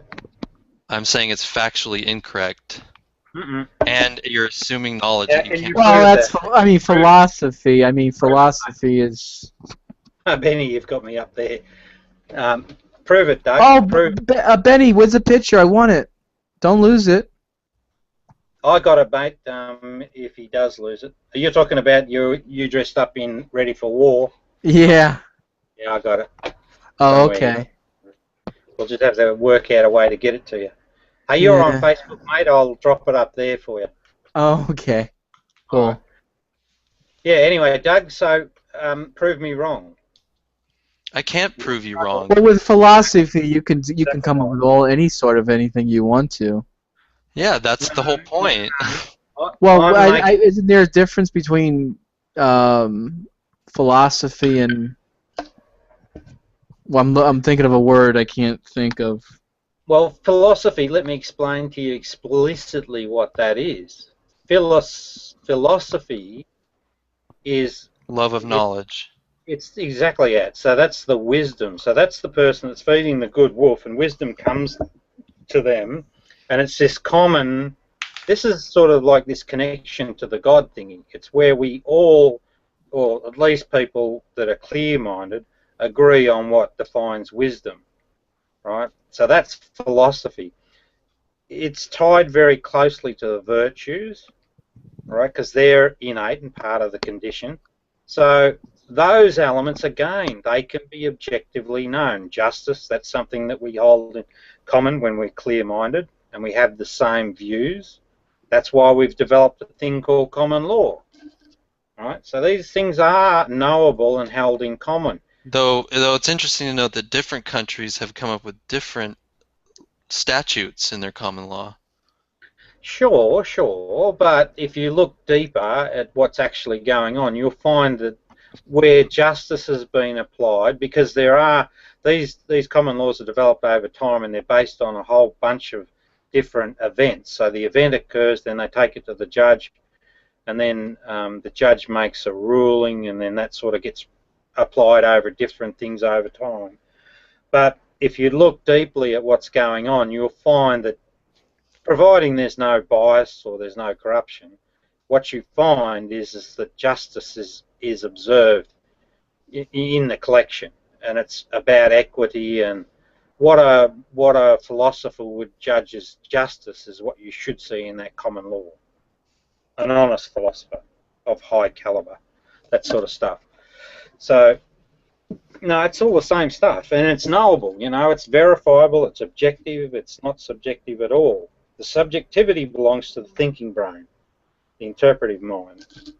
And that's why I'm sort of challenging you strongly on this idea of holding a hypothetical situation of being any value, because that's exactly what they did. I'm not saying it's of any value. I don't give any credence to any hypotheticals. All right, well, other than to say that they are possible and that my knowledge is possibly wrong. That's a mistake. You should classify it and say in your language that it is a belief. So I don't know whether it's a reality at all, and you shouldn't use it. But a belief involves a claim that something is true. You shouldn't use it to support a case. Sorry, what did you say? I'm not supporting any case. Well, no, you were, mate, because you were sort of shooting my argument down, and you were using that. Because you were saying you had absolute knowledge about something, which is not possible. Well, no, I'm disputing that. I'm saying that you can absolutely know stuff. So that's I'm not saying you can't. I'm saying that that's just. Well, what's your evidence, mate? Doug, what's your evidence? I'm not the one making a claim that I can have absolute knowledge. What's your evidence? No, that's a cop-out. That's a cop-out because now you're. I have to defend a claim I didn't make? Is that what you're saying? Well, I gave you my evidence. My evidence was that we can know things sensorially, right? And Doug, I hear this with atheists all the time, man. Come on, you got to back it up. If you're going to make something, you got to back it up. I'm not making a claim. Rob made the claim that he can have absolute knowledge about things. Well, you both made claims, and Rob made a pretty good case. Everybody. I mean, so Doug, you can. Okay, So let's you don't. let's hear his proof that he can have absolute knowledge about anything.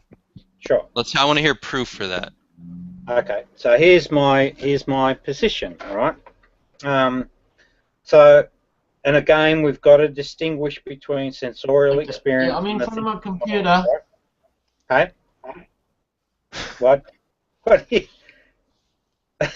Anyway, so we've got to distinguish between the sensorial experience.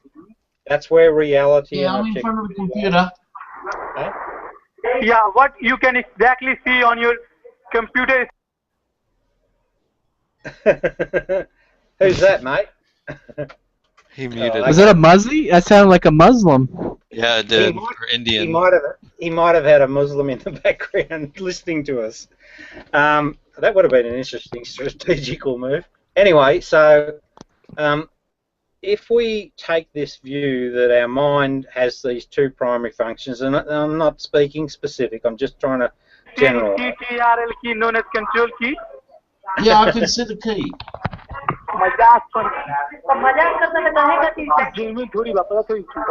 Hello. Are you in the Middle East? Yeah, sir. So look Did you leave without me? Very bottom corner. Do you see any CTRL key known as control key? Yeah, I can see the control key. Yeah, besides the Control key, yeah. You can have this for $2 Hello? Hello? Besides that key, which key do you see? Are you white man? Control key.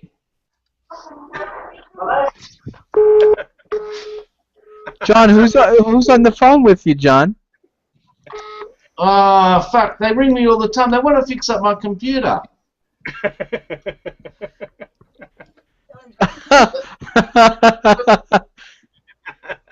Put it this way.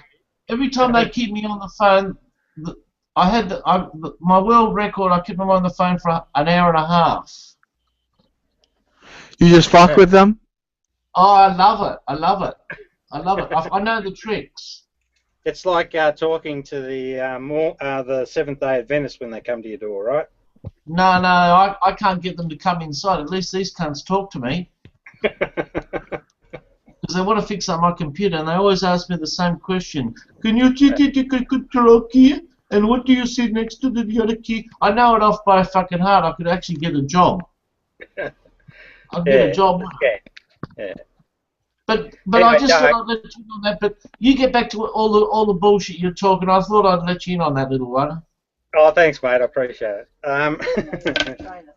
Yeah. Now, so just so this is about knowledge and defining it specifically. So just assume for a minute, assume, bad word, but I'm pretty confident that the brain, the way it functions, is that it serves those two functions of sensorial input coming in, managing that stuff, and then serially processing it. So I want to, for the sake of the discussion... Well, it processes it before you actually are aware of it. Yeah, true. I don't dispute that, but I want to draw a There's really... already a biased sense. Well, no, I really want to draw a really thick line down between, where we actually interact with our world and our senses pick up data and first register it, and then bang, stop there. And then beyond that, I'm going to say that that's interpretive stuff. But you can't stop there because it's not a one-step. Sensing No, the world, you not a can't- one-step. you can't It's not a one-step discussion. process, Rob. It's a sequence of events. Well, you might like to think so, but I'm not sure that that's right. And every single neurologist on Earth thinks so. Well, perhaps I'll have to have a look at what they're saying. And I did base this idea on a neurologist too. Her name is Jill Bolte Taylor, and she was talking about, she had a stroke, right, left side of the brain.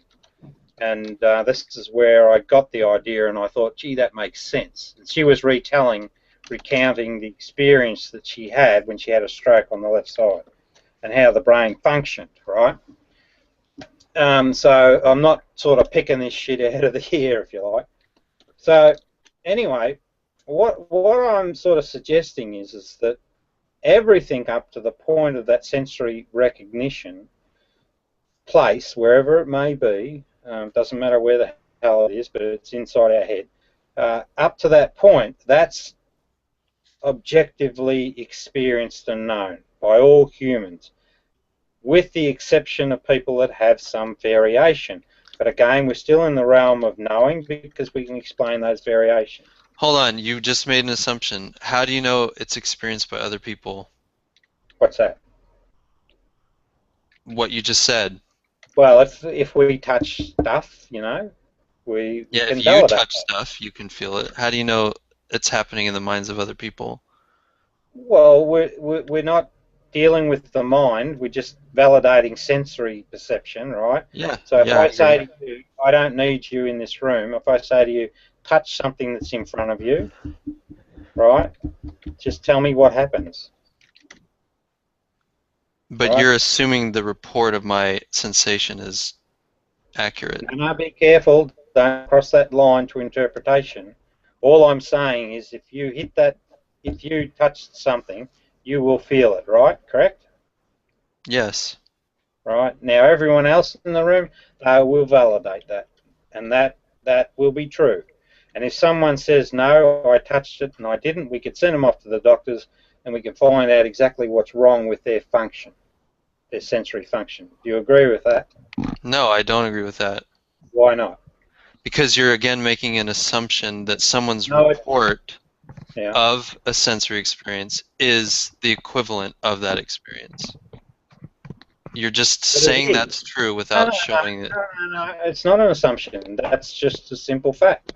But again, you're saying you have knowledge of other people's sensorial experience without actually experiencing it.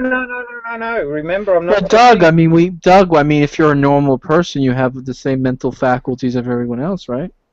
Yeah. Be careful not to cross that line, Doug. What I'm saying is that if we grabbed every human being on the planet and we could whack them in one room, and we said, go and touch something and just tell us, did you experience something? Right? The answer would be yes. Yeah, I agree that they would say they experienced something. Yeah. So I'm saying that that's real, and that's the bottom. Right, that would be objective. How they feel it, it would be the subjective part. Well, when it gets to the thinking, right. man, I mean, that's when let's talk about the pinch test. So if I pinch myself, and we had all of the people on the planet in the same room and they pinched themselves, they'll report that they pinched themselves, but if we say what did it feel like, well then we'll get variation across the population because some of them might be super sensitive about being pinched or, you know, a whole bunch of reasons. So when they're reporting back, there'll be variation, particularly, you know, if it relates to how they experienced it, etc. That's why it's important to draw that distinguishing line. And then you can then validly say, well, I know this is sensorial experience. Everyone else validated it, so tick, it gets a big pass. But if I report back that, oh shit, it hurt a lot, well then I've got to weigh into that you might be biased because of something, you know, in the way that you've grown up or your beliefs or something that's biased your reporting and made it a subjective. And why on earth would you think it's biased? Well, again, now we're in the temporal mind, so we're in the thinking mind, the interpreter, right? Yeah. I'm saying that in that space there is subjectivity. But you're relying on that subjectivity to give you information about their sensorial experience, which you're saying you know is true.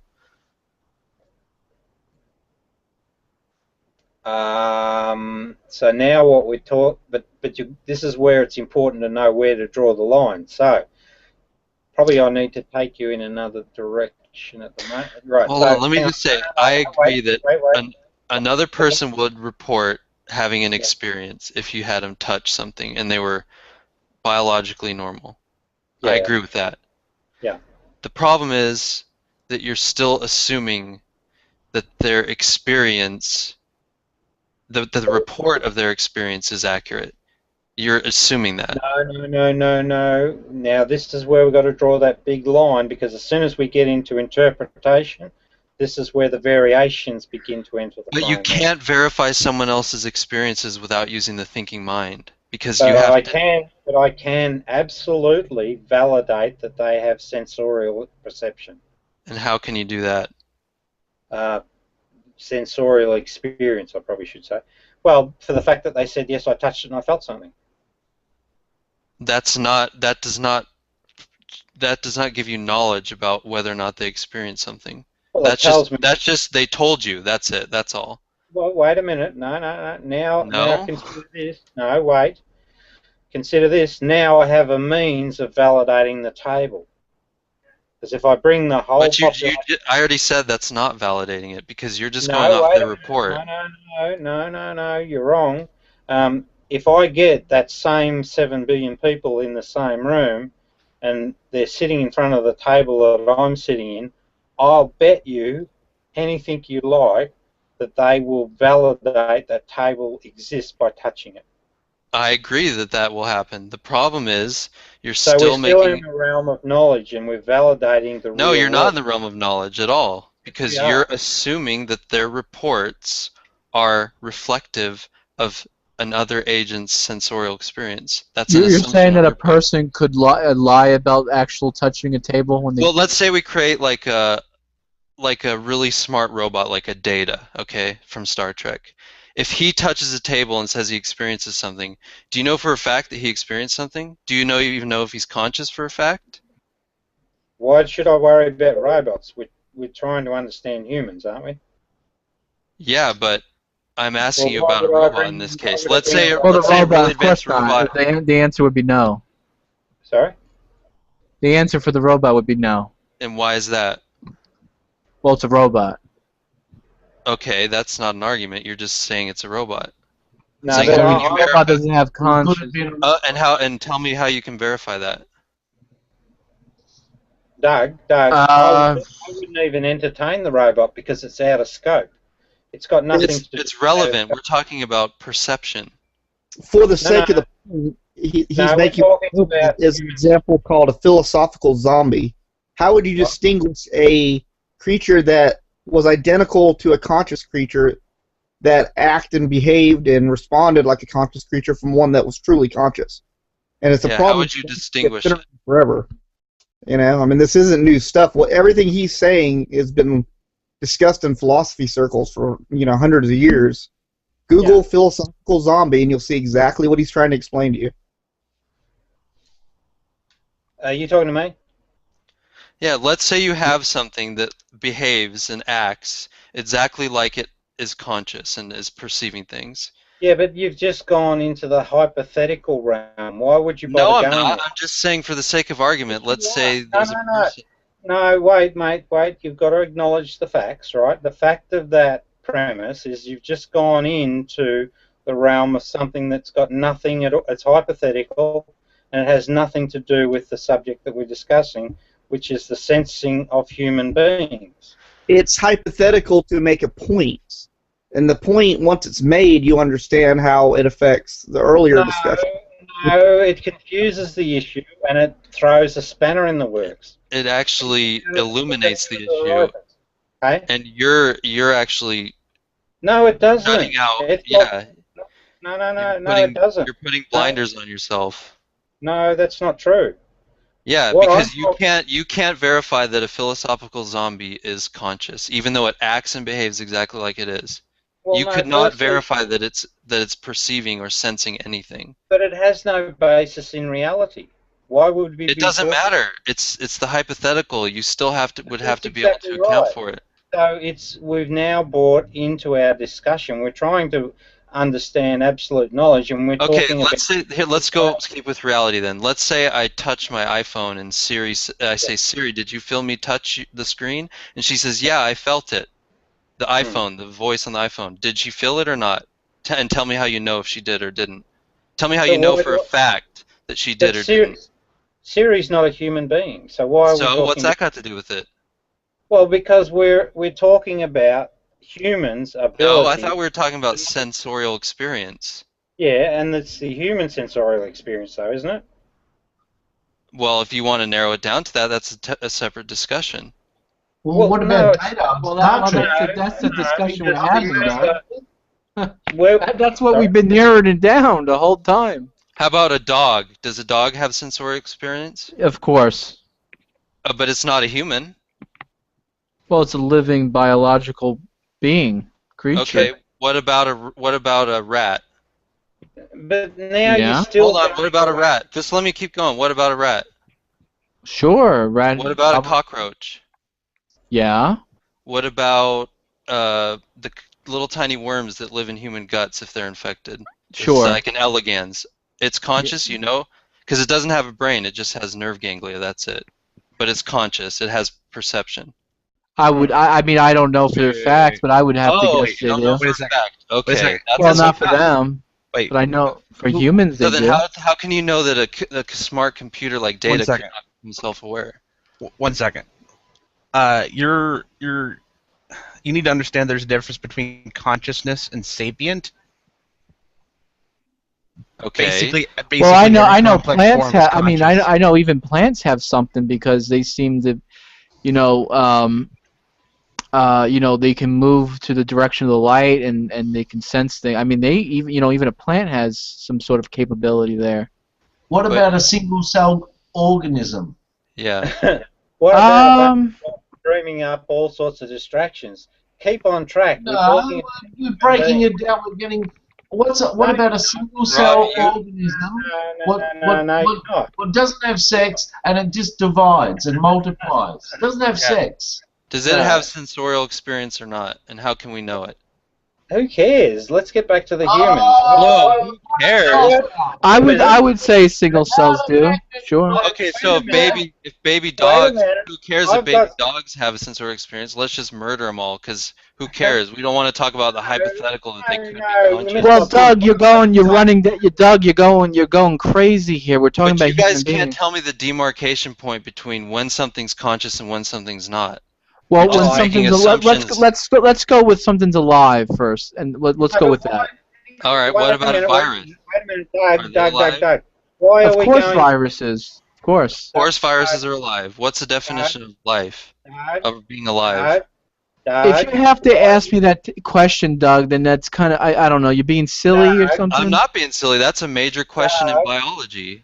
I don't think it is. Okay, look it up. What's the definition of life? And get back to me. Oh, life. Doug, why are we talking about consciousness? The condition that distinguishes animals and plants from inorganic material. Life. No, don't even go there, mate. We don't even need to go there. Let's just stay with, because what I've got on the table at the moment is, and I think you've agreed, right? 7 billion people, right, would recognize touching something. They would report to it. What happens if they got no fucking arms? Well, we've still. Well, they can rub their nose on the table. They can still feel it. We can and got no nose. And all we can say, Rob, is that still haven't gone into belief. Why don't we go with this one, John May? Anyone with input sensors can sense something. So what about Data? He's got lots of input. Data is just looking at the information. It's not actually feel. You know what I mean? It's not actual putting the hand on the table and feeling. So when he picks up a plastic cup, right? Yeah. How come he doesn't crush it? Who's that? Data. How does he know the difference between a plastic cup and a fucking steel cup? Not to crush it. Well, it's programmed that way. But you're still, again, you guys don't recognise it, but you're still drifting into all these abstractions. Why not just stay with the human being and just keep it there? Why do we have to stick with a human being? I thought we were talking about sensorial experience. Sensorial experience within human. No, but it's also about knowing, mate, and it's about how can the human. So I'm holding this premise that we as humans can know shit and we can know it objectively. And are humans the only species that can do that? Don't worry about that, mate. Let's just deal with humans. I'm just asking you a question. Don't worry about it. That's the thing. I think that most people would probably agree that yes, as of right now, the evidence shows that probably humans are the only things who can do that. So if a Only creatures can do chimpanzee is looking at an avocado on the ground, can he know that the avocado's there? But hang on a minute, you're doing it again, Doug. Why are we going in there? Why can't we stay with humans? Because we are Because humans. it's illustrating the point, Rob, that you're saying that you can But we're not verify monkeys. other minds, You are and you monkeys. can't. Well, we can verify that other. I mean, what you're saying, Doug, actually proves Rob's point. Not really. Rob is saying he can verify that there are other minds, and I'm saying you cannot verify that because we're stuck in our own heads. Doug, what did you say I said? I said what? You're saying your example of the 7 billion people touching the same thing and reporting the experience. You're saying that you know that that all those other minds are existing and that the report of their experience is reflective of the experience that they actually experienced, which we have no access to because Wait a minute, we're stuck in no. our own Well, it's more. Isn't it more of the body experience and then not the mind? Yeah, I don't like the explanation. Here's how I'd put it. I'd say that in that experiment, we have a valid way of knowing our real world by 7 people touching something that's validating that they can experience stuff. And so it's only validating that you can experience stuff, Rob. No. You can't get into their head, Rob. Doug, am I experiencing an argument on Hangout right now, or am I in a delusion? That's the question. What do you think? Is it being recorded? Can we look back on the tape and see it? I'm not talking about everyday living. I'm talking about philosophy. No, but well, let's break it down to street level. Is this actually happening? I believe it is, but that's just a belief, and it could be. I could be wrong. But that could be part. The could be part, mate, has no. It's a belief. It has no basis in reality. And you'll never be able to prove that. I guarantee it. Oh, well, throw your books away right now, Rob. Rob. Then the guy on LSD, you could say the same thing about him. Well, remember I said with LSD we had to recognise that the sensory driver was internal. It came from the temporal mind. It didn't come from the external reality. But the person who's experiencing it cannot verify that, Rob. Sorry, say again. The person who's experiencing that cannot verify that. He can only rely on the reports of other people, which are also parts of his own experience, the reports themselves of other people.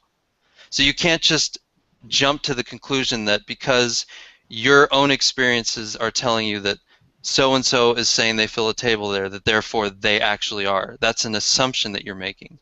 You haven't demonstrated it, you're just saying that it's so. And you keep saying it's so, it's so, it's so, it's so, without actually... That's pretty clear cut. Yeah, but it is, but it is. You keep saying but it is. No, but what I'm saying, who was it? Descartes, is it? How do you say Descartes? Descartes. Sorry, Descartes. Descartes said, "I think, therefore I am," which is bullshit. But you can't think in other people's heads. Descartes is wrong. That's a wrong conclusion. And don't forget, he was a Jesuit. Wait a minute. No. Wait a minute. He's a Jesuit, so he's got good reason to be wrong, to confound the issue. The true story is, I am that, I am. And what that says is, it's because of my experiences, not my thinking brain, that establishes my reality. So Descartes was a bit of a, like a Pharisee, right? But your experiences cannot establish or verify other people's. Yes, they can. My sensorial experiences will be echoed by every other person on the planet, unless there's a verifiably knowable variation for their sense. If I'm having fucking sex, you can't experience it, mate. You might be able to fucking watch, but that's it. You're not gonna you can't actually get inside his head and experience what he's experiencing. You know, because that's the only way you can validate. No, that's incorrect. I'm getting a bit of a fucking hard on, right? But I'm not in there. So wait, Rob, Rob, if I say my foot hurts, do you know for a fact my foot hurts? But that's got nothing to do with what I'm saying. Why not? You're basing wait a minute. Let me explain. Rob, does my foot hurt or not? Does my foot hurt or not? Otherwise, you cannot claim what you're claiming. Do you tell me if my foot hurts or not? Doug, you're being stubborn. That's wrong. Because I'm not being stubborn. Now listen to me. Listen. Headache. Can you take a pill? Can you take the pills for me? Hang on, wait a minute. Wait. You're wrong, right? Now, if I take the pills and fix my headache up. If I do what you do, exactly as you do, I'll get the same outcome. Okay. Will ya? So my foot hurts, Rob. Rob, my foot hurts. Yes. My foot hurts. If I do Does it whatever hurt? It was, hey? My foot hurts. I think what Rob is Does it saying, hurt? he can't experience the way you feel your hurt, the way their foot hurts. You can't even experience if I'm experiencing. But if he was doing this, if Rob bumped his toe on the desk the same way you did, it's going to be the same outcome. That's what he's. My phantom limb hurts. Prove that it does or doesn't. Say that again, mate. I had my arm amputated. I claim my arm hurts, called phantom limb syndrome. Which is a true syndrome. Prove it doesn't hurt. I acknowledge that. That's a neurological mental illness. Thank you. The temporal mind, it's like the LSD thing you were talking about. The temporal mind's the precursor to the actual experience, not the sensing precursor. That's a very important distinction. But you can't you can't tell us the demarcation line, Rob. You're just assuming it's there. No, it's not an assumption. That's why all the meditation goes on. That's why people value meditation. What's meditation do? It shuts down the thinking brain so that you can be in the sensorial experience of the moment. That's what that's all about. There's a car crash up the corner. I'm feeling really sad. I better take out the insurance policy. But that's your thinking brain that's generating those emotive outcomes. You've got to distinguish that. You've got to distinguish that from the actual event of sensorial experience. Keep them completely separate. But you only have access, Rob, to your own sensorial experiences and the reports of others, which are part of your sensorial experiences. Wait a minute. You've done it again, mate. The reports, Rob, the reports of other people are parts of your sensorial experience. They're not separate. Doug, let me try and put it to you this way, right? If whatever you do in respect to your senses, right, however you interact with your environment, if I do exactly the same things, I will experience exactly what you experience at a sensorial. You can't know that. Cannot Wait a minute. Yes, I do. I'm pretty. You can't get inside my head. Does my foot? Hey, Rob, my foot hurts. Does it hurt? Yes or no? Yeah, but, no. But you're no. Does but my if foot I hurt? Yes or no? Rob, does my fucking cock hurt? If I do what you did to hurt your foot, if those circumstances happen to me, I will be. Does my foot hurt? Yeah, but So, you're not listening. if you take LSD, we're both going to have the same exact trip? Yeah. Sorry, say again. Does it hurt a little or does it hurt a lot? Rob is saying that other people's reports are not part of his own sensorial experience, is what he's saying. Correct. He's saying, they're reports, but what I'm yeah, saying and how is, are they getting reported to you? Through your ears and through your eyes. They're part of your sensorial stream, Rob. Therefore, they can't be validated externally, period. Because you only have your own senses, including the reports of other people. That's part of your sensorial stream. No, mate, you're missing the point. If you listen carefully, right? If you do something sensorially and you write down what that experience was and how you came to that sensorial experience, right? And then I come and read your script and do exactly what you did, I will experience sensorially exactly the same thing you will. Bullshit! How do you know that? Sensorially, remember, I haven't gone into interpretive. I love John May. He's in the background making noises. Bullshit. I love it. Rob, it's not taking that crystal meth, mate. It's fucking doing your fucking head in. No, mate, no. You're wrong. You're wrong. Oh, everybody's fucking wrong, Rob. Everybody's wrong. You're the only person who's ever been fucking right. I'm gonna vote you. Hey, Rob, I'm gonna vote you for the president of the world, not Australia. I'm gonna give you the control of. Hey, matter of fact, Rob, I think Rob's you to God. the president of the universe. No. Doug, can I ask you a question, Doug? Yeah, go ahead. Wait a minute. Are you a solipsist, Doug, by any chance? I'm not a solipsist, though I acknowledge that it's possible. Oh, God. There you go with your possibilities. This is why there's not going to be any sort of progress. Yeah, this is. Listen, I'm like all you guys. Okay, I live my everyday life assuming that all my senses are true, and I don't even think about it. But when you want to talk about deep philosophical issues, you can't just go with your everyday. You know, it just doesn't work. Wait a minute, Doug. Wait a minute, Doug. Rob, hang on, John. Wait 1 second. Time's up. No. All right. You said give me 1 second. Time's up. I know. Give me a minute. Doug. No, you're wrong. You're wrong. I'm going to put up a premise.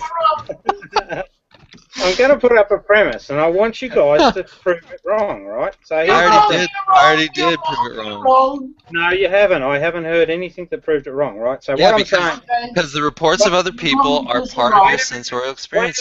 Wait a minute, because I want to try and be as clear as I possibly can. 45 seconds. You've to been go. clear. Hurry up. I understand your position, Rob, completely. No, I don't think you do. Rob, you're wasting my bandwidth. Hurry up.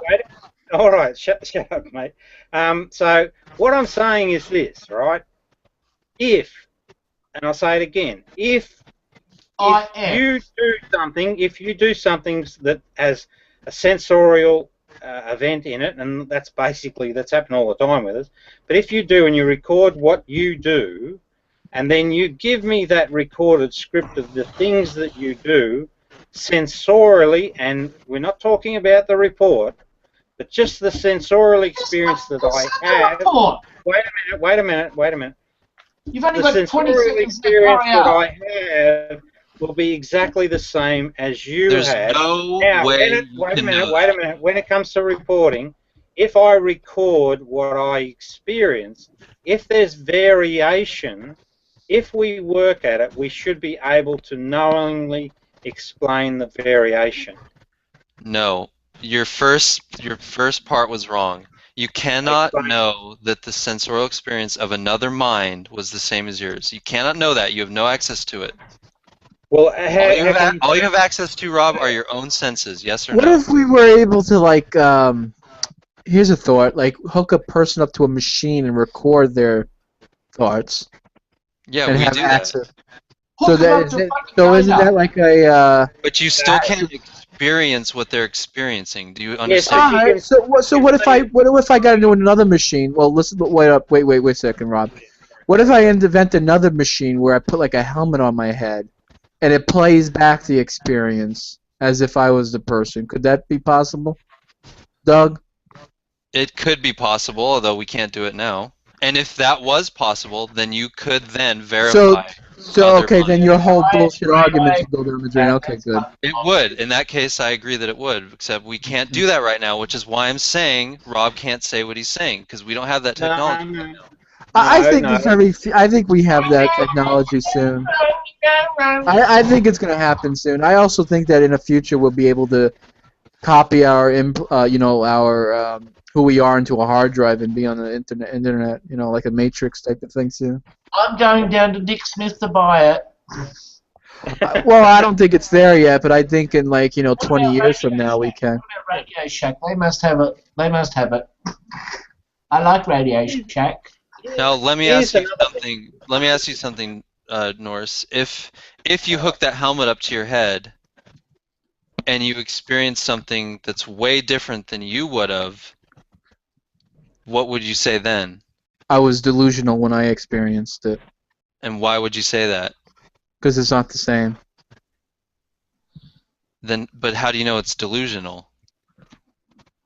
So what you're telling me is... If someone has the answer 2 + 2 = 4, and I came to the conclusion 2 + 2 = 5, then obviously I was fucking that's wrong. a separate question. I'm talking about the helmet thing. You're saying you can beam someone else's thoughts into your own head.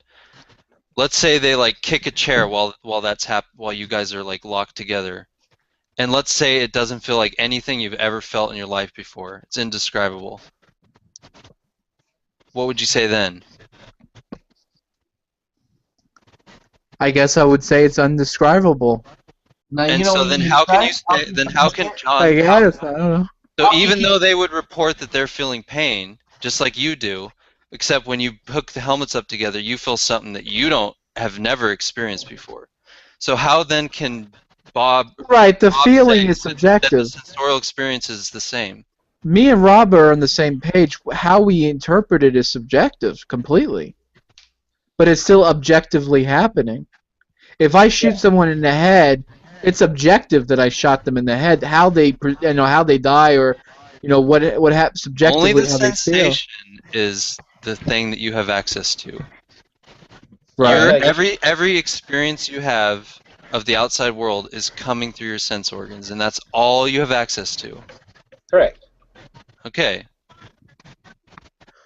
Well, I could determine whether it's delusional or not by the information I'm getting. The sense. Unless you're in a delusion already. No, wait a minute. What he could do is ask for someone else to come into the same place or whatever. Yeah. If that person validates his experience, then it's not delusional. What if they're part of the delusion? But see, there you go into the hypothetics and beliefs. And yeah, all but that. you're saying the other thing's hypothetical. What if they But validate the same real thing? World, That's a hypothetical too. In the real world, we could actually get someone into the same environment that John's in, and we could give them the script, and we could run them through the motions and see what their report is, and we would invariably find that if it's real world stuff, they will report what John's experiencing, assuming that we've set up all of the... No, because his own helmet example, where you could beam someone's thoughts or experiences into someone else's head, just prove that it's not necessarily going to be the same exact sensorial experience. Yeah, but again, see, you're using these abstractions I'm trying to just stay with the real world and what we... Right. I mean, if you're saying, Doug, it's all the rules and ruse, and it's a delusion and a delusion, that doesn't make any sense. I'm not saying it is. I'm not. But I'm saying if we have the proper equipment, if everything is working fine as far as we know, then it should match. Yeah, I agree it should match, but I'm still saying that you can't get inside someone else's head. But if there's a variation, right, at the sensorial level, we should be able to explain that variation. Why should we be able to explain that? Well, take color blindness, right? Now, if I'm colorblind and I look at something and it appears, and it is knowably read by every other test by all normal people, and I see it as green. But Rob, you can't know what other people experience red as. Wait a minute. They'll report that it's red, just like you will, but you don't know what red feels like to them, Rob, because you can't get inside their head. They will report it's the same color, just like you. You don't know what red feels like to them, Rob. Doug, in that yes or no? Do you know what red feels like to another person?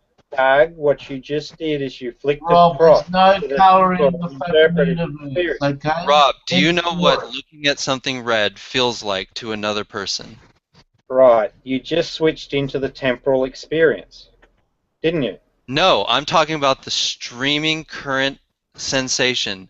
Do you know what if someone else were to look at if you and another person were looking at a pure red poster? At that current moment, that initial snap of sensation of the color red, experiencing it, do you know what that experience of the color red feels like to that person? Yeah, it'll be the same as what I'm experiencing. And how do you know that? Oh my God! No, it just is. How do you know it is? They will say it's red. They will agree with you that it's red. But how do you know it's the same exact sensorial experience?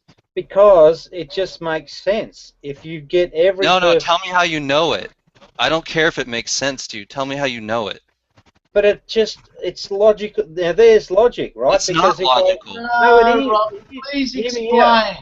Hear me out. It's the old thing. Like, is your red the same as my red? No. Listen, hear me out, right? If I go and grab every person on the planet. Yeah, they'll all say it's red. I agree. They'll all say it's red. Well, then, where's the problem? But Rob, you don't know what red feels like to them. Something that's not real. You don't know what red feels like to them. for Rob to take some philosophy classes, then we can have this discussion. Yeah, take some philosophy classes. No, the philosophy classes are bullshit. I'm saying you don't need. That's why you don't understand what they're saying. It's that simple. Rob, do you know what looking at a red poster feels like to another person? It's the same as what it would be for me. How do you know that? You have to show me how you can know that if you're making the claim that it's the same. Because it just is. If I grab a whole... That's not an argument, just saying it just is. But it is. You're asserting it. You're not demonstrating You're asserting a claim without demonstrating its truth. What's the counter position, or what's the counter Maybe evidence? their red is like my blue. Yeah, but that's a maybe, isn't it? You don't know that. Right, you don't. Of course I don't know that. That's my whole point. You can't know it. Yeah, but I'm saying we can. The experience. I'm just saying it is that way. You can only know your own experience. It's not that way, Rob. You've got it all wrong, mate. You're reading the fucking roadmap upside down. Well, no, mate. If I go and grab that population of 7 billion people are whacking in the same... Yes, they'll all say it's red. Yeah, no bring one it on. feels like to them. Same report. Hey, So Rob, that's it's better. like me saying I've got a fucking picture of a fucking sexy girl and you said that she's as ugly as a fucking... Hang on, mate. Hang on a minute. That's wrong. Hang on a minute. No, I'm right. You're wrong, Rob. You're Hang on, wrong. mate. Hang on. I've been hanging on for a long time. But my evidence is better than yours. You're just saying maybe this, you're maybe looking at that. fucking I'm saying gay-ass if I pictures, get Rob. I'm 7 looking billion at people girls. in the room, they're going to report the same thing. So they're supporting my case. They're going to say it's red. You're just saying maybes. No, here's how it is. On a maybe. No, we're not saying maybe at all. You're saying 7 billion people will look at a red poster and they'll all say it's red. So far, I agree with you. They will all say it's red. Okay? Right. Unless they're colorblind, let's forget about that. But we can validate colorblindness, right? Right, I'm fine with that. But all the normal people will say it's red. I agree with that. Sure. But the actual unit of experience of experiencing the color red, it might feel different to another person than it feels to you. Even though you have the same word for it. No. What evidence have you got for that claim that you just made? I didn't make a claim. Yes, you did. You said... What was my claim? Your claim was that it might be different, or it's unknown. Yeah, it might be different. Yeah, so what's your evidence for that position? I'm not claiming if it's different. I'm saying No, it wait a might be minute. different. Doug, what's your evidence for that position? Why do you want to hang your hat on that? I'm not hanging my hat on it. I'm just saying you can't get inside someone else's brain and experiencing what they're experiencing. I don't have to. All the evidence... You can only go off what they report to you, All Rob. the evidence, mate. All the evidence points to it being an experience held in common. All the evidence. Okay, Rob. Do you know what ultraviolet light looks like? Have you ever experienced it in your mind? Have you ever seen ultraviolet light? No, I don't think so. Okay, well, some things can see ultraviolet light. What is that experience like? We talking humans now? Because we want to stay within humans. So what's the Actually, I think some percentage of women have been documented to be able to see into the ultraviolet range. Right, great. So what is you tell me what that experience feels like? Wait a minute. Is that a measurable variation? Can it be tested? Yes, it can be tested. Yeah, right. So it's not just women. We're still in the Everyone realm can. of knowledge. We're still in the realm of knowledge, and just that their sensory perception is different, like a colorblind person, right? No, it's not like that. They're sensing a spectrum of light that you cannot sense, so they have an advantage over you. You're blocked off from a particular sense that they actually have access to. Yeah. Rob, and you can't even imagine what ultraviolet light looks like, Rob. You can't even imagine what ultraviolet light looks like. Yeah, only they can experience it. And good luck to them. So that's. Okay, back up to you, Rob. Sorry. No, but wait a minute, John May. That's always wait a minute. We're still in the realm of knowledge, right? Because it's a knowable variation that can be validated. We haven't drifted Yeah, into but not by the you. But not by belief. you. You can't validate it, Rob, because you're not on the in crowd. Yeah, you can't actually validate their experience, Rob. You've never had that experience, and you never could. Yeah, Sorry, but Rob. I actually can. It's a poor example. There's a lens in the eye that we have that filters out UV. Actually, every single thing. No. I didn't say compound eyes filters can out. see I said UV ray. sensing. Exactly. ultraviolet. Everyone has the ability to sense it. You just have to remove the portion in your eye that filters out UV light. Okay, can we see microwave light? As far as I know, no. Okay, so let's say that there was a person that could see microwave. What would that be like? nah, you just did it again. Doug. Into the realm of something that may not be real at all. So let's stay within the real world. You just won't allow for anything. You just do not Well, allow I for the won't, word I won't possible. allow for presuppositions or suppositions. It's not a presupposition. I'm just saying the word possible. Possible. Yeah, but that's exactly right. But then if you're going to say that, mate, if you're going to say it's possible, where's the evidence that it's worth considering? I don't think there is necessarily evidence that it's worth considering, but you Good. still have to admit that it's possible, Rob. No, no, I don't. What do you mean, no? If you do that, you enter the realm of belief. Now, what happened in the days of old, what the Persians, they knew this sort of crap, so what they did is they said to the population, they said to the population, I mean, it's possible that unicorns exist and That's right, exactly. No, Rob's saying it's not. No, don't go with the hypothetical. I mean, why would we want to think? Why would we want to think that way? You just want to recognize something that's a belief and say, bang, that's a belief. But Rob would say that if I said it's possible that there was once life on Mars, he would say, oh no, let's not jump to hypotheticals. We can't think that way. Let's just stick Well, that's to good. Yeah, yeah. All I'd ask you for, mate, is what's your evidence? There is no evidence. I'm saying it's possible there was once life on Mars. Put the belief sticker on it and make sure that you tell me it's a belief and it may not be real. And that's the important. Of course it may not be real. That's the whole definition of possible. No. In a religious context, right, the believers will tell you. They will say it is real. I'm not saying that. I'm saying they cannot say that, and they should not say it. They should say in their communications and in their briefings that there may be a God up there, but we don't know. Rob, what if someone says they directly experience God in their heart? Did they or didn't they? They certainly had an experience. Now, I need to explain what is the single God, so this could get... No, don't... Let's say they experienced an indescribable sensation in their heart. Love. You know for a fact it's love. I got a better one for you, Doug. All I'm trying to say, Rob, is that the only thing you actually have access to is people's reports, not their actual experiences. No, I've got a good one for you, mate, and this is physical. The tear of joy. Shall we talk about that? I would rather not. Why not? Because it's not relevant to this conversation. Well, it's physical, isn't it? Yeah, but I'm talking about sensorial experience. Well, it is an experience. It's a bodily function, Rob. Is it? How does it fit into the evolutionary paradigm? There's tears of joy and there's tears of unhappiness. No, there's only tears of joy and tears of sorrow. So, Rob... sorrow. Okay, so when my dad dies and I cried, is that sorrow? That's sorrow, yes. Okay, put the two okay, what if his dad raped him and he was happy? Because they both taste the same to me. What's that, mate? Sorry? Rob, do you think that other animals have experiences and sense things besides humans? I'm not an animal, so I don't know. I'd rather talk about humans and keep the conversation there if possible. But I think the most important thing in this conversation is not limiting it to humans, but taking the raw sensory experience, that sensation. There's a really famous philosophy paper called "What Is It Like to Be a Bat?" and it goes into that whole concept of experiencing things and senses that we don't have the ability to. Yeah, but Rob doesn't even want to talk about that. He just wants to stick with humans.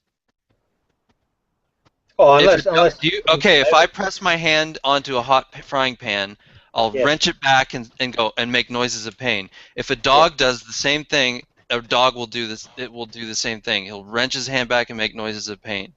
Now, is the dog experiencing pain? Think about that one. What?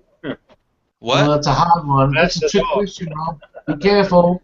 But if I've got a human, right? If I've got two humans doing the same thing, I can already ask. know what you think about two humans. I'm asking you about the situation between a dog and a human putting their hand on a hot frying pan and reacting in a similar way. The dogs believe in God, you know. So what's that? I'm not talking about that. I'm asking you if the dog feels pain or not. Does the dog feel pain? But does he hold a belief? Does the dog feel pain in that? Does he hold a belief, though? How could I possibly know that? Exactly, right? So, but in the humans, we can compare notes because we are humans.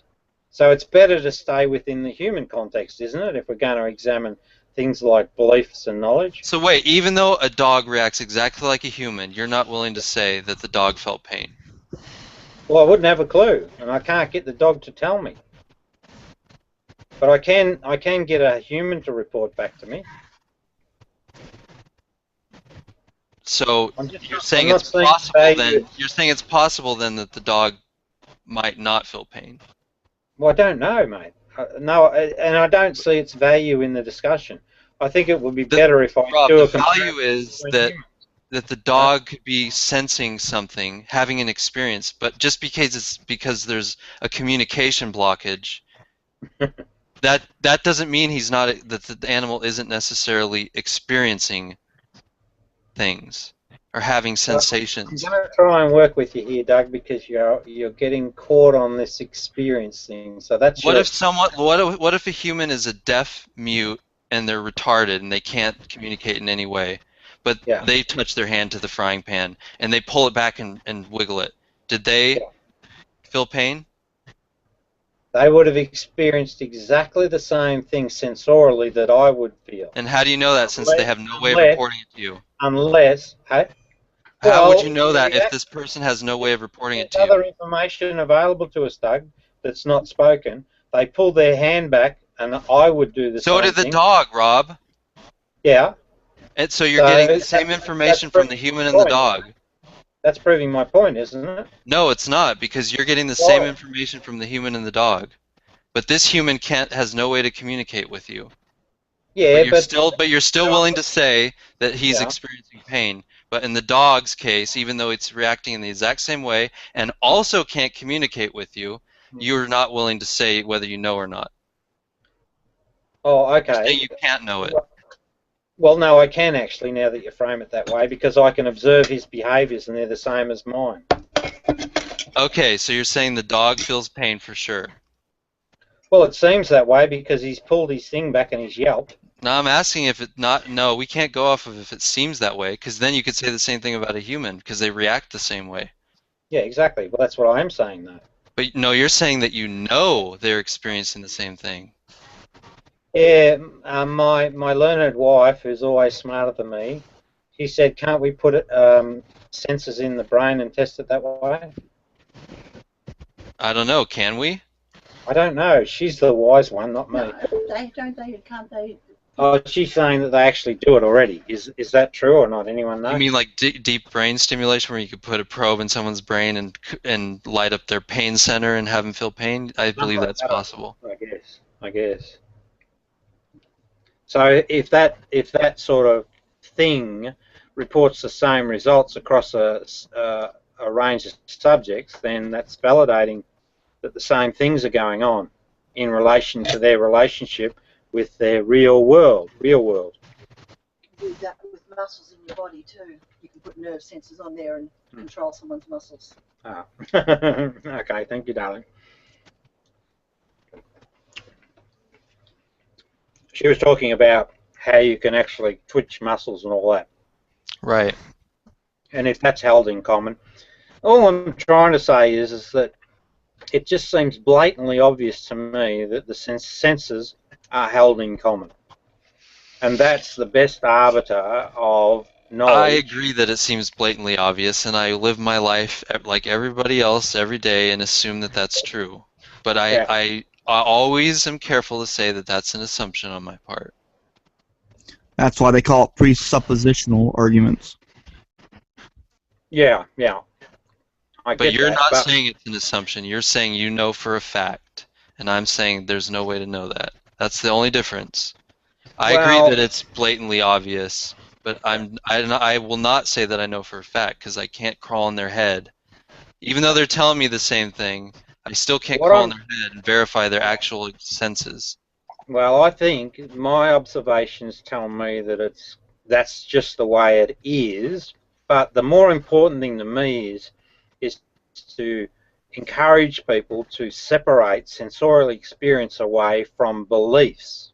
Yeah, I agree. They should be then recognize the danger in belief, because belief is the thing that gives power to people, particularly.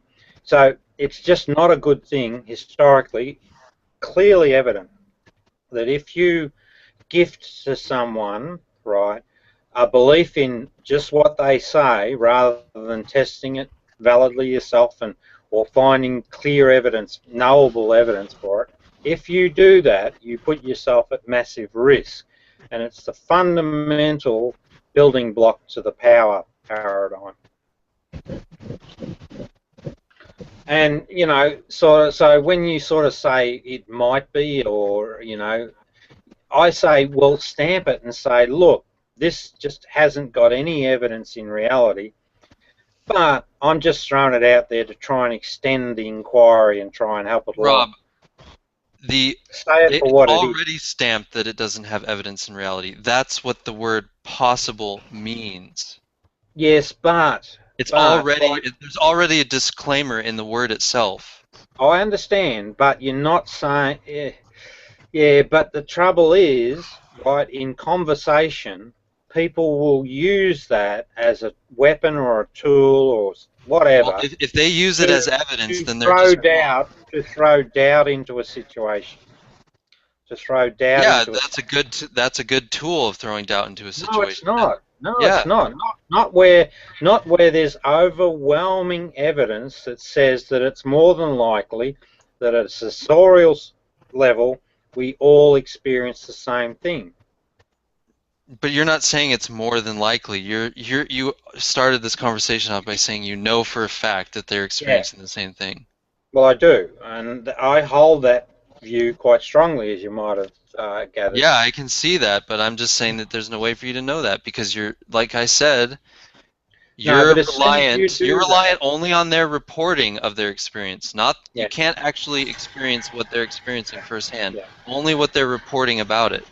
But the moment you do that, Doug, when you enter that type of conversation, you actually then undermine reality's premises, and then you open a floodgate of other ideas, and then ideas are then allowed to. That's called the argument from undesirable consequences. That doesn't invalidate the argument. It just says that if you think that way, we'll have undesirable consequences. And we do. We do. Yeah, that's fine, but that argument by itself doesn't invalidate anything. It's a logical fallacy. So, the other reason that I hold it strongly is the that thing by that woman, the neurologist. So she's actually experiencing the event, and she's describing the mind and how it functions, and that sort of fits with a lot of stuff. But equally, then you've also got this concept of wisdom, justice, temperance, and courage. These virtues aren't educated. People aren't educated to grab these qualities, yet they exist, and they exist in the common. And then the other element of this story is these two primitive instincts, the old two-wolf story, that seems to play out and be evident through all of humanity, and it explains the evil and the good and all that sort of stuff. But You're that's really also that's knowable. Here. That's all very, very knowable and comparable. It doesn't need beliefs.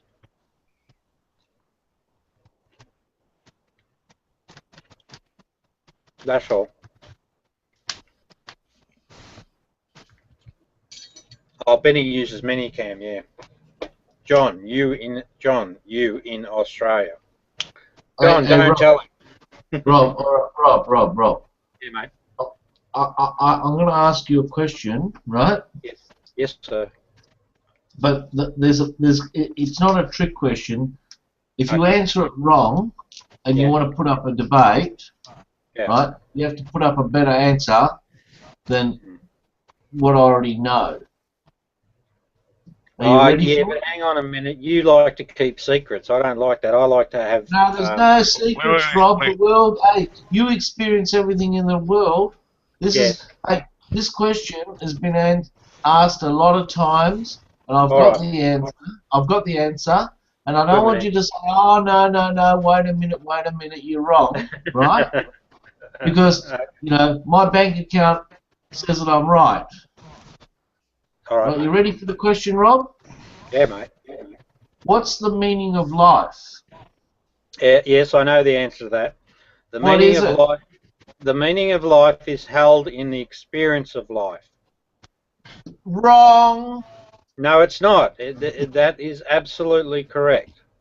It's not, because we've just had this fucking argument. He just said what your experience and what his experience and what the other person experienced. Yeah. It's all different. You're wrong. No.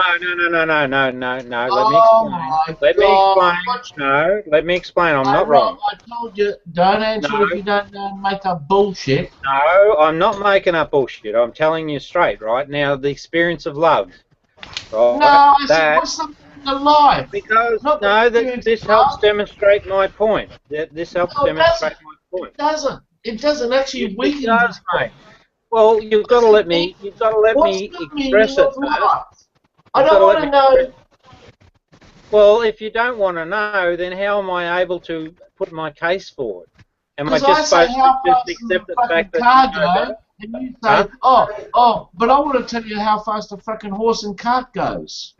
No. I want to give you an explanation of why I say. I asked you, what's the meaning of life? I don't want a fucking 10-minute fucking spiel, alright? Answer it. What's the meaning of life? And I can answer it in one sentence.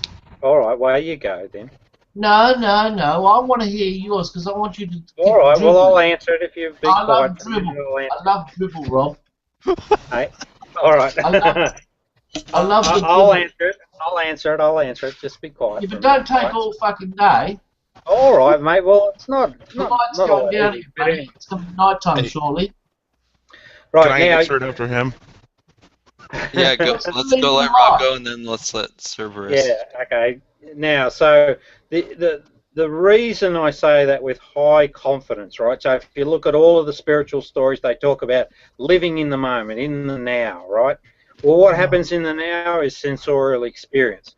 What happens when you declutter your mind and you're not caught up? Now, J-Dub, you know this, if he's still here or not, I don't know.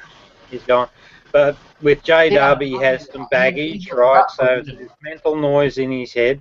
When you liberate yourself from that, then you become more in touch with what they call the God, but it's about belonging to the herd. When you start to adopt that as the way that you choose to live, then it sets up a feedback loop that gives you the experiences in those moments that bring you joy and allow you to just embrace life and really enjoy, and I mean joy, that experience. So now with the love phenomenon, it's exactly the same thing. You can talk till the cows come home on your perception of what love is, but when you experience it in the moment and you know what it is, and you share that in common with other people that have the same thing, and it turns out that it only belongs to the people that are authentically selfless in that love event. It's not people that are, selfish. So that's the meaning of life. Is that right, Rob? Well, the meaning of life is the experience, right? It's held in love. Of love. No, I didn't say that, mate. I said that the meaning of life is embodied in the experience of the moment with a clear mind. It comes to you. So the meaning of life is... Rob, if you're in Iraq and you're fighting a fucking war. Is that the meaning of life? I don't think that would be a good thing. You shouldn't choose to do that. And the experience. They don't choose it. Wait a minute. The experience that you would get out of that would be a very negative one. It'd be like someone that's selfish, right? But it would be a very negative experience, and it wouldn't be something that would bring. It has no meaning, right? Okay. Sorry? Well, I asked you the meaning, and you're telling me about love. I'm talking about war. Is that the meaning? The meaning itself is only found in the experience. So, Rob, are you saying that everyone agrees on which experiences are pleasurable and which are unpleasurable? At the highest level, so if you fully understand things and you're enlightened appropriately, and then you're choosing to feed that good wolf, those people. That's a big if, Rob. That's a big if. Wait a minute. No, it's not a big if. It's quite a simple one actually. But getting people to make those deliberate choices to. But what might be desirable to you might not be desirable to someone else. No, you're wrong. You're wrong there, mate. Really, I am. The only way you could prove me wrong. Everybody. The only way you could prove me wrong is by practicing what I'm telling you. It leads to that direction. No, Rob, when you get there, you would share the experience. I gave you 1 minute. Again. Yeah. Sorry, mate. What? I gave you. You know, when you say give me a minute. Rob, do you find walks on the beach pleasurable? Just walks in general, but they are pleasurable more so when you have a clear mind. So you're in the meditative state. Now you've got to know what that specifically means, but when you're in that state, then yes, they're extremely enjoyable. Now, what if someone else says they don't like walks on the beach because they hate the sand? Yeah, what you're talking about there is their physical reaction to that environment, right? Yeah, but that's part of the sensorial experience. Yep. Yes, it is. Yeah, yes, and we're talking about the meaning of life now, Rob. So get over it. Well, that's why meditation is important and being present in that moment. Obviously it is to you, Rob, but it's not to me. No, it's Rob, not me, mate. You're thinking that everyone else on Earth has the same values as you, and that's very presumptuous. No, you're wrong. That's a poor assumption, mate. No, hang on, wait a minute. How do you know I'm wrong? I'm reporting that I'm right, and therefore I'm experiencing rightness. No, wait a minute. What I'm reflecting on is all the spiritual teachings. They all say the same thing. So what? Who cares what they say? What's that got to do with it? Well, you can take that view, but you know that's the experiences that you'll get out of life. And what if I find that that's fulfilling and rewarding for me? Beg your pardon? Say that again. What if I feel that that path is fulfilling and rewarding for me? Which one, mate? Whatever path I take, any path.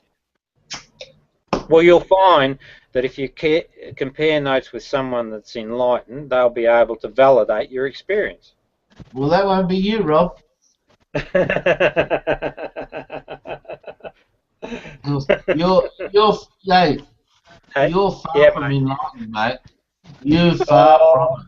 And Rob, I understand that. And Rob, you're not experiencing what I'm feeling at the moment. And I'll tell you what, you haven't answered the question, and I'm not going to tell you the answer, right? Yeah, but that's what you did last time, mate. Because when I tell you the answer, you're going to go, no. I'm right, you're wrong. Hey, Rob. No, mate, man up. No, mate, man up. Give us your explanation. Share it with the other guy. No, fuck ya. Because you're going to go, That's a cop-out. That's a cop-out, mate. No. I'm going to get some other people in the room tomorrow night, whatever night, I don't give a fuck. And I'm going to pull you undone. And you know how I'm going to pull you undone? Like a shoelace. Yeah, go on, mate. That's how easy it is to pull you undone. You're like a shoelace, mate. Easy to pull undone. No, my shoe didn't fall off. I want to hear Cerberus's answer. Oh, yeah, sorry, Cerberus. Oh, it was supposed to lead into a question afterwards, but my answer is what's your meaning of life? Is you're all wrong. Okay, let's hear the lead-in question now. Okay, I wanted to entertain John's idea of I have to convince him that something's better to change his mind. Would it be fair to assume that something's better if it's more practical and useful? Are you talking to me? Yeah. I haven't given you my answer to the meaning of life, so... No, I didn't ask for the meaning, but you asked a question. You didn't ask a question. You told Rob I asked the that question. when you present an argument, it has to be better. The answer, and I haven't given the answer, so there's nothing to talk about. I haven't given you the answer yet. I know the answer. I haven't given it to anybody yet. That's fine, but that's not what I'm talking about. Okay, well, what's the question? Well, is it fair to assume that something that is practical and more useful to be better? Yeah. I honestly think that depends. Yeah. I honestly think that depends, honestly, on any given person's perspective. Well, that's why I'm asking John. Oh, okay. He says Sorry. I had to convince him that it's better, so I'm asking John to tell me if that's a fair example of what's better. Oh. I don't even care for the question because I already know the answer, right? I know No, the you answer don't. to my question. It's like I know what 2 + 2 = 4, but I'm not going to tell you it's 4. I just want Rob to babble on because he knows all the answers. No, this isn't about the meaning of life. This is about the argument you were having right before this. I wasn't in an argument. I only asked the question. Okay, discussion. My only question. I don't know about the argument before. What he's saying, John, is that when you were asking Rob about the meaning of life, he was saying that you were saying that you have an answer, and that Rob would have to come up with a better explanation to convince you that you're wrong. Yeah, that's right, and he hasn't. That's what Cerberus is asking. Would you consider something that's practical? Yeah, could it possibly be better? Yeah, if it's practical, yeah. Okay, continue, Cerberus. Okay, then let's apply that to the last argument we were having. That while you two may have been philosophically correct, Rob's point of view is more practical. Yeah, obviously I agree. Rob's is more practical. That's what everyone lives by that way. No one goes and crosses in a crosswalk and go, is that truck really there or is that a delusion? We all just go along with this assumption in our head. But some of us recognize that it works. Yeah, and now, I just wanted to say that now John has to change his mind because he said he would, because it's better. I haven't changed. Okay. I'll tell you the answer, right? I'll tell you the answer. Yes, mate. Right? Yes. But you have to come up with a better one to trump mine. Otherwise mine stands. Is that agreed? Well, no, mate. I already gave you the right answer. It's always fucking no. It's always fucking no. You haven't even heard the answer, and you're going, oh no, that's not right. Well, where you go. So, is the answer fucking no before I even fucking give you the answer? No. I'll hear you, it has to be wrong because Rob already knows the answer. Well, of course, it's always no. I haven't even asked I haven't even given the answer, and Rob's goes, oh no. Don't enlighten me, mate. Come on. Stop beating around the bush. Everybody's fucking wrong, Rob. The whole world's fucking wrong. Come on, mate. Blow the fucking place up. Start again. Away you go. Let's hear it. Okay. Or are you embarrassed? Are you embarrassed by it? I've got the answer, Rob. I just told you. Right. Don't choke on your food, Rob. Sorry, I'm hungry. Yeah, but I know. I'm actually going to read into my crystal ball because when I give you the answer, you're going to go no. All right. Hey, all right. So, in other words, I think you just predicted the future. Do you have psychic powers? Yeah, because I've got my fucking crystal ball. I've got my crystal ball. Balls. Hey, Rob, you listening? Yes, mate, I am. The meaning of life is the arrangement of atoms. Really? Prove me wrong. Well, I'm not going to disagree with you just immediately because you're eating. Although atoms, yes, arrangement of atoms is interesting. Using the word arrangement because you see, we study the atomic level when we really should be looking at the wave phenomena, and that's where. Oh, okay, yep, yep. So maybe which are you waves? talking about that? Yeah, you were Which talking about wave? waves. So I need my surfboard. I want to know which waves you're referring to. Yeah, the waves in the fucking ocean. Well, I just told you, Rob, come up with a better one. Right, now I say the meaning of life is the arrangement of atoms. Come up with a better one. Okay, so how does that give you meaning? How does that resonate in you and make you a wonderful person? Of course, you are a wonderful person. No. Rob, I'll give you an. Rob, hey, listen, you've had your 1.5 hours. Can I have a couple of minutes? Yeah. Yeah, go ahead. Okay, Rob, if you're walking across the road, and you see a $1 bill and a $5 bill, right? And they both weigh the same, and they both got the same amount of ink on them. Which one would you pick up, Rob? Depends on which one's not stuck to the ground. Did you say 10 and 5? 10 and 5, 10 and 20. Well, whatever. I'll be after the higher one, mate. That's the one Which I'd like one? to pick up. The one that's more valuable. The bigger one. Yeah. The one that I and can get more stuff with. Yeah. That's the arrangement of atoms, Rob. So how does that lift your spirit? Or are you saying spirit doesn't exist and you don't get elevated? No. Don't talk about fucking spirits and ghosts and fucking, Matthew 19 and fucking 2,000 years ago. What car do you drive, Rob? I've got two. I've got a Yaris and a Hyundai van, 7-seater. Yeah. And guess what, Rob? Why did you choose those cars? Well, I chose the 7-seater because I had a bucket load of kids to cart round, and and you know the atoms, and Rob, the atoms that made up that car suited you. It wasn't a joke, Rob. Wait a minute, I'm just trying to digest what you're saying. Yeah, don't digest it in your stomach, Rob. Digest it in your brain. Sorry for eating, but I'm bloody hungry. Yeah, we all are, Rob. All right, well, go and have something to eat. It's been a lovely day. Oh, was there a question there that you needed answered? Rob, the question. I heard the answer, right? What? And now I'm giving you my analogies, yes. right? Yeah. And you have failed to better my analogy of what's the meaning of life. No, the thing is, there's something missing, John. A blue jumper on, Rob. Why did you choose blue apart from yellow? John, there's something missing.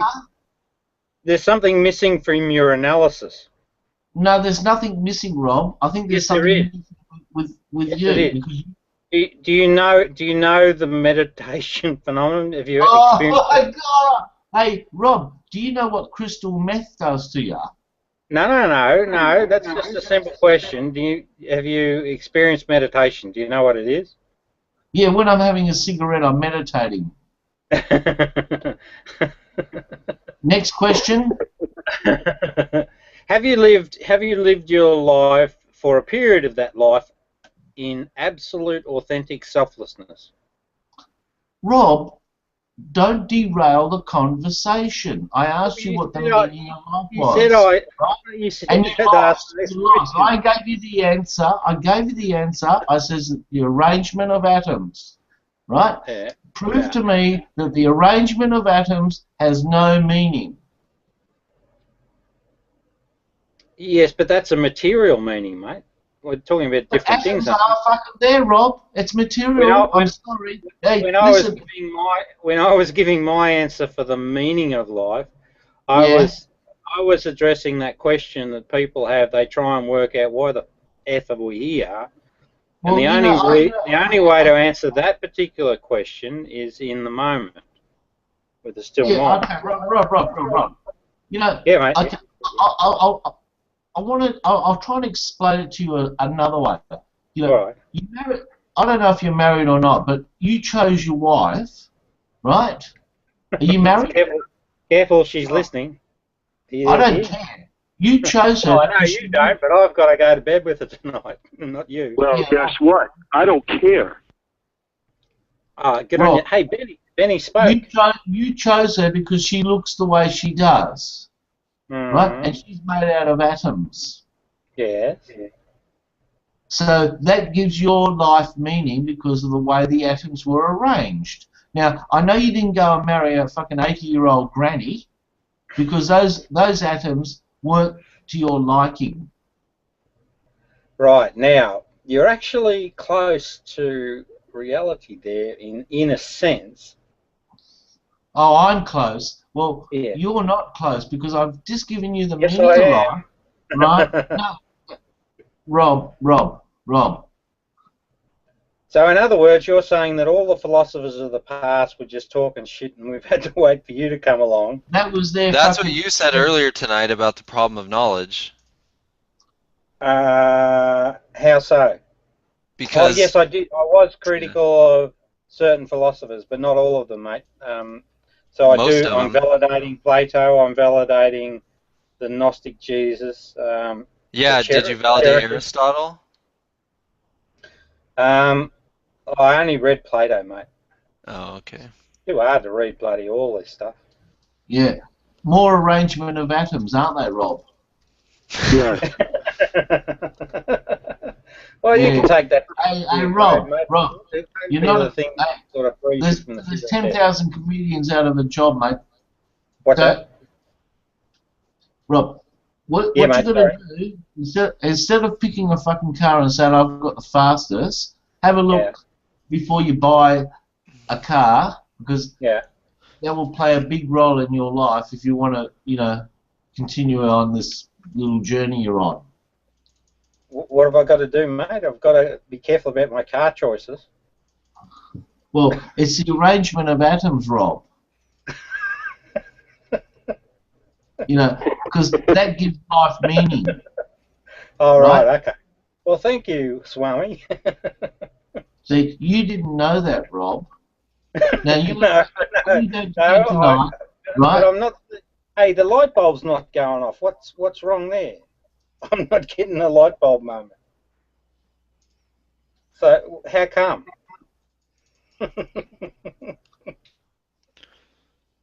So that's going to give you a lot to think about, Rob. The arrangement of atoms. All right. Okay, mate. Yeah. Right. So read some more books, right?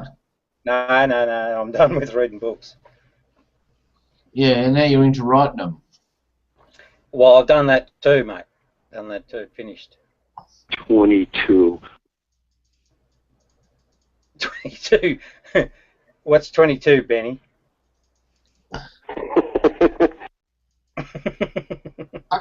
Hey, Rob, normally you put up a good argument with a lot of people with history and things like that, but you haven't put up a good argument with mine yet. It's got you fucked, hasn't it? It's got you fucked up. No. Okay, well, okay. Rob, prove me wrong. Prove me wrong. Yeah. Yeah. Prove me wrong. No. Prove me wrong. Yeah. Yeah, life's not made up about you're actually wrong, mate, and I'll tell you why. Of course I'm wrong. Yep. So you are a prophet, though. We must acknowledge your. No, I'm not, Rob. I'm not a prophet. I'm a loss. No, you're not, mate. You're quite entertaining. Why are you wrong? Yeah, prove me wrong. Life's got nothing to do with atoms.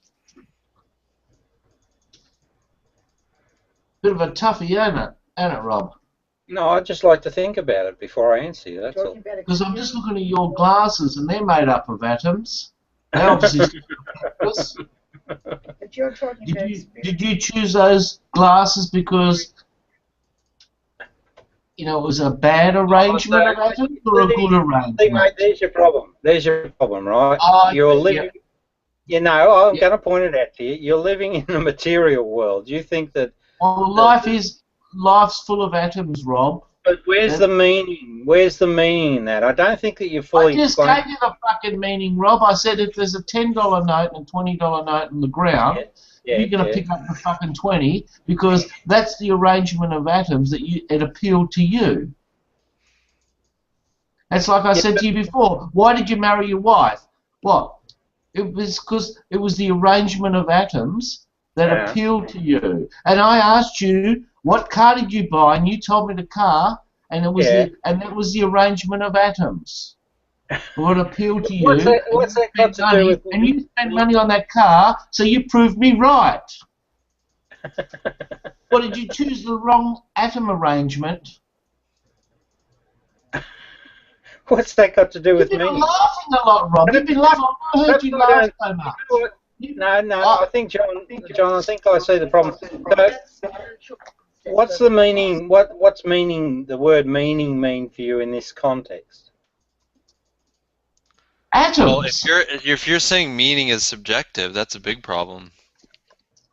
Who, me or him?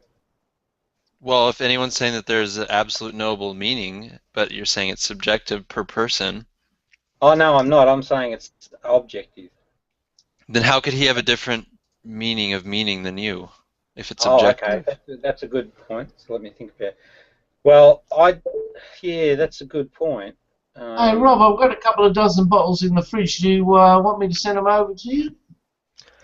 No. Might help you out. Might help you out a bit. No. I'm just trying to get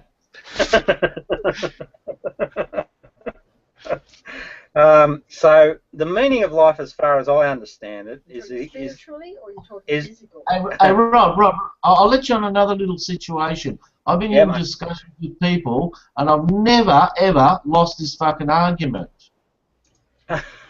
Well, I've got to work. Well, probably. I know you can. Hey, Rob, you're in thermonuclear meltdown at the moment. No, I'm not, mate. I'm quite comfortable. I'm just trying to work out how to respond to you. Maybe the problem is the question is in the question itself. No, the question is not. I asked you the question. It was a fucking 5-second question, Rob. What's the meaning of life? Yeah, and well, I've answered that. rambled on. I don't want to know fucking 1 Timothy, 2 Peter, fucking this and that. Alright? And I gave you the fucking answer because you fucking begged the question, and I says, alright, I'll give you the answer. And now you're fucking laughing your box off. Yeah, well, because it's stupid. It's not stupid. Everybody has the meaning of life. It's ridiculous. It's got nothing to do with meaning. That's a cop-out. That's a cop-out, Rob. No, it's not a cop-out. Your answer has nothing to do with meaning. Oh, really? Yeah, explain to me. So I gave you the analogy. What fucking $5 note you'd pick up on the 10 and you said the 10. It's the arrangement of atoms what made you pick up the fucking $10 note. So the $10 note's got fucking more meaning than the 5. You keep laughing, Rob. No, mate, we're it's not wrong. a comedy club. It's got no meaning at all. Oh my God. Hey, Rob. In a spiritual context, you know when I go to the fucking pub, right? Do you know why I don't buy whiskey and I buy beer? Because the arrangement of atoms, what makes up that whiskey, is not palatable to me, and the fucking beer atoms are palatable to me. So that's what gives my life meaning. Again, I'm wrong. I know I'm wrong, Rob, but give me the right answer. I just did. It's a stupid fucking answer. It's not stupid. It's validated by most of the spiritual teachers through history. Yeah. Which ones? The ones on crystal Your meth? material explanation is supposed to supersede that, mate. And because it's the arrangement of atoms, Rob. Hey? What? It's the arrangement of atoms. No, it's not arrangement. Nah. Your computer's not made out of atoms. It's made out of. What you're saying to me, if you're right, mate, then you should be able to go to the Pope and say, Pope, you know, here I've got the secret meaning of life. Yeah, you know what I do? Let's start teaching it. No, wait a minute. Let's start teaching it, and people are going to feel much more peaceful and at ease, right? Hey, I told you, Rob, if I saw the fucking Pope, I'd go and get a barbed wire pineapple and shove it up his ass. Yeah, so I don't regard him with high value either.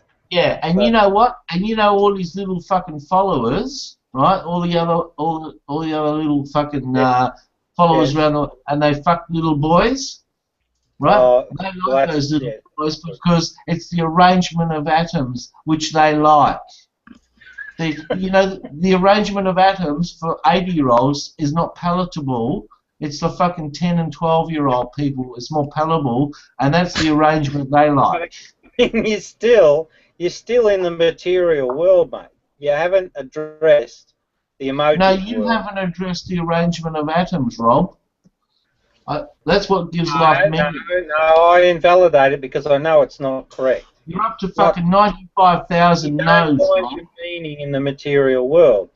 If that was Rob, so, I'll explain it to you. And all you come up with is fucking sky daddies, popes. Hey, I'll Rob. explain it to you, and I'll use Plato, right? So, Plato No, you never use Plato. No, wait. Plato wrote this piece called Meno, right? And in it, he was speaking about these virtues, right? And what he said, and he was quite accurate, right? He said you can't teach virtue. Now listen, mate, this is true, right? He said you can't teach virtue. And he pointed out, he said, and you'll know But this. Plato didn't know anything about fucking atoms. You've got a son, mate. You'll know this, right? Plato didn't know anything about fucking atoms. If he fucking did, he wouldn't write what he fucking wrote. Okay? Wait a minute. And neither did fucking any of these cunts 1,000, 2,000 years ago. They didn't even know what an atom was. How do you know? Okay? Hang on. So you're quoting from people who didn't even understand what a fucking atom was, and yet we've got a fucking hadron collider, right? Yeah, which I feel like I want to fucking put you inside of. It's still valid, mate. It's still valid. Hadron collider 27 fucking thousand times a second, and give you a good belting. Right. Yeah, but anyway, it's still valid because everything's fucking valid from fucking Plato. All the books are all valid to this day. Hey, yeah. You can't teach virtue. Did you teach your son virtue? Did he listen? Rob, you're trying to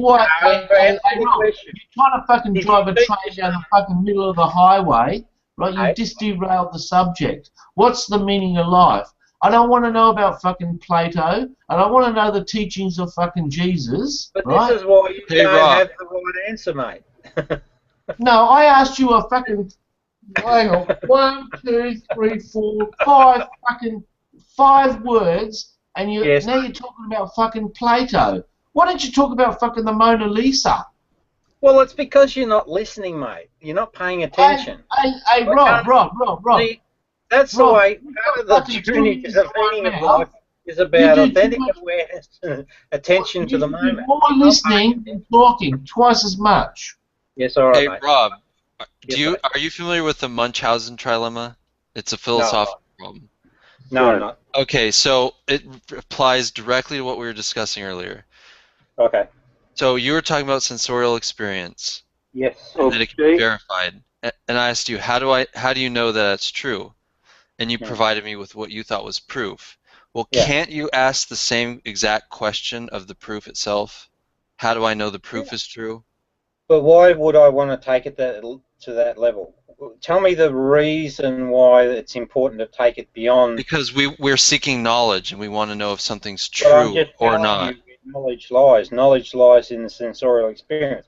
Why do you then want to question that?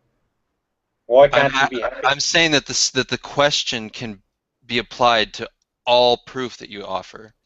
No. I think that's wrong. So what I'm saying to you is, bring up any known phenomena. Yeah, because you're saying that knowledge rests in the sensorial experience, but then you're saying sensorial experience rests in knowledge. Sorry, say that again. You're saying that you're saying that knowledge rests in sensorial experience. Correct. And you're saying the way we can know that is because sensorial experience rests on knowledge. Yeah. No, sensorial experience just is. Yeah, because you said you need the knowledge of the other people's reporting No. of their experience. Oh, okay. That's just validation. No, that's actually a circular argument. No, what? It's not. I'll ask you again. What? No, if I want to test that I can actually feel something, all I need to do is go to any person and say, "Can you just do what I just did and tell me? Could you feel it?" They will always say yes. If they say no, right. And is that knowledge? Is that knowledge? Well, it turns into knowledge. How does it do that? Well, because over time we can repeat that test. We could write that down as an axiom, right? And then over time we can say this is a rule. If you go and do X, Y, Z, you will get this out. I'm talking about the original person saying that they felt the table too.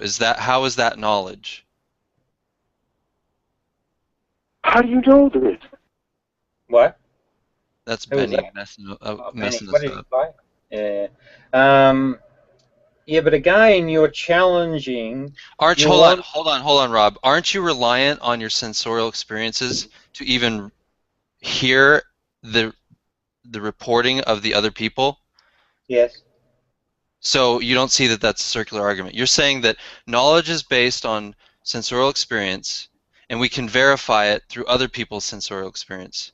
But you can't get other people's sensorial experience without relying on your own. So that's a circular verification.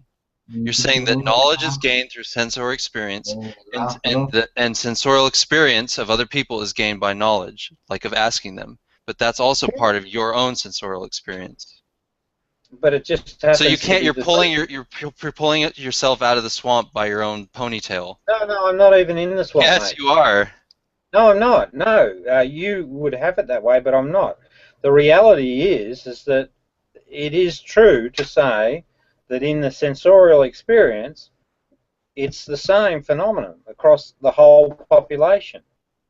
And how do we figure that out? What method do we use to verify that? Get 7 million people in a room, and you'll find it'll be true. And how? And what? And don't you use your sensory experience to get those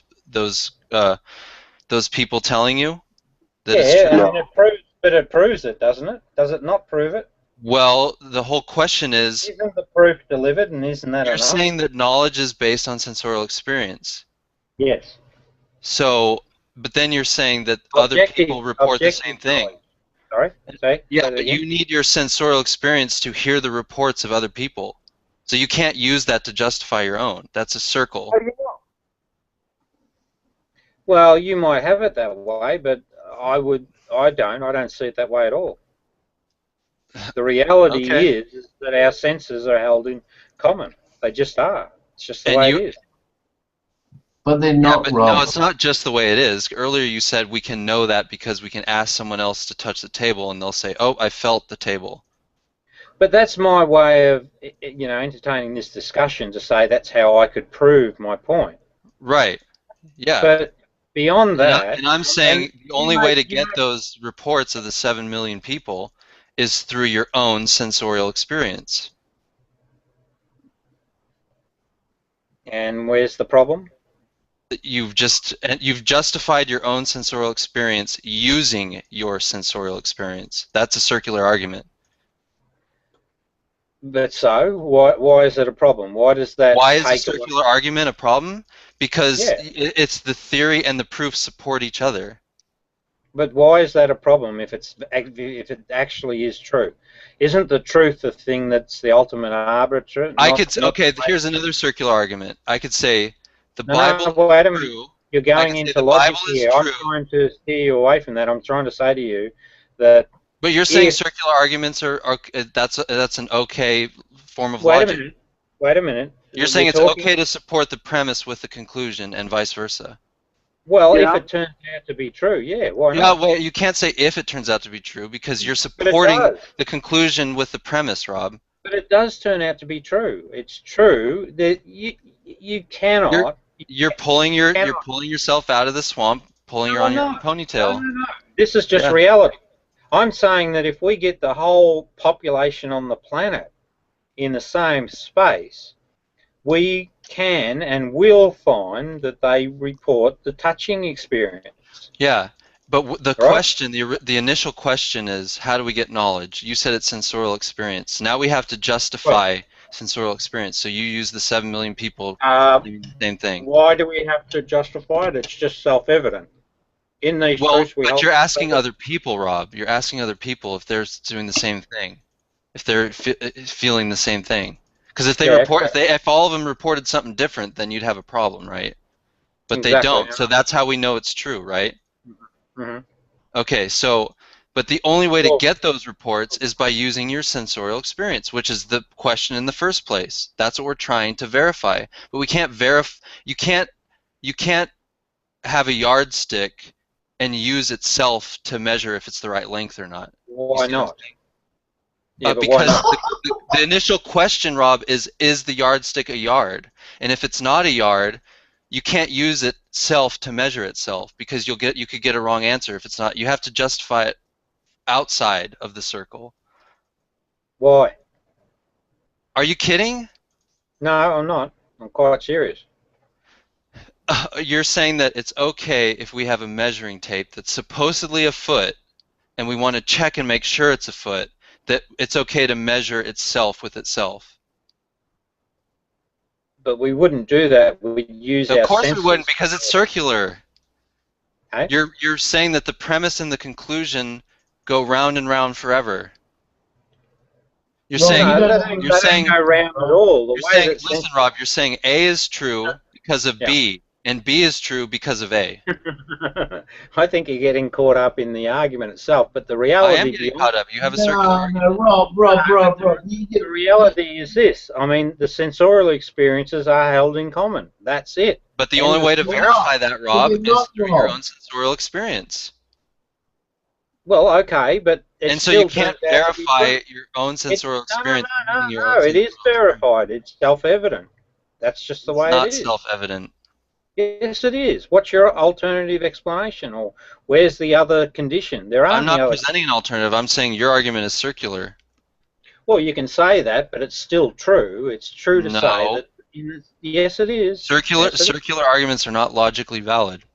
Well, that's a premise, and that's an intellectual interpretation. But beyond that intellectual conundrum, you still are. Are you saying that? Hold on. Let me ask you this. Are you saying that a circular argument is valid? What's that? Sorry. Are circular arguments valid? In other words, can a premise... I don't even like the concept from what I'm hearing, but what I am saying is... I don't like it either. What I'm saying is that if I touch something, 7 billion people on the planet will validate that for me. And how... Well, they can't feel it. They don't know that. Hey? They can't... Rob, don't you see... If I use my finger and touch this table, I get a sensorial feedback. Right? Okay, Rob, you know when you touch the table, what happens if there's a fucking splinter in it? Can they feel that pain?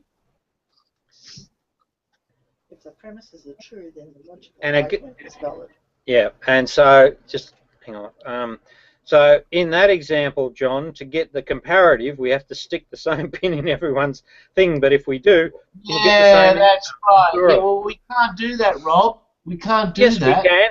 Hey, mate, go into your medicine cabinet, pull out your knitting needle, or pull out a needle, stick it in your finger, and report to me what it feels like. I'll do the same. We don't even need to do that. You can go first. Hey, Rob, I want to ask you a question.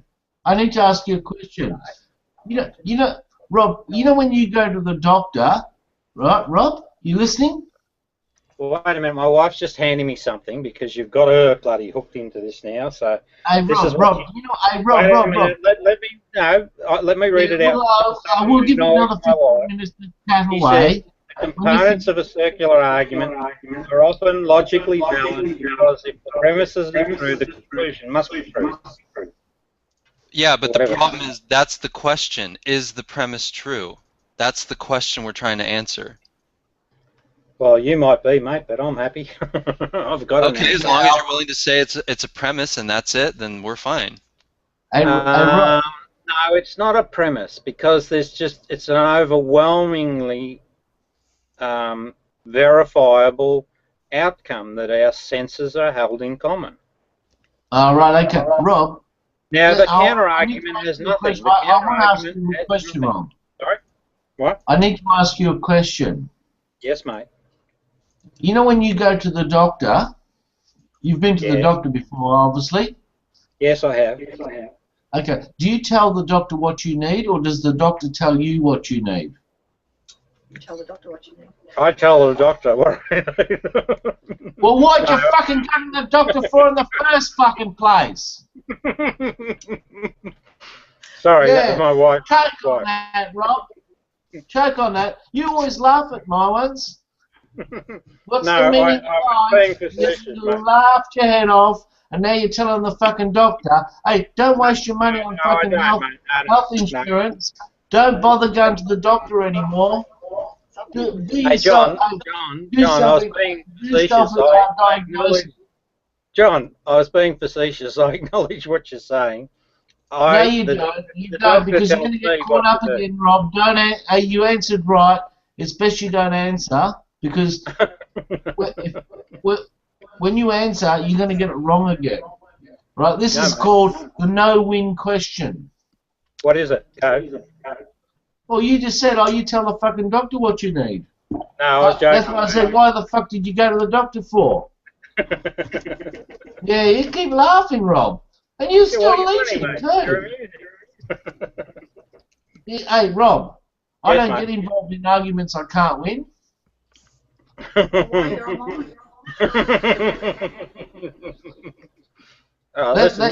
Rob, that's why I always bet on a fucking one-horse race. The what? The one? The one-horse race? I can't lose. Oh, good on you, mate. Yeah. Can't win either. You can't win either, my wife said. Hey. John, you're amusing my wife. She hasn't been fucking horse races, has she? Hey? Don't take her on, mate. Hey, Rob. You haven't got a hope. She'll beat you. Hey, that's the arrangement of atoms. You chose her.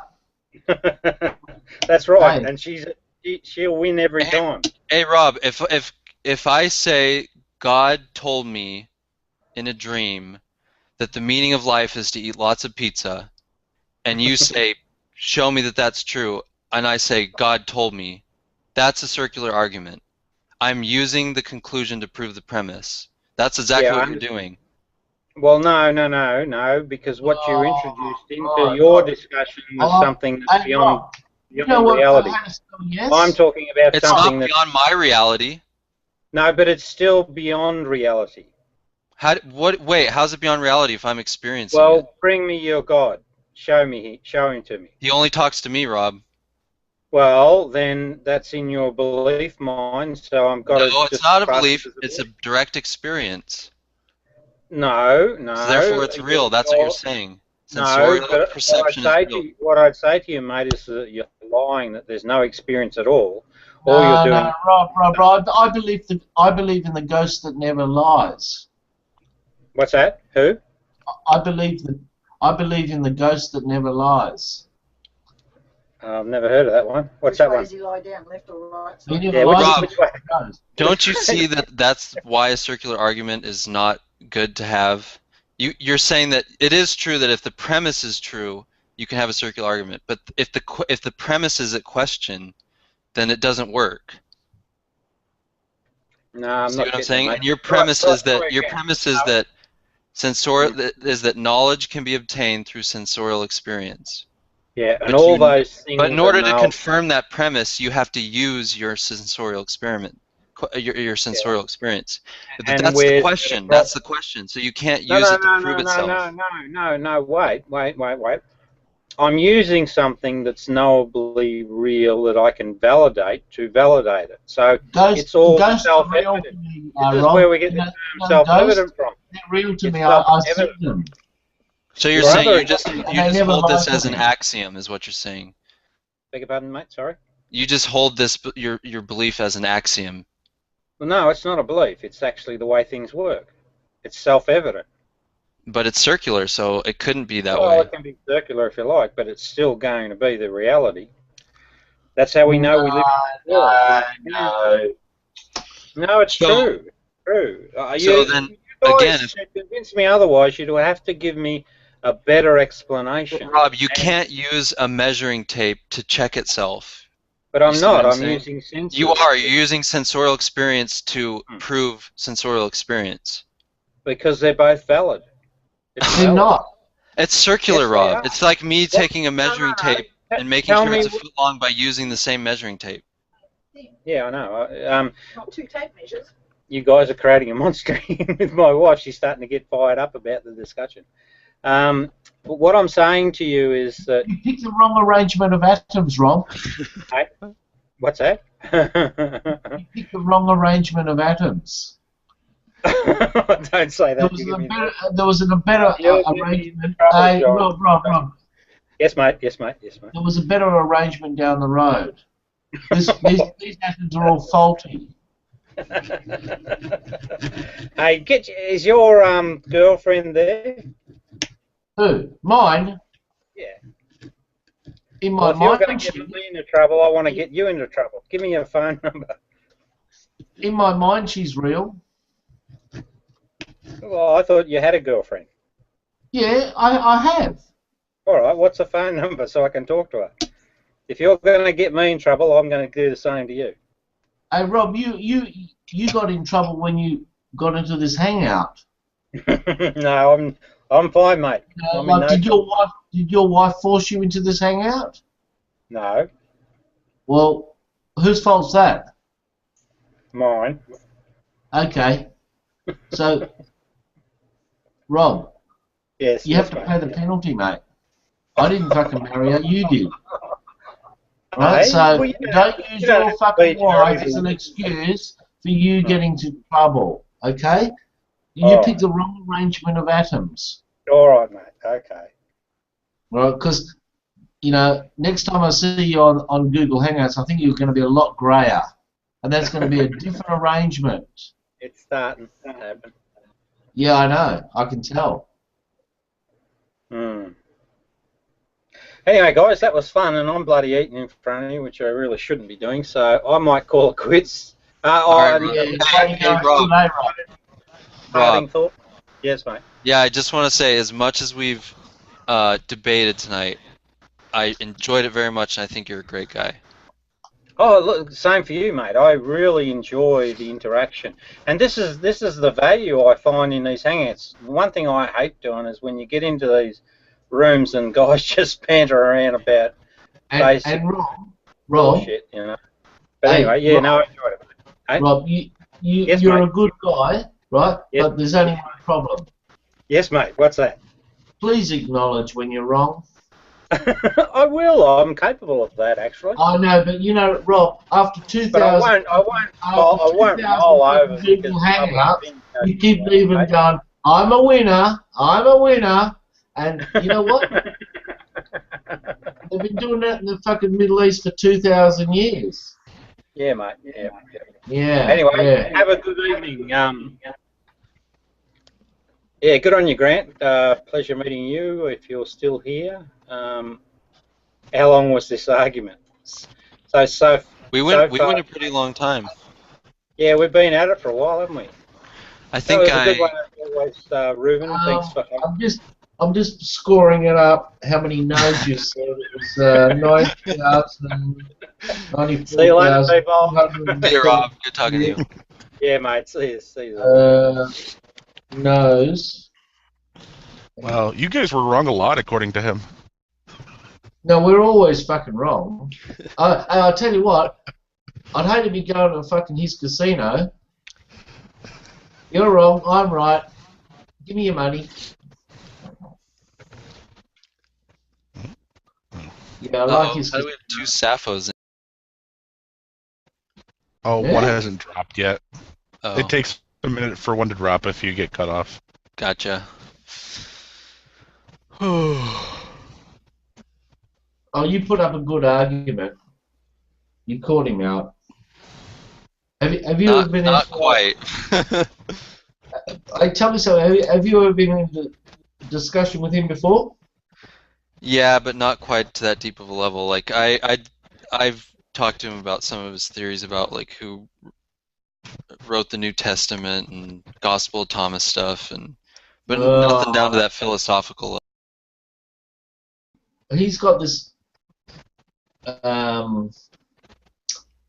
theory in his head, and he's written, not written, I should say, he's read all of these books and he's picked the winner. And it doesn't matter what you fucking say, you're wrong. He's made up his mind. And it doesn't matter. That's why I was emphasizing on the debate. You hear him say, no, you're wrong, you're wrong, you're wrong. That's all I hear. Sometimes I just fuck off out of the room. I just can't handle it anymore. I was just surprised that he acknowledged his argument was circular, but said that that was okay, that he didn't have a problem with it being circular. Yeah, I know, but that's stupid. When it goes circle, circle, circle, I'm right because you're wrong, I'm right, blah, blah, blah. My brain goes in fucking circles.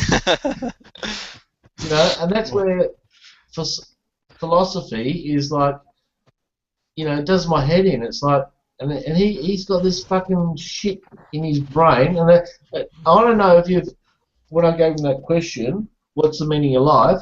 I've never seen him laugh so much. No, I'm serious. You had him laughing. Yeah, you know why? I don't know. Because he hasn't got a fucking answer, right? And people do that. Did you kill that person? No. Of course I didn't. Well, I got the gun in my hand. No. Rolf Harris went to fucking trial and he fucking started singing. Oh, no, I didn't do it, but I'll sing you a song. Wow. See, they've done his fucking head in. That's why I did actually, to tell you the truth, I actually didn't want to tell him what this argument was, and I have never ever found anybody who can dispute it. That's why I brought it up. And I thought, I'm going to do his head in. That's why you seen him laughing so much. And then he changed the subject. Oh, but Plato. What's fucking Plato got to do with it? Okay. It has nothing to do with it. I might be able to take a shot at it. Oh, yeah. It's not the arrangements of atoms. It's the meaning we give the arrangements of atoms. That's the meaning of life. Yeah, but that's the meaning of life. Yeah, but it's the meaning we give it is the meaning of life. I rest my case. That's why I asked him, which one would you pick up, the $5 or the $10? And he went for the 10. Even if he said the fucking 5, it doesn't matter. I still win. Yeah, you're saying that it's the arrangement of atoms that we give meaning to, and correct. And that's what he's saying. That's the meaning of the arrangement of atoms. Yeah, but John's saying it's the arrangement itself. I'm saying it's what we deem that arrangement means. But that's the question answered. The meaning is the arrangement of atoms. Even if you picked up the 5 and says, why did you pick up the 5? Well, I like the fucking colour. The colour is that's the atoms. Those atoms are red. The $10 has got different arrangements, and they're different. I pick up the 5. Okay, I like the 5 better than the 10. And that's the arrangement of atoms. You like the 5 because it appeals to you. It's got red colour. The 10, which has fucking less colour, and I don't like blue, so I don't pick it up. I like the fucking red one better. That's the arrangement of atoms. End of story. That's why you picked it up. That's why Rob, he picked that fucking wife. It was the arrangement of atoms. Now, those atoms might have changed over time by the sounds of it with Rob, but at the end of the day, you chose. Wait, I have another counter argument. Go on. It's the reflection of photons is the actual meaning of life. Yeah, but there's no photons at night time, or less photons. So? But the photons are bringing you the information that is the arrangement of atoms. And also, I don't fucking know. I'm so twisted. No, that's correct. I mean, Okay, if you tell me there's $2 bills, I'm going to take it somewhere to find out which one's better. But it's the photon itself that's telling me which one's better, so that's the meaning. Yeah, but that's the meaning inside your head. That's what gives it meaning. Well, what's wrong with that, though? Nothing. Exactly. It's just as valid as yours. But I think it's the same thing. I think you guys are saying the exact same thing. There's another thing too. I'm not tending to. I'm just saying there's other equally good answers. Yeah, I think your answer was literally they're all made up of stated atoms. in different words.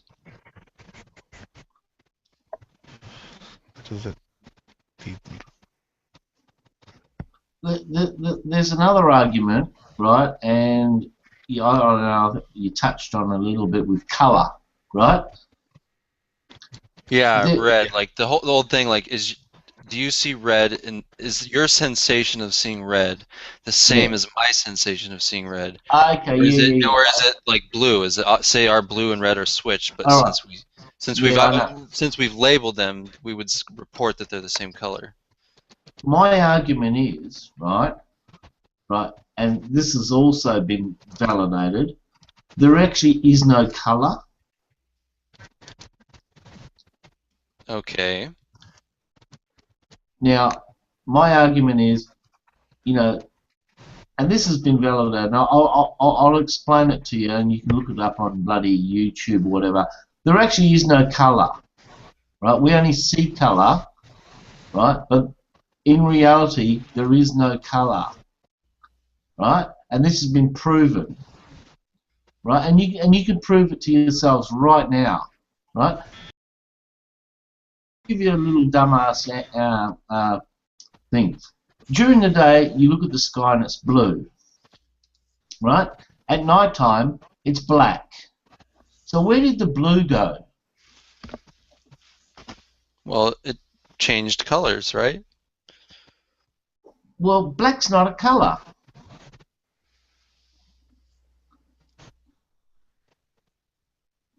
Yeah, that's true. The blue went away. Okay, so why was the blue there in the first place? Isn't it because it's reflecting the oceans or something like that? No, it's not true, because you can still see a blue sky over a desert. And there's no oceans in the desert. It's actually how it diffuses through the atmosphere. Oh, that's right. Yeah, okay, yeah. That's a scientific reason, right? Okay, we know that. We all understand that through science. There is actually no blue, right? It diffuses it. You're right, 100% correct. I agree with that.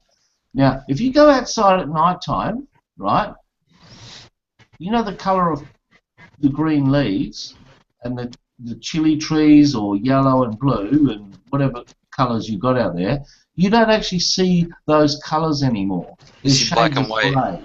Yeah. Sorry? Yeah, they're black and white. No, they're shades of grey. Yeah, that's what I meant to say. Okay, because if the chili tree had red chilies on it at night time, they would be red. Or at a low enough light level, yeah, they would be grey. Yeah. So really, what I'm trying to say is they're reflecting, right?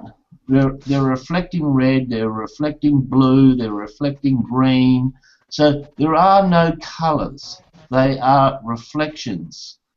Right? Yeah, in other words, we're getting a predominance of a certain frequency of visible light hitting our retina. Yeah. And but that's what we mean when we say something has a color. Yeah, okay, yeah, that's how we describe it, because we can see the reflection during the day. At night time, you can't see it. And I've had this argument with a lot of people. I say, you know that the tree is green, but there's no way. Because if you paint, blue on, a dozen leaves, you can't tell the difference between the blue and the green. You know, But you could have there's to no bring a way. There's flashlight out. shades of grey. You could bring a There's flashlight out. yeah, but that's yeah, but you're trying to short circuit the system. You know, well bring the sun out. What you're saying is there's no way to verify what color it is in that moment when there's not enough light hitting it. Yes. Okay, I accept that. Yeah, but the universe has got no color. They're just shades of grey. Well, here, But I actually got when there's something. enough light, there is color. Sorry? When there's enough light present, there is color. Yeah, no, it's reflecting. That's what I mean when I say there is color. So just automatically. Yeah, I know, but that's the way the brain perceives it, right? But there must be some difference between a red chili and a green chili, whether or not there's light shining on it. Because when we do shine light on it, we see that they're different, or we experience them differently. Yeah, because our brain, how can I put it? You know, it's like a banana. It starts off fucking green and it turns yellow, right? Yeah. At night time, that banana was green and yellow. You cannot see the green and the yellow at night. But the color of any object is contingent on how much light is hitting it. Yeah, but with no light, it's got no color. So that's color. correct. Yeah, but color doesn't exist. It's a reflection. So if it's a reflection, right? It's like you looking into a mirror. It's a reflection Of something real. Sorry? It's a reflection of something. Yeah, it's a reflection of something, but there's no color. You know, you see the banana. It's always going to be a banana in the mirror. Then why do we not always see shades of gray? Because light shines on it and reflects a different color. It's a bit like, okay, let me give you an example. You know when you got like those 3D hologram cards, and you turn them to different angles, and you see different shades. Yeah. Okay, different colors come up. Are they changing color, or are they reflecting it a different way? Well, you see where I'm coming from? Yeah, I see what you're saying, but again, depending on the angle of the card. The light. Yeah, the angle of the light. Correct? Well, the sun is always at the same angle to us. It's at optical. Yeah, but you know that little card you got in your hand? You know, yeah, we move the card's angle relative to our eye. Yeah, that's right, but the light's still shining on that card, and you see a different color. So which color was it? Was it green or yellow or blue? Well, it depends on what part of the hologram the light is bouncing off of. Yeah, that's right. You know, no, we're just looking at a different part of the image that's a different color. Okay, so they're all imaginary. So really, they're all shades of grey, because without that light shining on it, you wouldn't see that reflection. You see where I'm sort of coming from? Not really, because I still think that if there were no such thing as color, that we wouldn't experience colors. We experience it, yeah, I agree. You know, it goes in and we experience it, but they're all reflections. Really, we're seeing shades of grey. There is no colour. It's a But they're.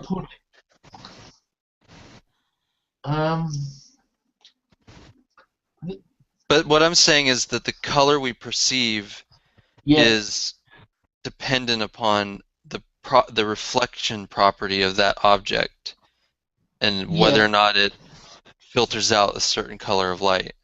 Yeah, but it didn't change color. That's where there I'm was losing no you. color there. It just reflected it differently. That's why I said to you before, to sort of simplify it, you know, is the sky blue? is the sky blue? And you go, yeah, it's blue. But at Allez, night time, it's not blue. fais-le, s'il te plaît. Who the fuck is that?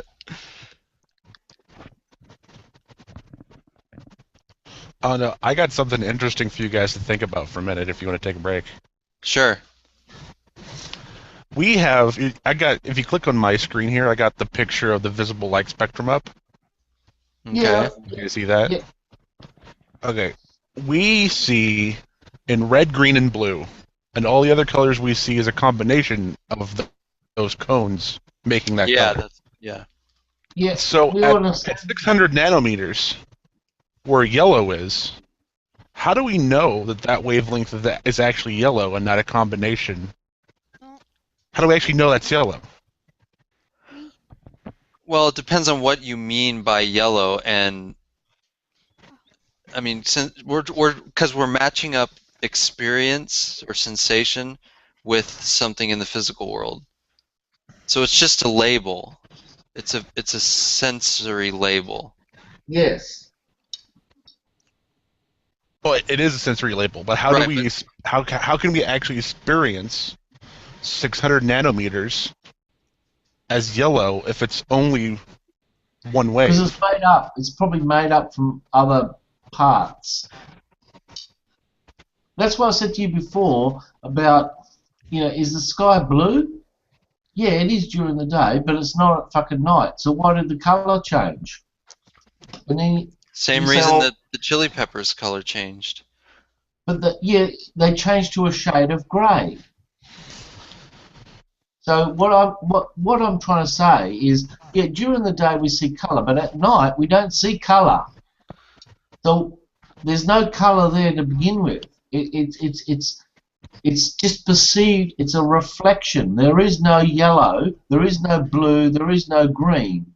Because if there was red, blue, green, yellow, we'd see it at night. We don't see that at night. Do you see where I'm coming from? Because if red was really red, we'd see the fucking red chili pepper at night, but we don't see it as red. It's a shade of grey. Yeah, in other words, you're saying that the color is not emanating from the object. Of course, because it's not there. It's reflecting. It's not emanating. So it's not really there. It's a reflection.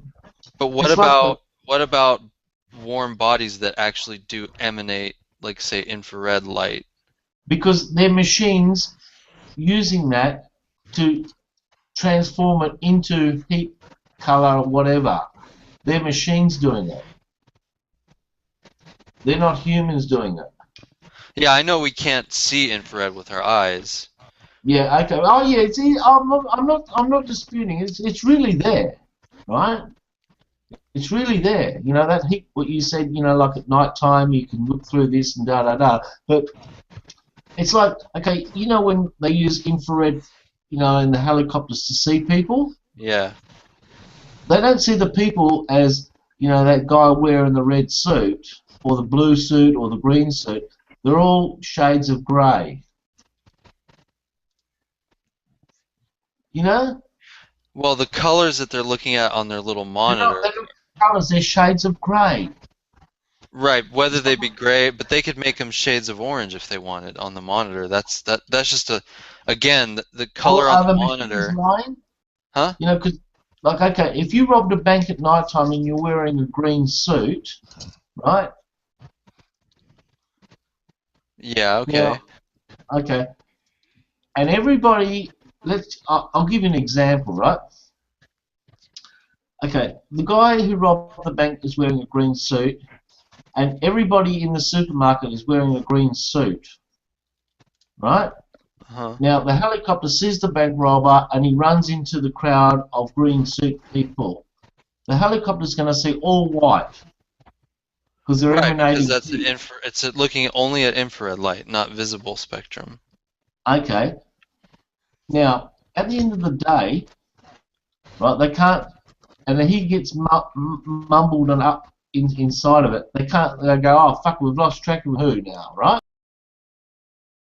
They don't have an infrared camera to go, oh, hang on, which one's blue, which one's green, which one's red? Because he's just No, they have an optical camera for that. Not at night time. Well, then you shine a big light on it. Too late. Too late. Yeah. What you're trying to say is wait till the sun comes up. Or shine a big spotlight on it. Nah, even the spotlight wouldn't be powerful enough. It wouldn't reflect, and I'll emphasize it. It wouldn't reflect the color enough to reflect it as green or blue. Because I already done this experiment with my son, and it just does not fucking work. I actually Why does it work for the sun? Some level of light must make it work. Yeah, but it's got to be like a sunlight, which is pretty powerful. Like if you get a torch, right, and you sit on the back porch and shine it on the trees, right? Unless it's a really, really good torch, you can't see it's green. It still looks like, oh, gee, I'm not too sure. That's what I'm saying before. Light has to be pretty powerful to reflect the color. There's no color, right? As well as we'd see fucking red at night time, we'd see green at night time, we'd see blue. We don't see it. And a lot of people, believe it or not, and I've done this for 150 years, you drive home, you don't look at shit like that until it's explained to you. You actually sit down and look at the backyard and go, what colour are all these trees? Okay, you might say, well, best guess green because I saw it during the day.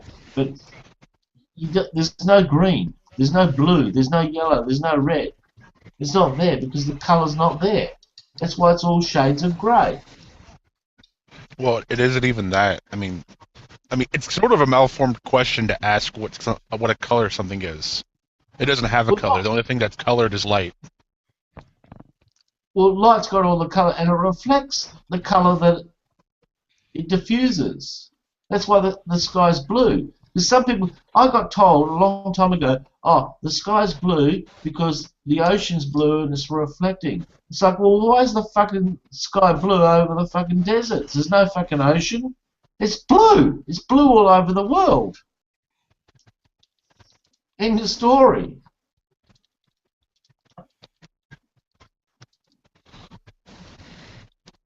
But we know why it's blue. You know? It's not a trick question.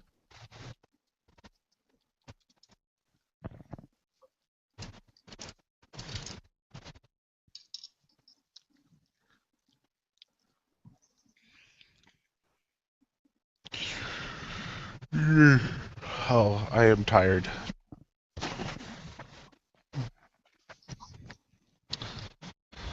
It's a good thing I work third shift, otherwise you guys would have ruined my sleep. I don't sleep anymore. It's just not worth it. J'ai vu, il y en a qui ont eu leur bac. Ouais. I'll be right back. C'était le...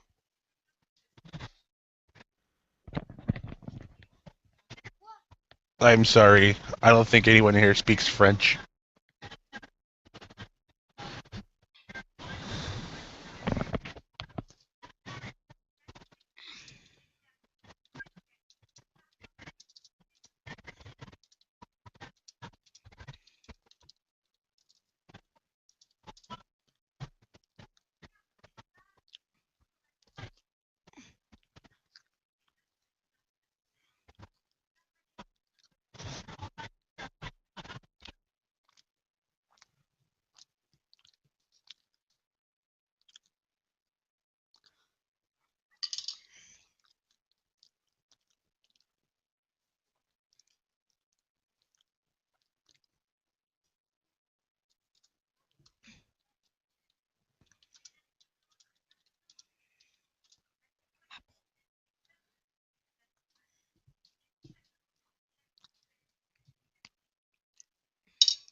Is anybody left here in the room?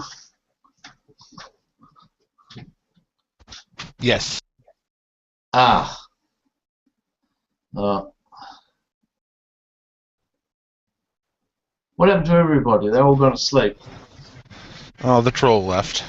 You missed the small amount of trolling that happened. Oh, who was that? The guy with the finger? Yeah. Oh, is he a troll? Yes, he's a French troll of some kind. He said something in French, and I said, I don't speak French, I can speak Spanish. And then he muted me. So then I stayed muted and muted him. And then whenever I'd said something, I would just remute myself.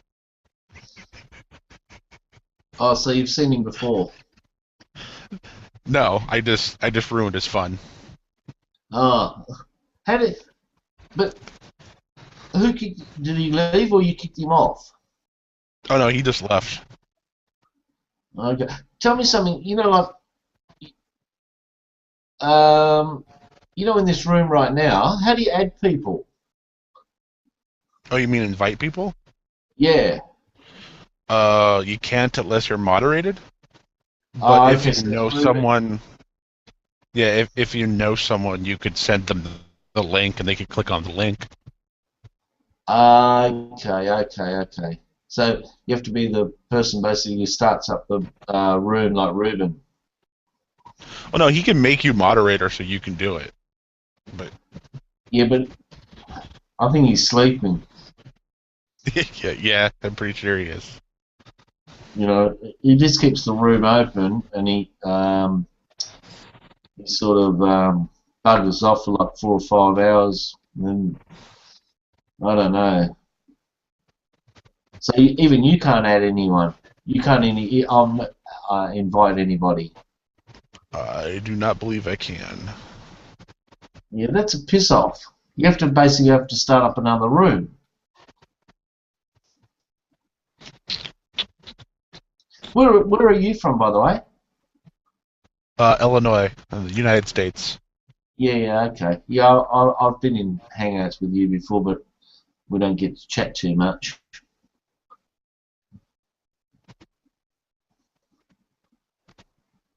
Oh.